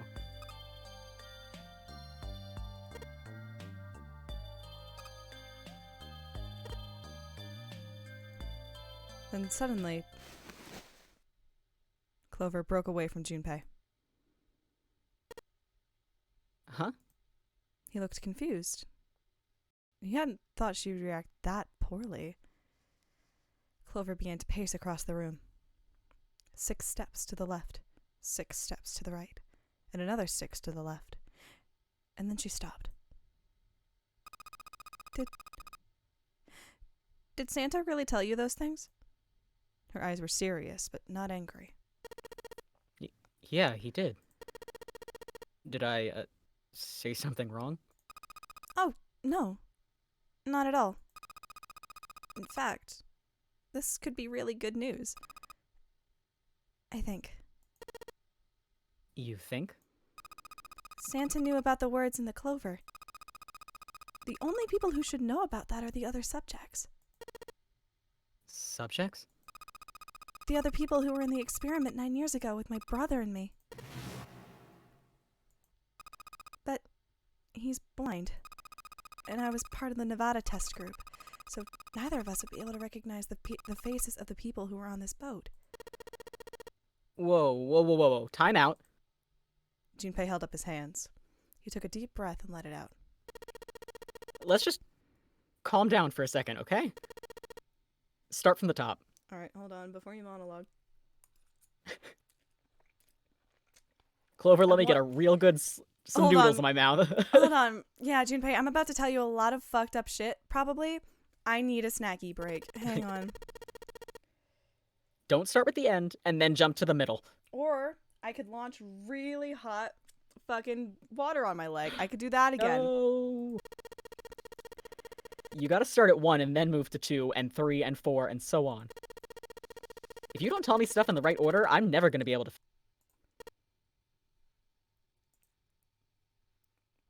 Clover nodded. Alright, let's start with this experiment. What happened on this boat 9 years ago? Do you know about morphogenetic fields? He did, and the realization sent chills down Junpei's spine. All right, how about this? Theory of a telepathic mechanism. Junpei recounted what Lotus had told him earlier. Clover nodded. Telepathy, huh? Well, that's not really it, but I suppose it's similar. So, they were testing telepathy on this ship. Yeah, I guess so. So, what exactly did they have you guys do? The same thing that we're doing now. Exactly the same thing. What? The nonary game. 9 people were put on this boat, and 9 others were put in the building in Nevada. Nevada? Nevada. No, there's a specific way to pronounce it, and I will get it wrong. And the game started. Junpei grabbed the sides of his head. Look, I'm sorry, but I don't get it. What do the nonary game and some telepathy experiment have to do with each other? Clover bit her lip. She blinked back sudden tears. What had happened to her in Nevada? The ability to access a morphogenetic field is affected by a couple of things.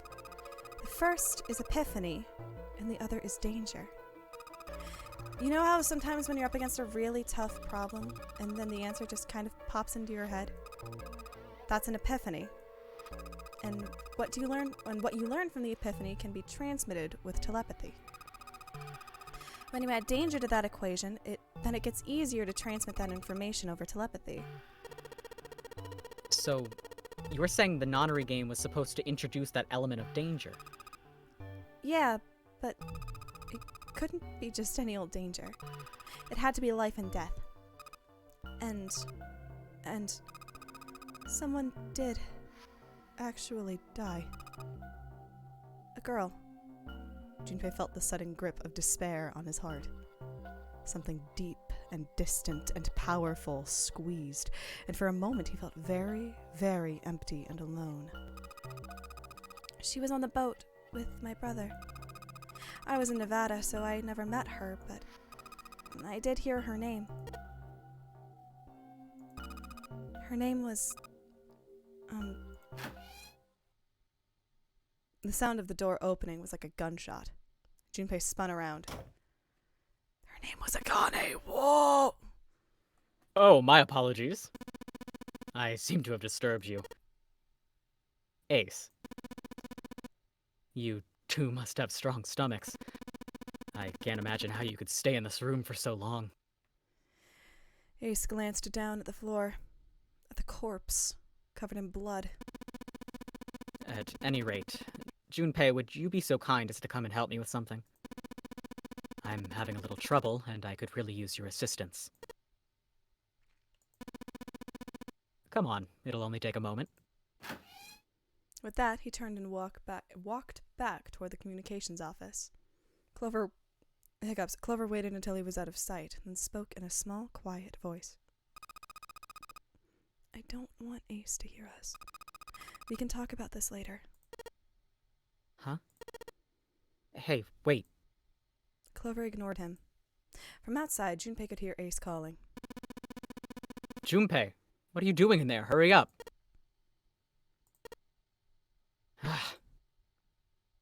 Grumbling to himself, Junpei stomped off toward the communications office.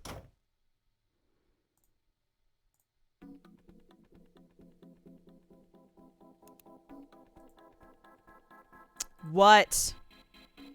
What do you need my fucking help with? This is a really long cable. Mm-hmm. The tip is hooked onto one of the desk's drawers. It looks as though that drawer is the only thing that's locked. I don't see a keyhole, though. An electric lock, perhaps? Take a look at the left side of the drawer. No. Yeah, there's some cables over there. That must mean...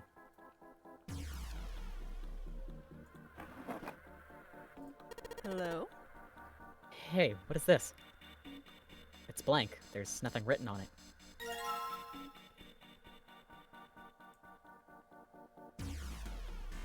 Please, thank God, please.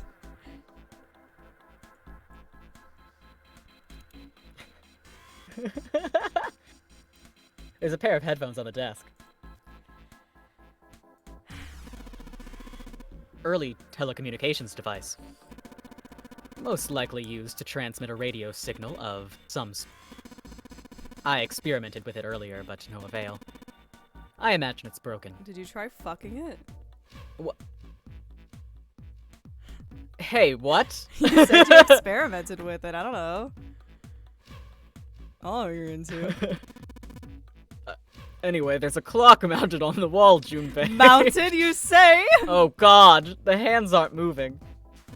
Unlike my beautiful pocket watch from earlier. Little surprised that the time is wrong then, I suppose. Well, the hands weren't moving on the pocket watch either. That was the point. It was broken. You moved the hands.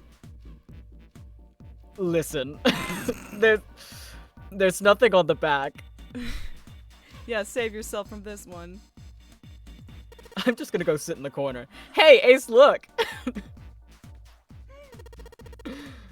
It's a monkey Shit. with glasses. Are you okay?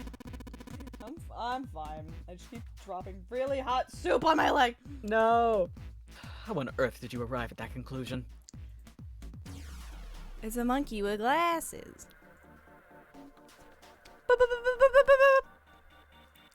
Look, Ace, we're doing Morse code. It's a telegraph key, a machine for transmitting Morse code. I tried sending an SOS earlier, but... I just went boop, boop, boop, boop, boop, boop, boop, boop, with my mouth a few times. It didn't really do anything. No one responded. I doubt that did anything. They left me on red, Junpei. Zero would never make it that easy. So you think it's broken? No, it works. I just suck at fucking Morse code. I'm just not sure if it actually transmits anything outside of the ship. Is everyone here loving my sloppy soup noises? Is this preferable to everybody? ASMR. ASMR sloppy soup. Puzzle solving ASMR. Just a normal light. Well, it won't turn on, so maybe not that normal. Get its ass. Get its ass. Hey Ace, look! It's a model of a steam train! How on earth did you arrive at that conclusion? I just like picking on you and annoying you.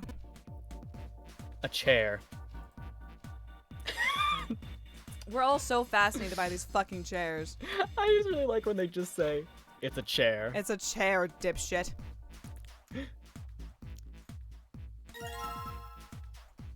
Ooh, can we take apart the thing?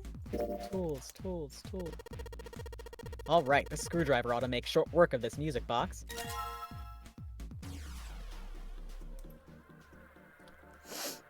Alright, hi. Hi. Power cylinder now. It looks to be a cylinder for a music box. There are a number of pins and some pieces of metal that look rather like fans attached to it. Great. Hello? Ink. Ink. Great. It's an old telegraph machine. Nothing suspicious here. Great.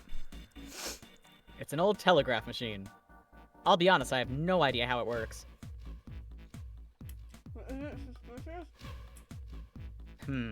Doesn't look sus to me. Oh, we're back here. Hi. Huh. What if we... Hear me out. I guess I'll put the ink on the cylinder.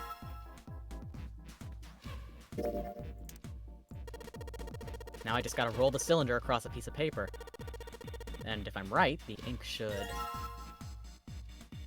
I know things. Slay. I am a slay pussy queen. Look, Ace, aren't I a slay pussy queen? Shut up, Junpei. Junpei, I'm just gonna sit in the corner. You just do whatever. You have fun. Alright, I got the Morse code I'm supposed to enter. If I do this right, something will happen. And someone hope. will die. Of fun? Alright, let's give this a shot.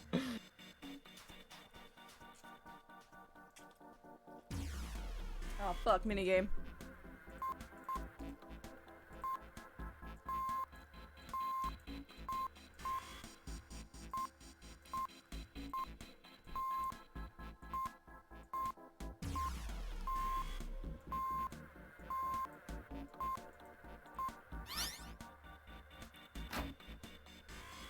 That's the last one. And... yes! Excellent work, Junpei. Good job. You seem to have figured it out. You seem so pleased with me. You've unlocked the drawer. Thanks for solving this room for me, bitch. Oh, hi. Oh, fuck. A red file lay in the drawer. Junpei reached down and picked it up. The cover read, All ice. All ice. Alice. Did that mean... Junpei couldn't hold back. He had to know what was in that file. Each page was covered in strange characters. They looked like tiny drawings of birds, snakes, insects, horned animals, wings, and even kneeling humans. There were many pages in the file, and each was full of these strange symbols. What the hell is this? Hieroglyphics. Did you not pay attention in, like, 6th grade, my guy? He didn't realize he'd spoken out loud until Ace looked over at him. They are hieroglyphs. I guess hieroglyphics is the linked. I don't know. No idea. A form of writing used in ancient Egypt. Ancient Egypt? That's right. Can you read them? Fuck no. Of course. I can't. What would you make you think I could? What the hell? Junpei flipped through a few more pages. It wasn't just 1 or 2 pages that were covered in the strange symbols. Every single page was covered in them. Trying to read them was pointless. Junpei wasn't going to waste any more time with them. He made to close the file. And something fell out. He bent down and picked it up. A keycard. There was a symbol on it that reminded Junpei of the symbols for the Saturn and Mercury keycards. This one, however, had a dot in the center of the male symbol.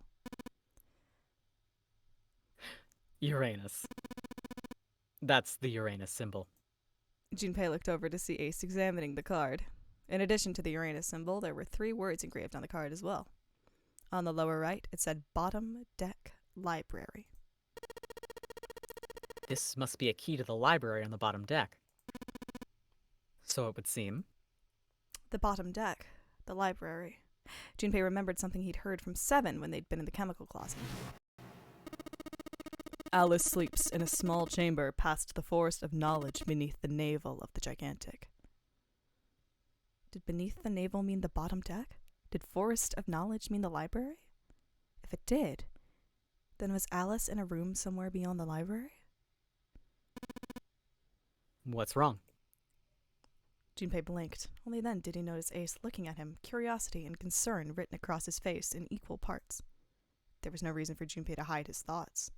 He began to explain his theory to Ace. Then he stopped. It wouldn't make any sense if Ace didn't know who Alice was supposed to be. So he told Ace everything June had told him. About the Egyptian priestess, about Ice 9. And finally, about the woman who wouldn't melt, who had been recovered from the Titanic disaster. He told him about how she had been called All Ice, which had eventually turned into Alice. And how she had been purchased by an English millionaire who called himself Lord Gordon. And how Gordon had hid Alice somewhere on the ship. And you think that he hid her in a small room beyond the library's bottom deck? Yeah. Well, I mean, I guess so. I see.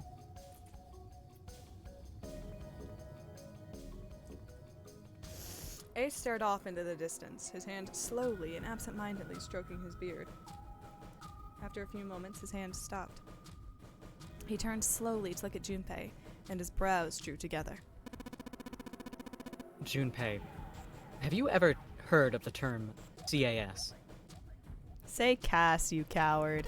Cass? Cass? You mean Cass Ace? Do you mean Castiel Ace? I went on Tumblr, sure. Yes, I'm still not over how they sent him to super hell. Anyway, it stands for Cells Alive System. Advanced technology for freezing and preserving organic matter. Put simply, it is a technique that allows one to freeze things without the formation of ice crystals. Normally, if you freeze something, fresh water within its cells expands as it crystallizes, damaging the cell membrane. Cass, however, works differently. He sends that bitch to super hell. Yes, I am a Destiel shipper. Sue me. I'm still mad about 1518. We don't have to talk about it. The object to be frozen is super cool, using magnetic fields and then frozen instantly and uniformly, giving ice crystals no time to form. It was originally developed for the preservation of food as an alternative to the normal freezing process. Now, however, there are rumors that it can be used for other things. Like sex? I knew you were going to ask that, Junpei, so I was already ready to say no.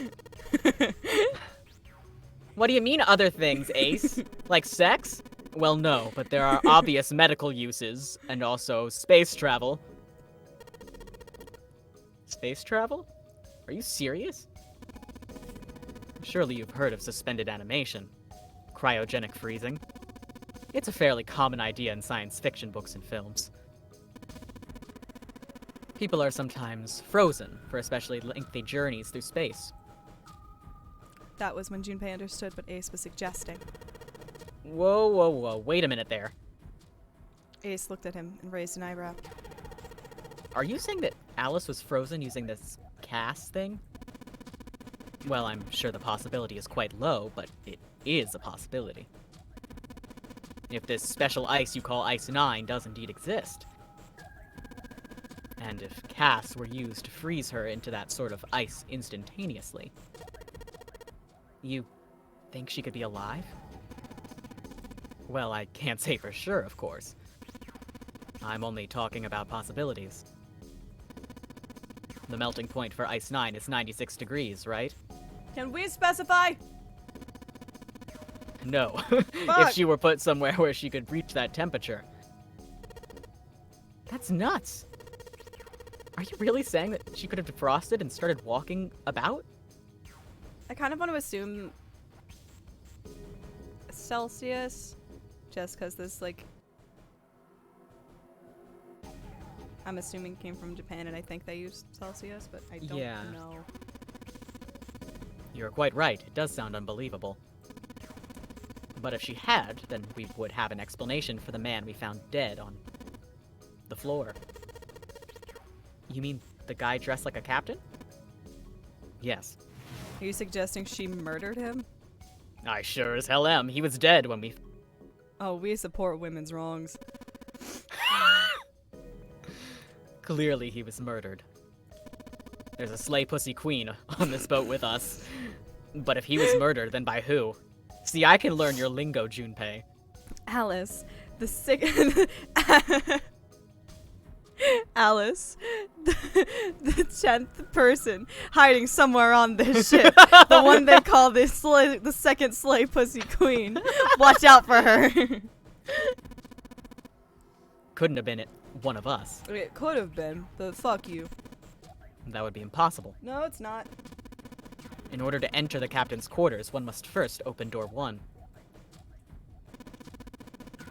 That door that requires the Earth key prevented us from accessing door 1. Could have been dead long before the game. Who was it that opened that door? Santa and Lotus. Is it Fahrenheit? Okay. Right. Clearly, the two of them could not have opened door 1, or any other door for that matter. Who else, then, could have done so? Junpei thought for a second. No. Nobody. After Santa and Lotus had used the Earth Key, they turned back and met up with Junpei and June, who had just returned from E-Tech. The four of them then proceeded to return to the large hospital room to reunite with Ace, Seven, and Clover. When Junpei and his team had gone into the shower room, Ace, Seven, and Clover had been left in the large hospital room, but they would have been able to unopen door 1. Perhaps when Junpei and June had taken the elevator to door 2, then? No, that would have been impossible. They had been gone only 5 minutes. No human could have run to the captain's quarters, killed the man in there, and run back in 5 minutes. It would be impossible for any of us to be the murderer. That being the case, who could have killed him? Wouldn't it make sense if his killer was someone who had been in the ship for some time? A person like that would know the ship well. They would know the locations of all the hidden passages and secret doors. The numbered doors would mean nothing to someone like that. It would be a simple thing for them to enter the captain's quarters. Then you're saying the killer was Alice? It was Junpei's turn to raise an eyebrow. Alice drew his thumb. Alice. Fucking hell. Ace drew his thumb across his lips thoughtfully. Well, this is all only one possible theory.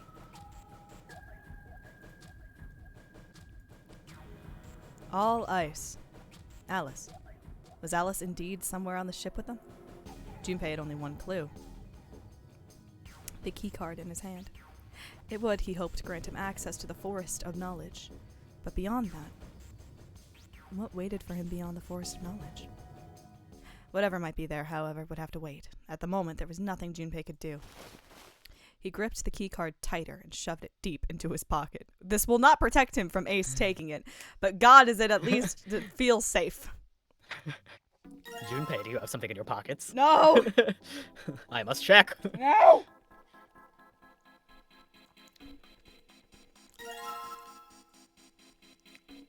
Oh boy. That's a way to put it. Okay.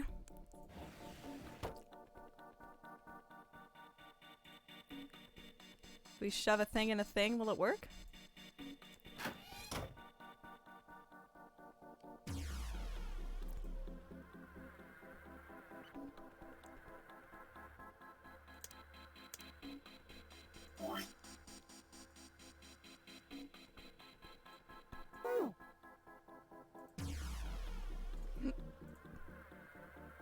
This is one of those things that switches what's on the screen. Let's see if that happens if I flip one of these switches. Nothing. Looks like it doesn't work anymore. It was for the aesthetics only. And that's it. Hmm.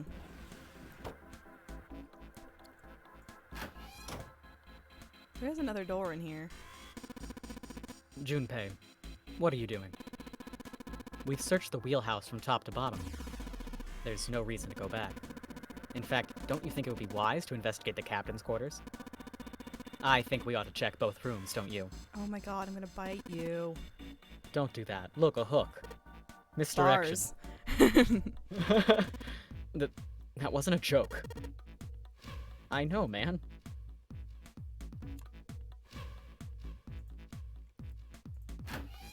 Okay. Oh, that's gonna go here. Okay. Control panel for the electronic lock. Looks like it's got a keyhole on the bottom right. Maybe the key I got earlier. Sweet. Just had to put that key in. Now it's on. Junpei, look! There's a minus sign on the screen. There's 8 of them. That probably means we've got to put in 8 digits. Do you think you can figure it out?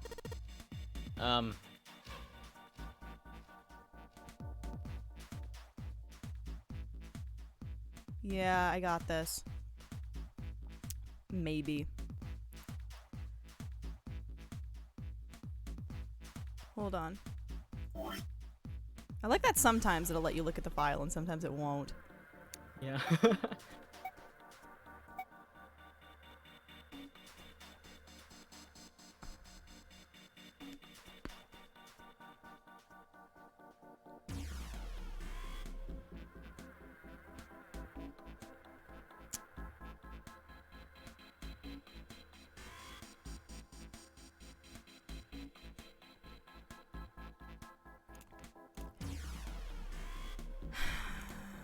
I'm just gonna like assume perhaps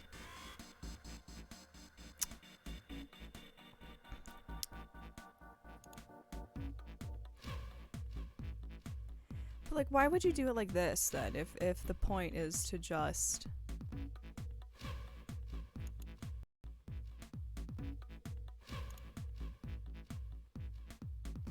Oh, wait, maybe? Christ. Okay. Alright. This is why you make physical tables of things, because otherwise this is gonna drive me batty. Alright. Where's my paper? Okay. Hold on. Hold on.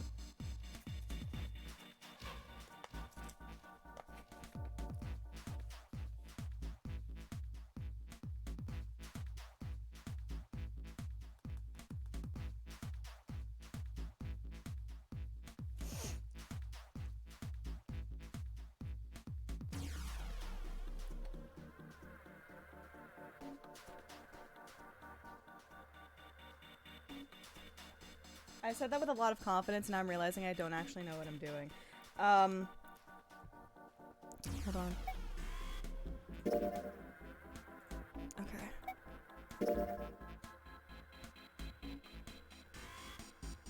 10 in base 10.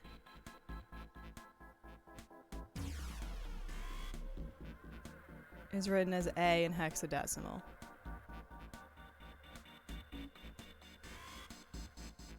Yeah. So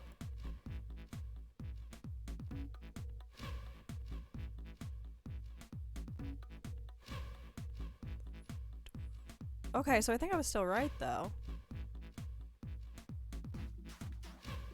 11, 12, 13. Well, that still doesn't make sense. Because that's not giving me new information.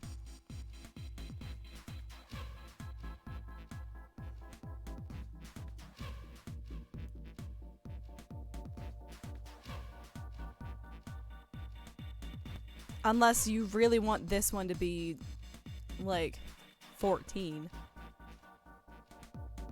And this to be, what?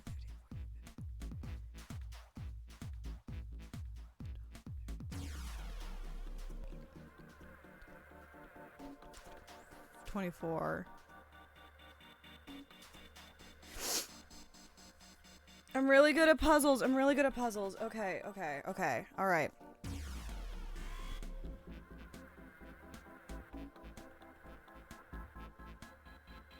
If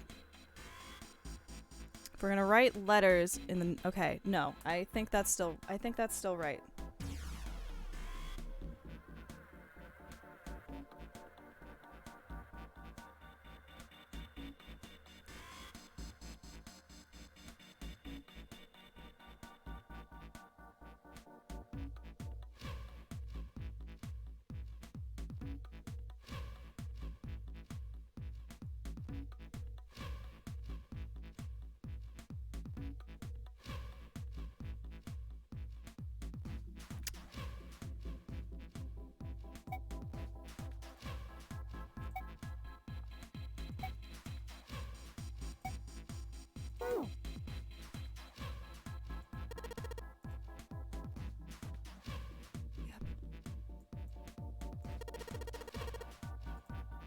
I'm gonna just try some shit.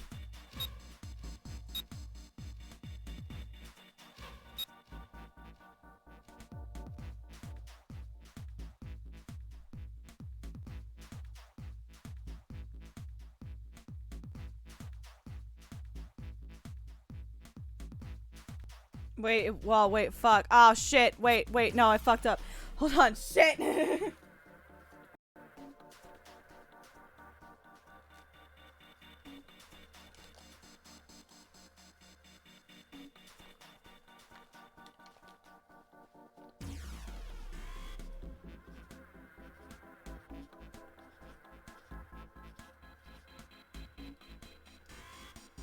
Hold on, hold on.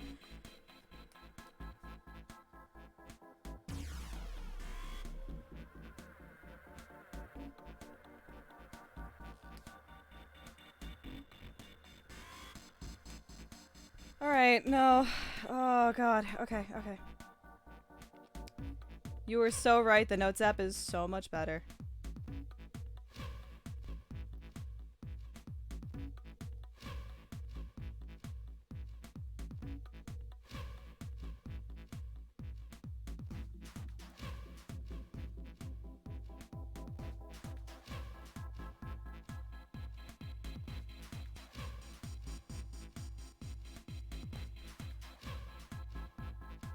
Oh god.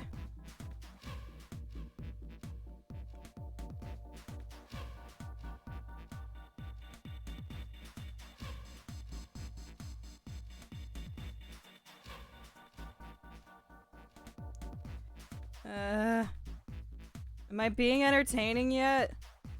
Am I trying to solve puzzles?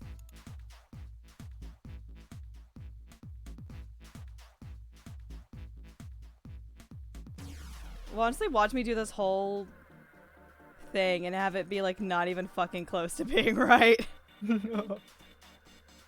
I believe it. Bold choice. I thank you. It though. has not let me down yet today. My belief.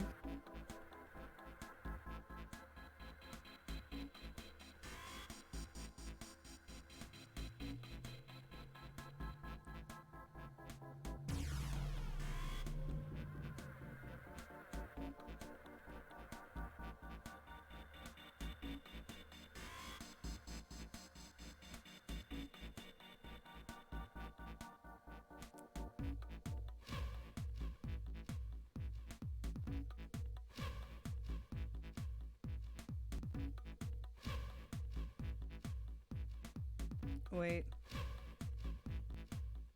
Oh, fuck. Nope. There we go. Okay.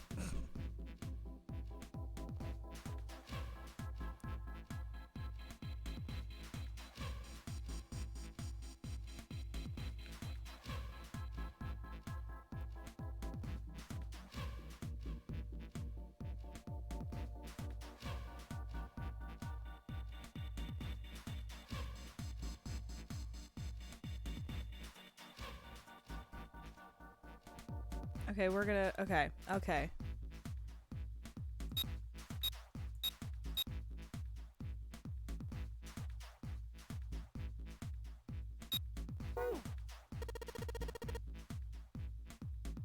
Huh? What's the passcode? I'm pretty sure I've searched every part of this room by now. I'm working on it. I'm really working on it here.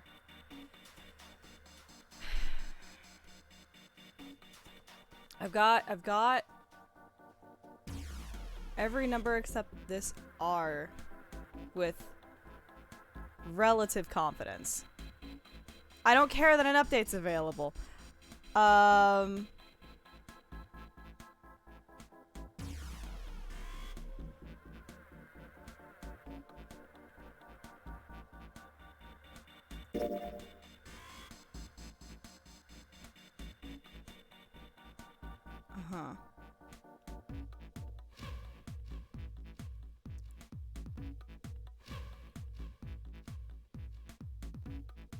Uh-huh.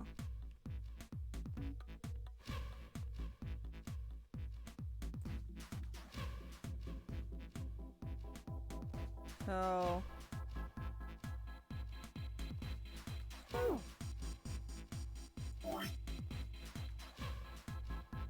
Well, 11, 12, 13, 14, 15, 16, 17, 18, 19, 20, 21, 22, 23.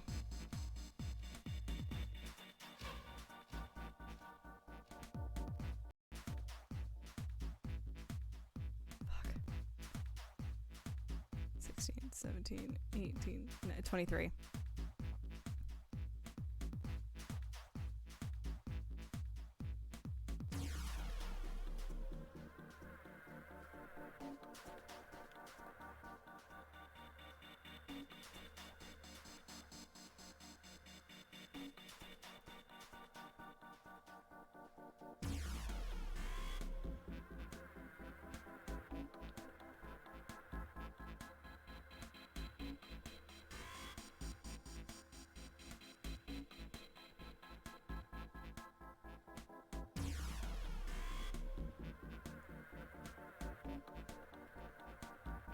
So 10.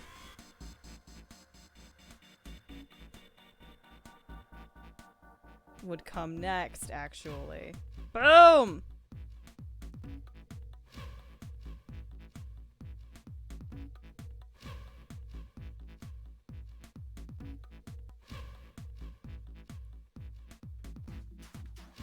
Maybe. I said that with so much fucking confidence. I don't actually know if that's true. Okay. 28. 14.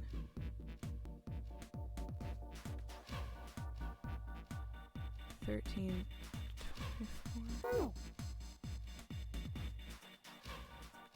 24. Shh.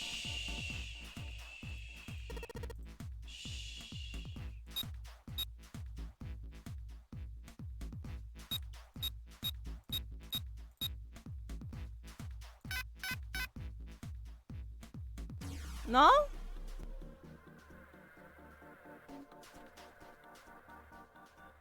What do you mean no? You have the word right. You just the numbers are a little, Fuck. or some of them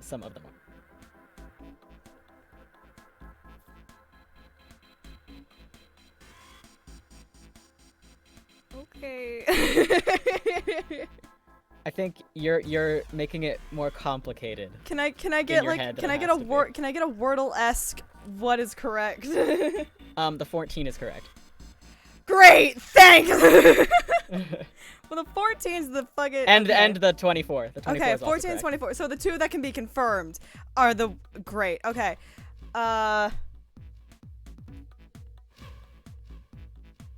I'm not good at number systems. So literally the two where it was like possible to fuck them up.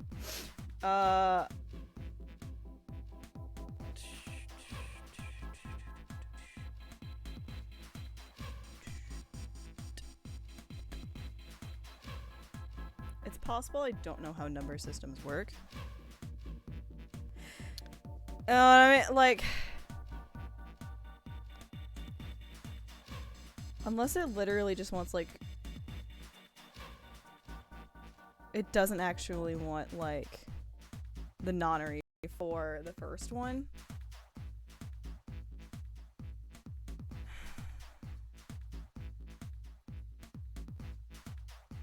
I'm being a silly goofy over here. Okay, so the 14 and the 24 are locked in. I'm open to help on this one, besties. So finish off my swoop. finish off your swoop. It's not. I think you are thinking it's harder than it actually is. You do not have it's A is 10 in all of these Okay. as it gets larger. You don't have to figure out a new 10. Okay.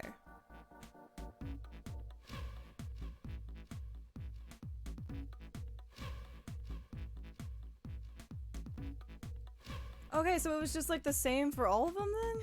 Yeah. Oh, that sucked. Why would you mark it, any other way? Yeah.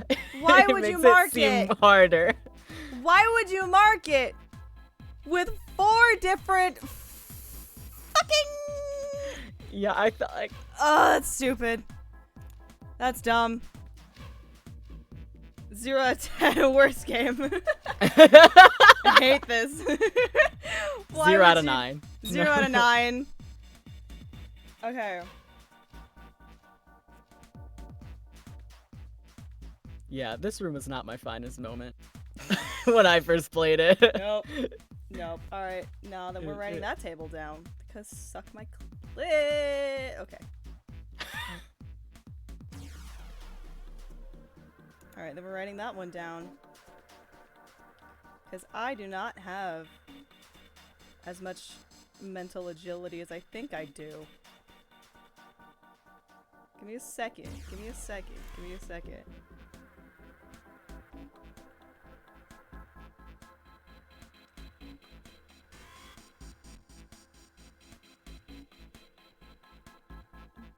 That's so silly. That's so silly. I know.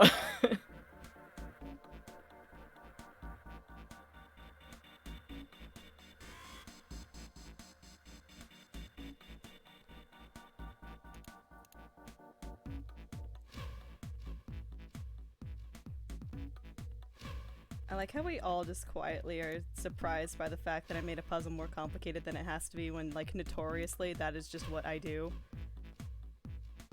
Listen, you're right to think it, because it could have been.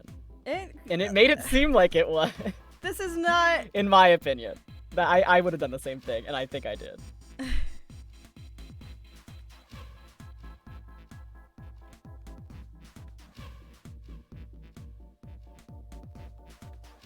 Escape rooms are not my forte. Okay. Me either, bestie. Okay. Okay. Okay. So literally...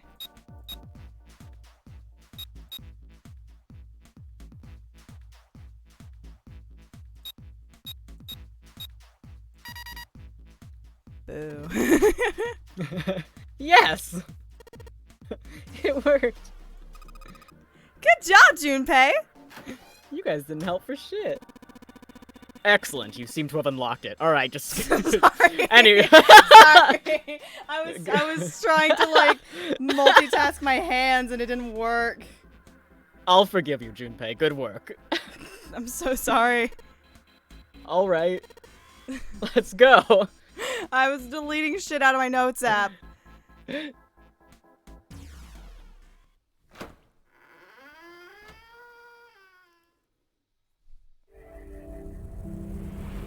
found it.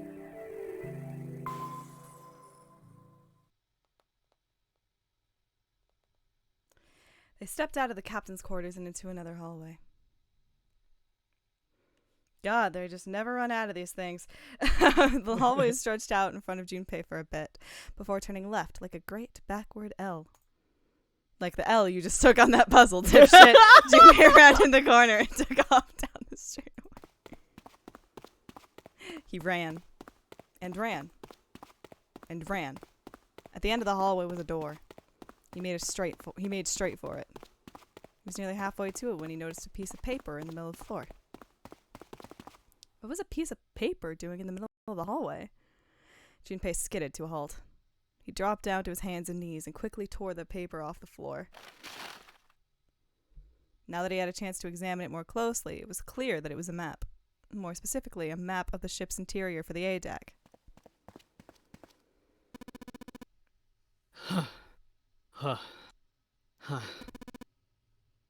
What's wrong? Ace, slightly slower by virtue of his advanced age, had finally caught up to Junpei.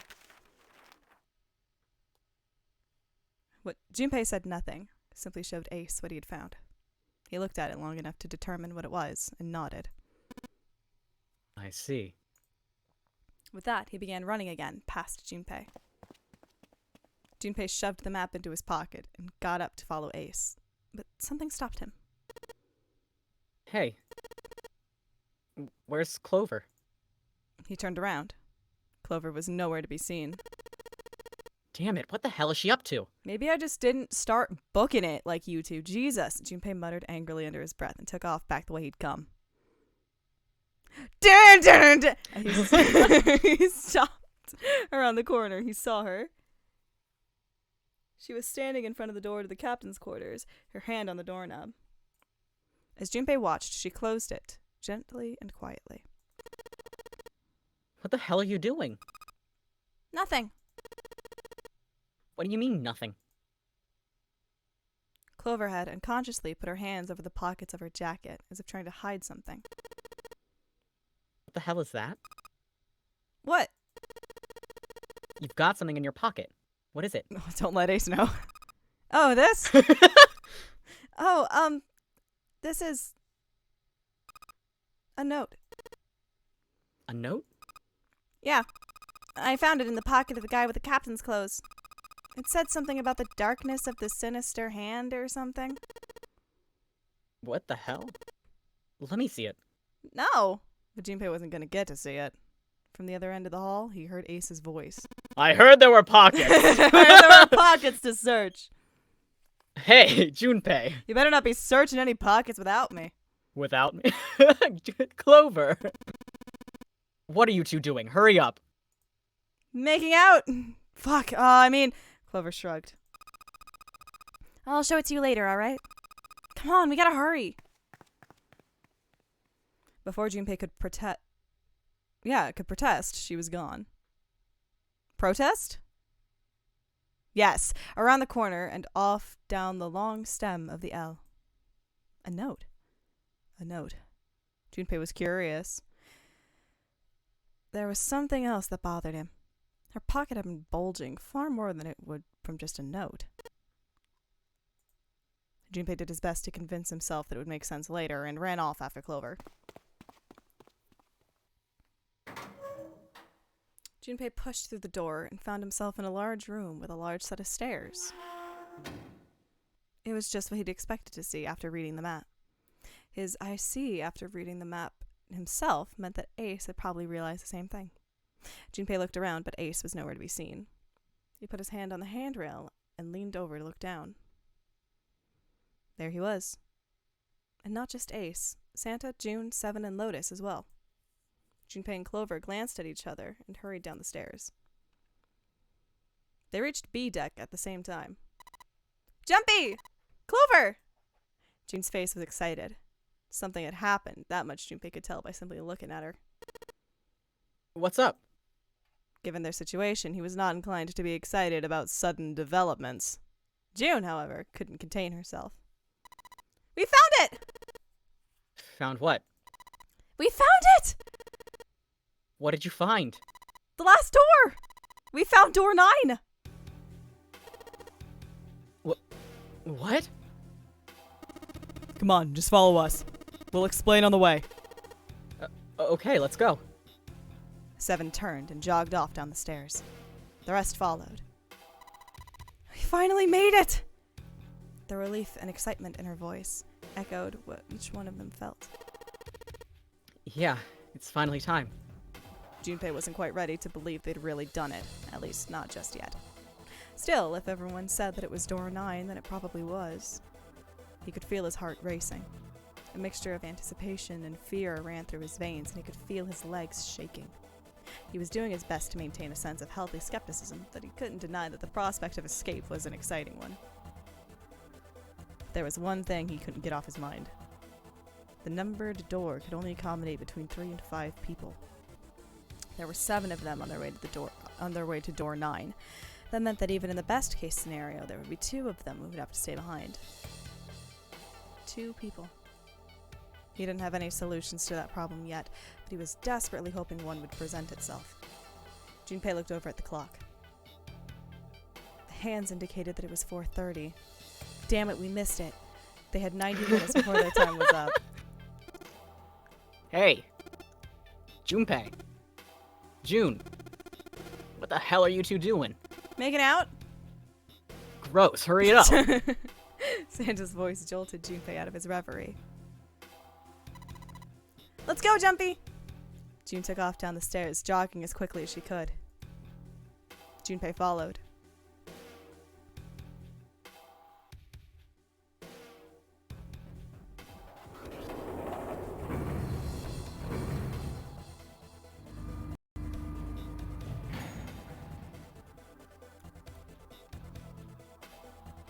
As a group, they piled onto the elevator and rode impatiently down to E deck.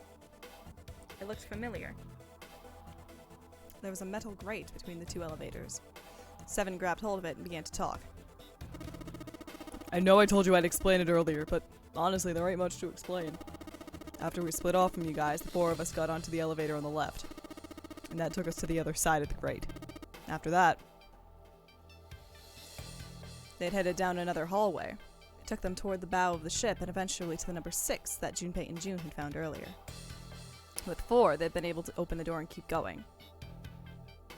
As usual, they faced a locked door, but had been forced to complete 2 different areas before they could unlock it. Once they were through that door, there was another hallway that went in the other direction towards the stern. So, on your way, you found the elevator. That's right. So in other words, you kinda did a lap, huh? you came from that side to this side. Yeah. That settled, Junpei looked around. So, where's the number 9 door? Over here. Follow me. Seven began walking down the hallway that led toward the stern. Junpei and the others broke into a jog to keep up with him. They had been walking for a while, June in silent step with Junpei when she spoke.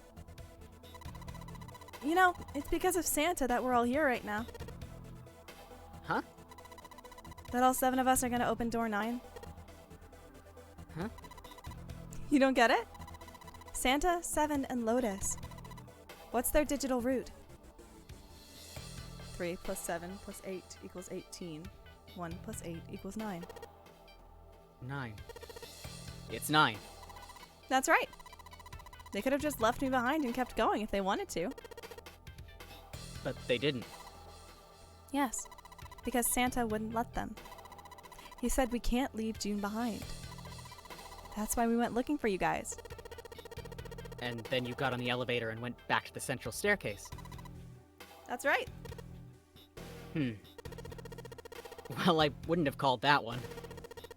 That Santa would be the one to stick up for you, I mean. Junpei felt his eyebrows knit as he considered that. Oh, don't get me wrong. Perhaps June had sensed Junpei's concern.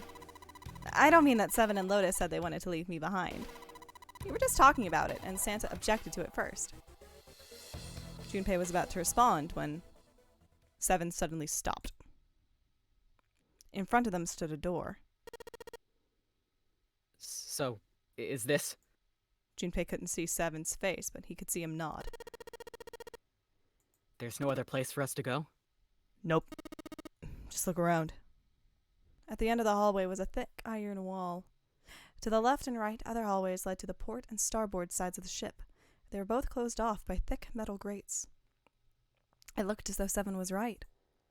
The door in front of them was their only choice. All right, let's get moving. He pulled open the door and walked in. Junpei took a deep breath and followed. It appeared they'd been telling the truth. The first thing Junpei saw as he entered the room was the number. 9. Like all the others, it was a rough thing made of red paint. The door it decorated sat on the back wall of a rectangular room. Junpei ran up to it. It was a large double door with powerful styling. Something about it was almost majestic, and it made the red paint look especially garish. Junpei grabbed the handle and shook. It didn't budge, but then he hadn't really expected it to. The red was bolted to the wall next to the door. Its display read vacant. Finally, they'd arrived. Junpei felt a flood of emotion wash over him. He felt a chill down his back, and his chest tightened even as his blood began to boil.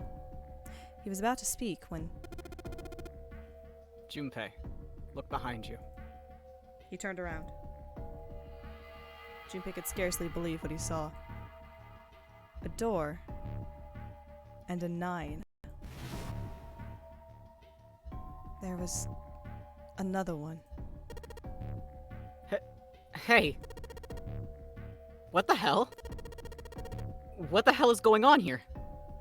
His words came slowly, and his brain struggled to understand what he'd seen. On shaky legs, he made his way to the second 9. It was a small door set parallel to the door they'd come through, but in the other corner of the room.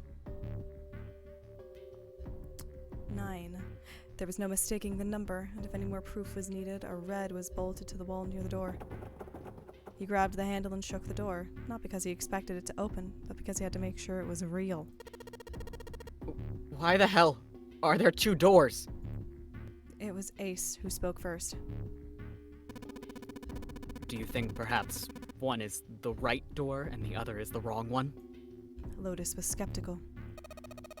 I don't know about that. That seems unlikely. What makes you say so? Well, think about all the rooms we've been through so far. They're full of puzzles, but there are always hints about how to solve them. I'm pretty sure there aren't any rooms where we just had to go with our best guess and leave it to instinct to solve the puzzle.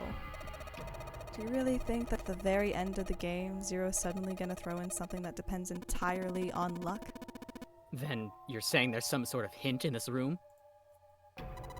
No, I don't think there's a hint anywhere in here. I searched it very well when I was in here before. I didn't find anything that might have been a hint, though. Well, then that means... Yeah, both of these are the right door. I mean, if you think about it, Zero never actually said there was only one door with a 9 on. The exit is hidden, but it is there. Seek the exit. Seek the door that carries a 9. Junpei began to mutter to himself. So if there are 2 number 9 doors, if we split it up right, That's not gonna work. Junpei blinked and looked up at Clover. She held out her hand. You've got a notebook and a pen, right? Can I borrow them? Slightly confused, he pulled them out and handed them to her. The whiteboard-esque noises are beautiful. Look at this! Clover opened the notebook to a blank page and set it down on the desk. Everyone else gathered around her and watched as she wrote down a series of numbers.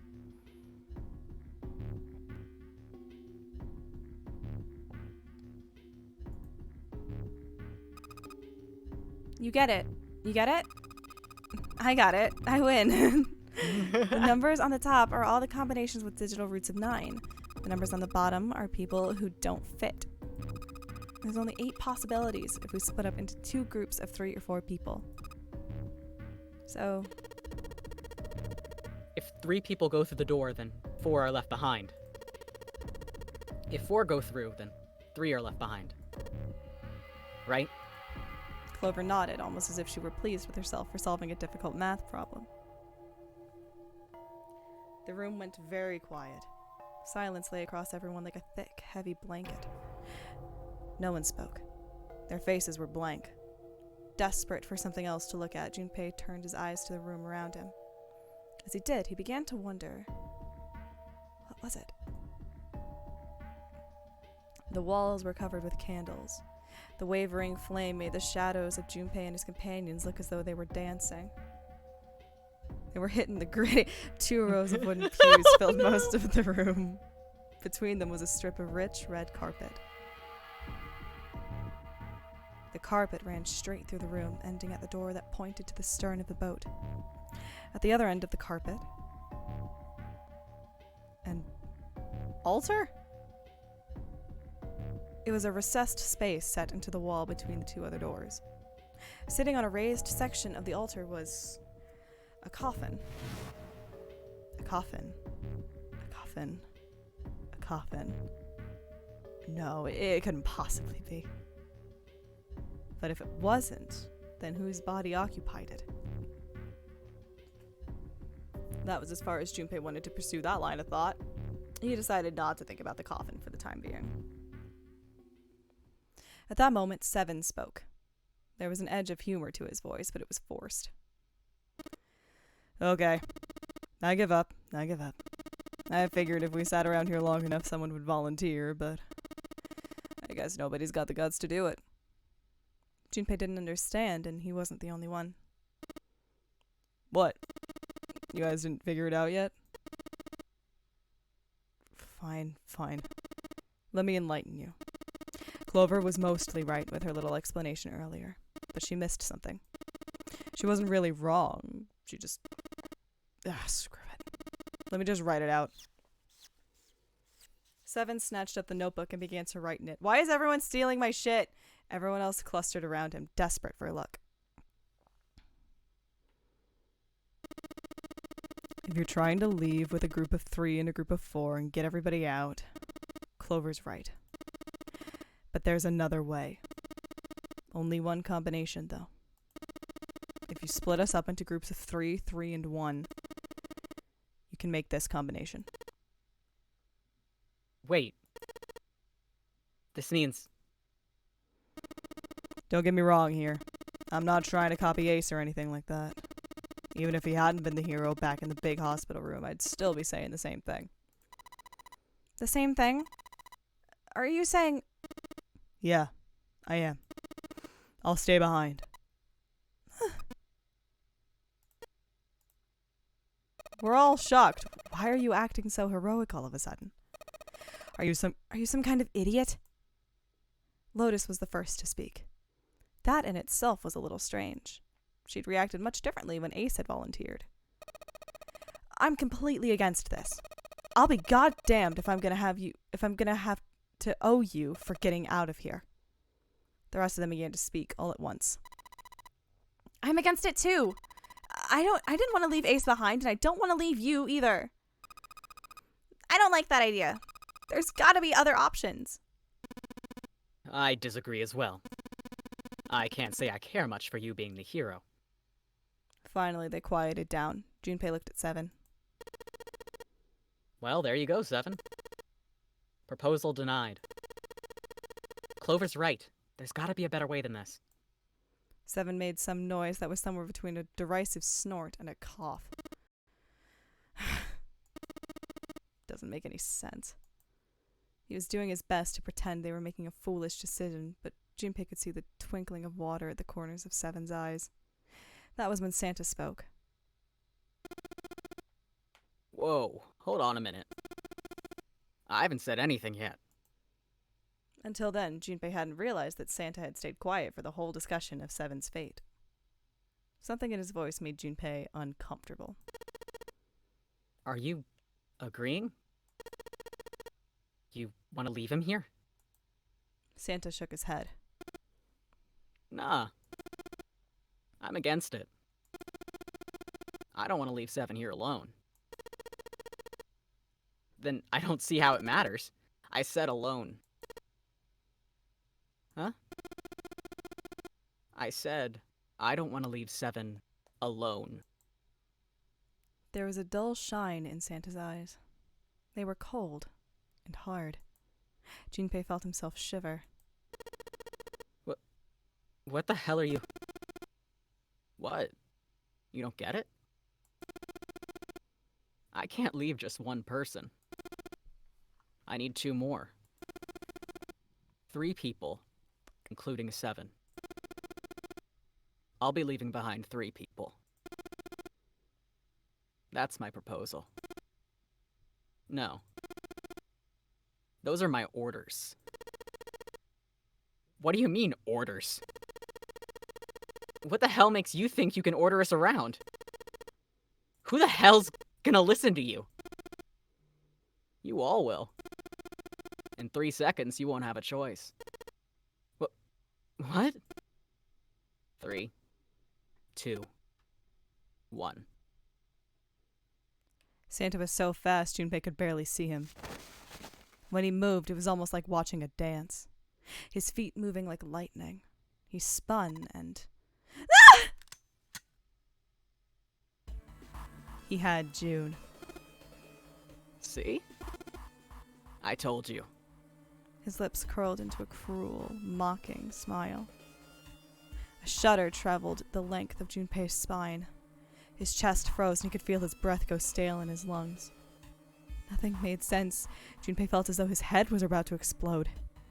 Santa's sudden change in attitude, saying that he needed 2 more. The gun in his right hand, a revolver. Santa had grabbed June from behind and pressed what Junpei's shaken brain identified as a revolver roughly against her temple. What was he doing with a gun? Where on earth had Santa possibly found a gun? Junpei's questions roared in his mind, but his mouth refused to ask them.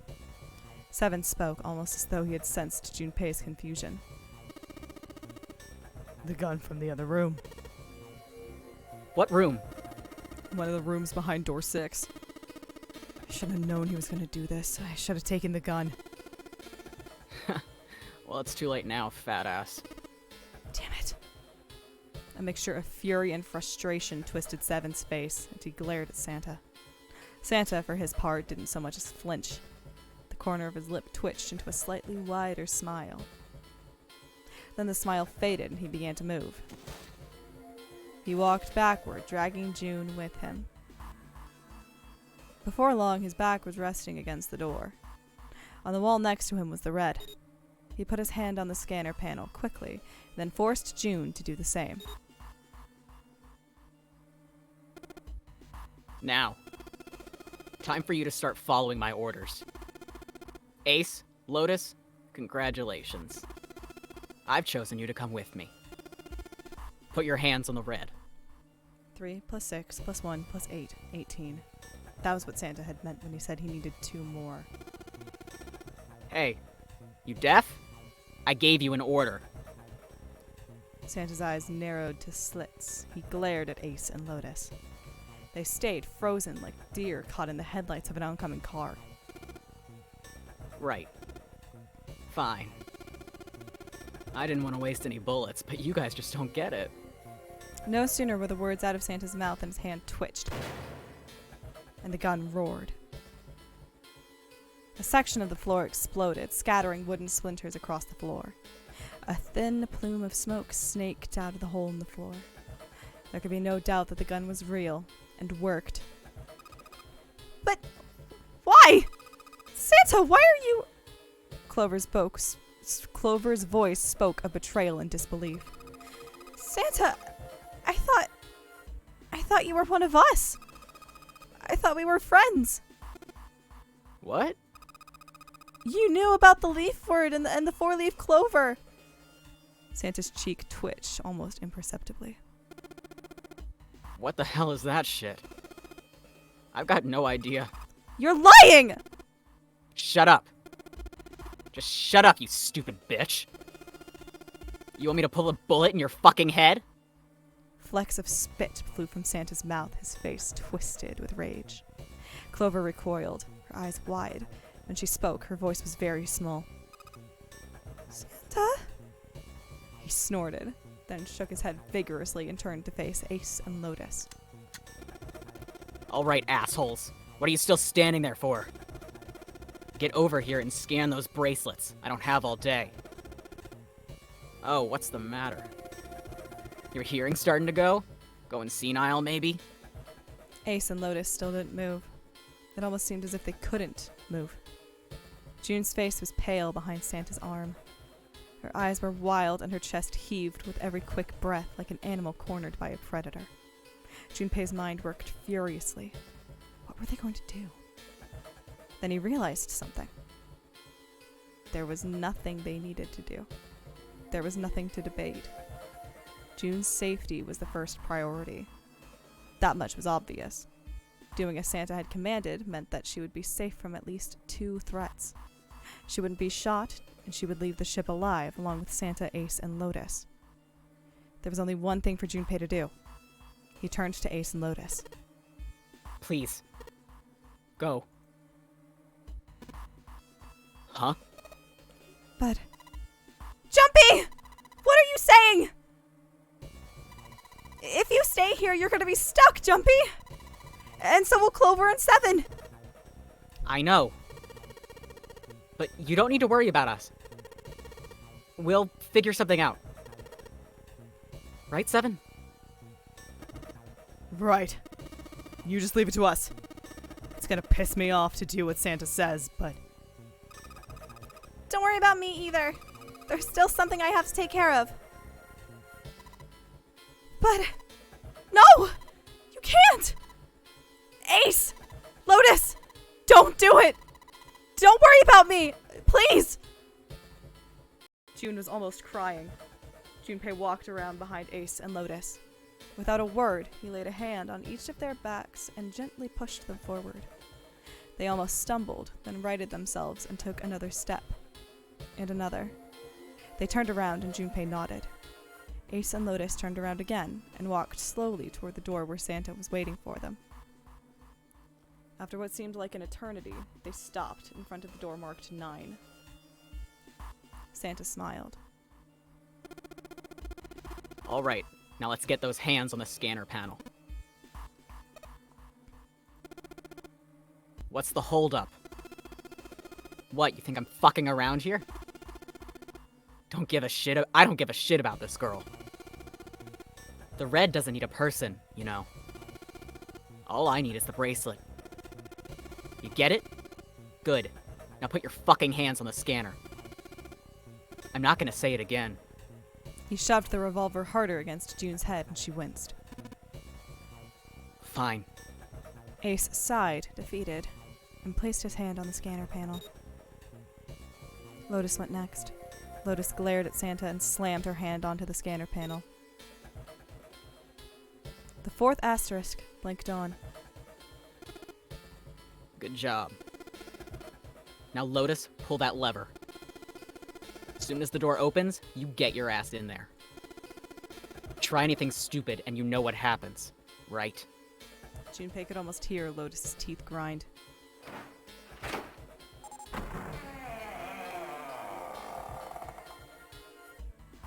The door slid open. Door number 9 opened at last.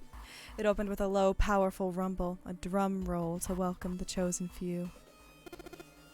All right. Go. Lotus and Ace walked through the door, their eyes furious but defeated. Santa waited until they were all the way inside, then hauled himself and June across the threshold as well. 6, 7, 8. Later.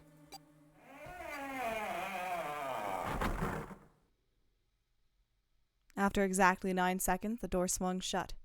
The gust of air it created caused the candles on the altar to flicker and die.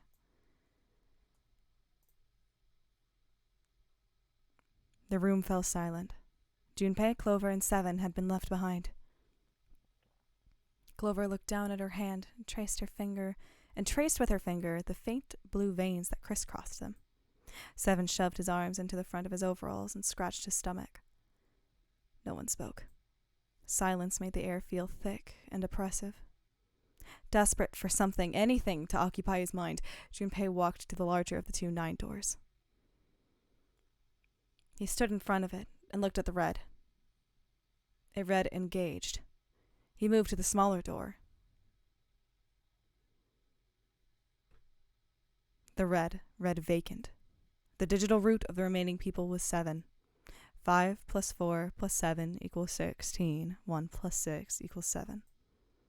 There was no possible way for them to open a door with 9 on it. Junpei touched the... Unless Snake comes back. Junpei touched the surface of the door. He thought about June, about Akane Kurashiki. Was she safe? That was all that mattered to him. If she was alive, if she had escaped this horrible boat, that was what Junpei prayed for. 7 came up next to him. He pulled off his hat, scratched his head, and sighed. So, what do you want to do, Junpei?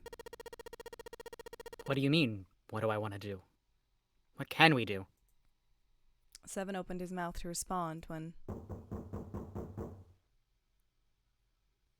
a noise echoed through the room. Someone was pounding on something vigorously. It wasn't mechanical. It was certainly human. Junpei and 7 looked at one another. What the hell is that? Shh! Quiet! Clover motioned to 7 to be quiet. She put one finger to her lips and closed her eyes in concentration.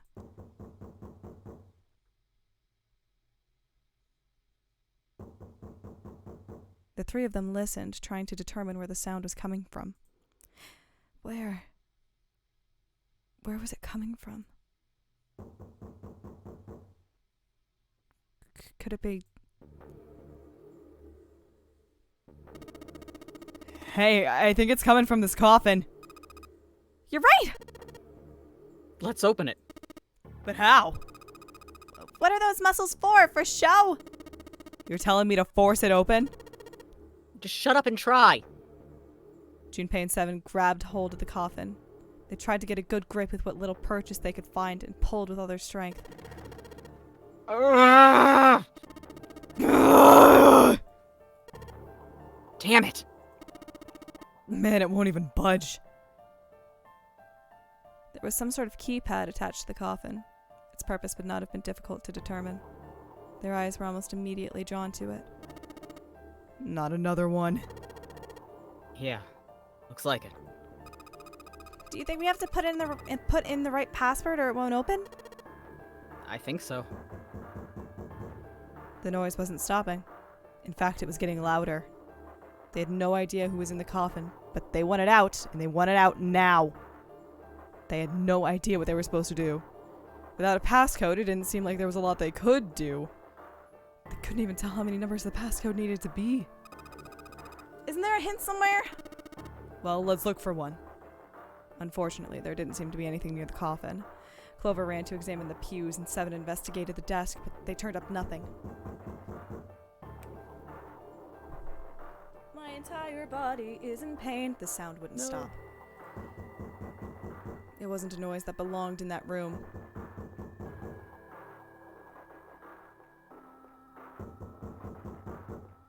What was the passcode? What was Junpei supposed to do? How was he supposed to figure it out? He needed something.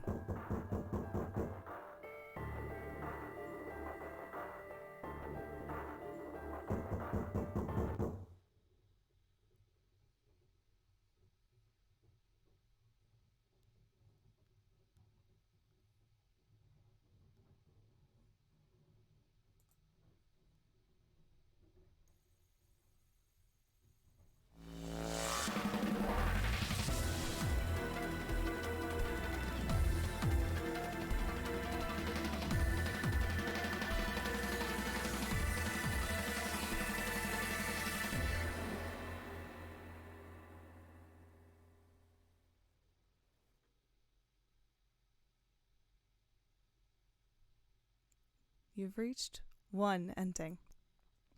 This game has multiple endings. In order to experience all the endings, you need to save now. You need to fucking save! Fucking save your game! Save your fucking game, June. Save your fucking game, Junpei! Once you've saved, you can restart the game with information you've acquired in this playthrough saved. Once you begin the game again, you can skip through text you've already seen. Simply press right on the control pad button to fast forward through lines you've already read. Once you reach lines you haven't seen or new choices, it'll automatically stop. Memory of Escape has been added. Enables you to play the stages you've completed. It's recommended to save after this in order to unlock the Memory of Escape. Yeah, can you... Let me save my game! Yes!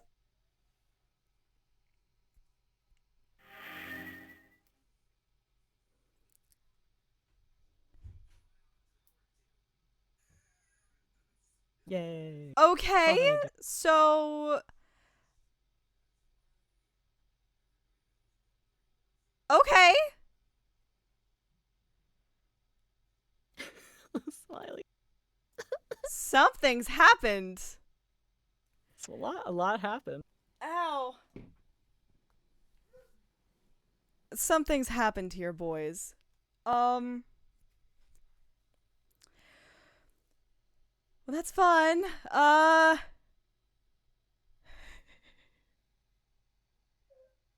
don't like that it's dead silent. I need my fucking groove music back. Hang on. I'll create some vibes. What does the soundtrack sound like? I can only think of the one that was just playing, and I don't think those are the vibes. Bum bum. Bum bum. Bum bum bum bum bum. That's all I got. It's fine. I got some music blasting. So I guess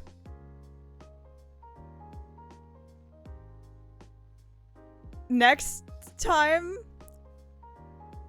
we're gonna try some shit out, I suppose. Hell yeah. I am very frightened and very intrigued.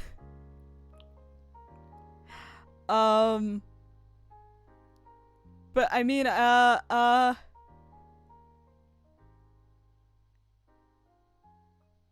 guess, I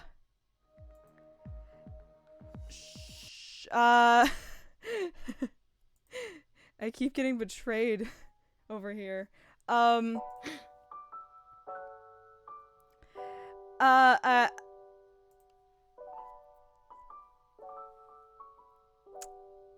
Many thoughts, head very full.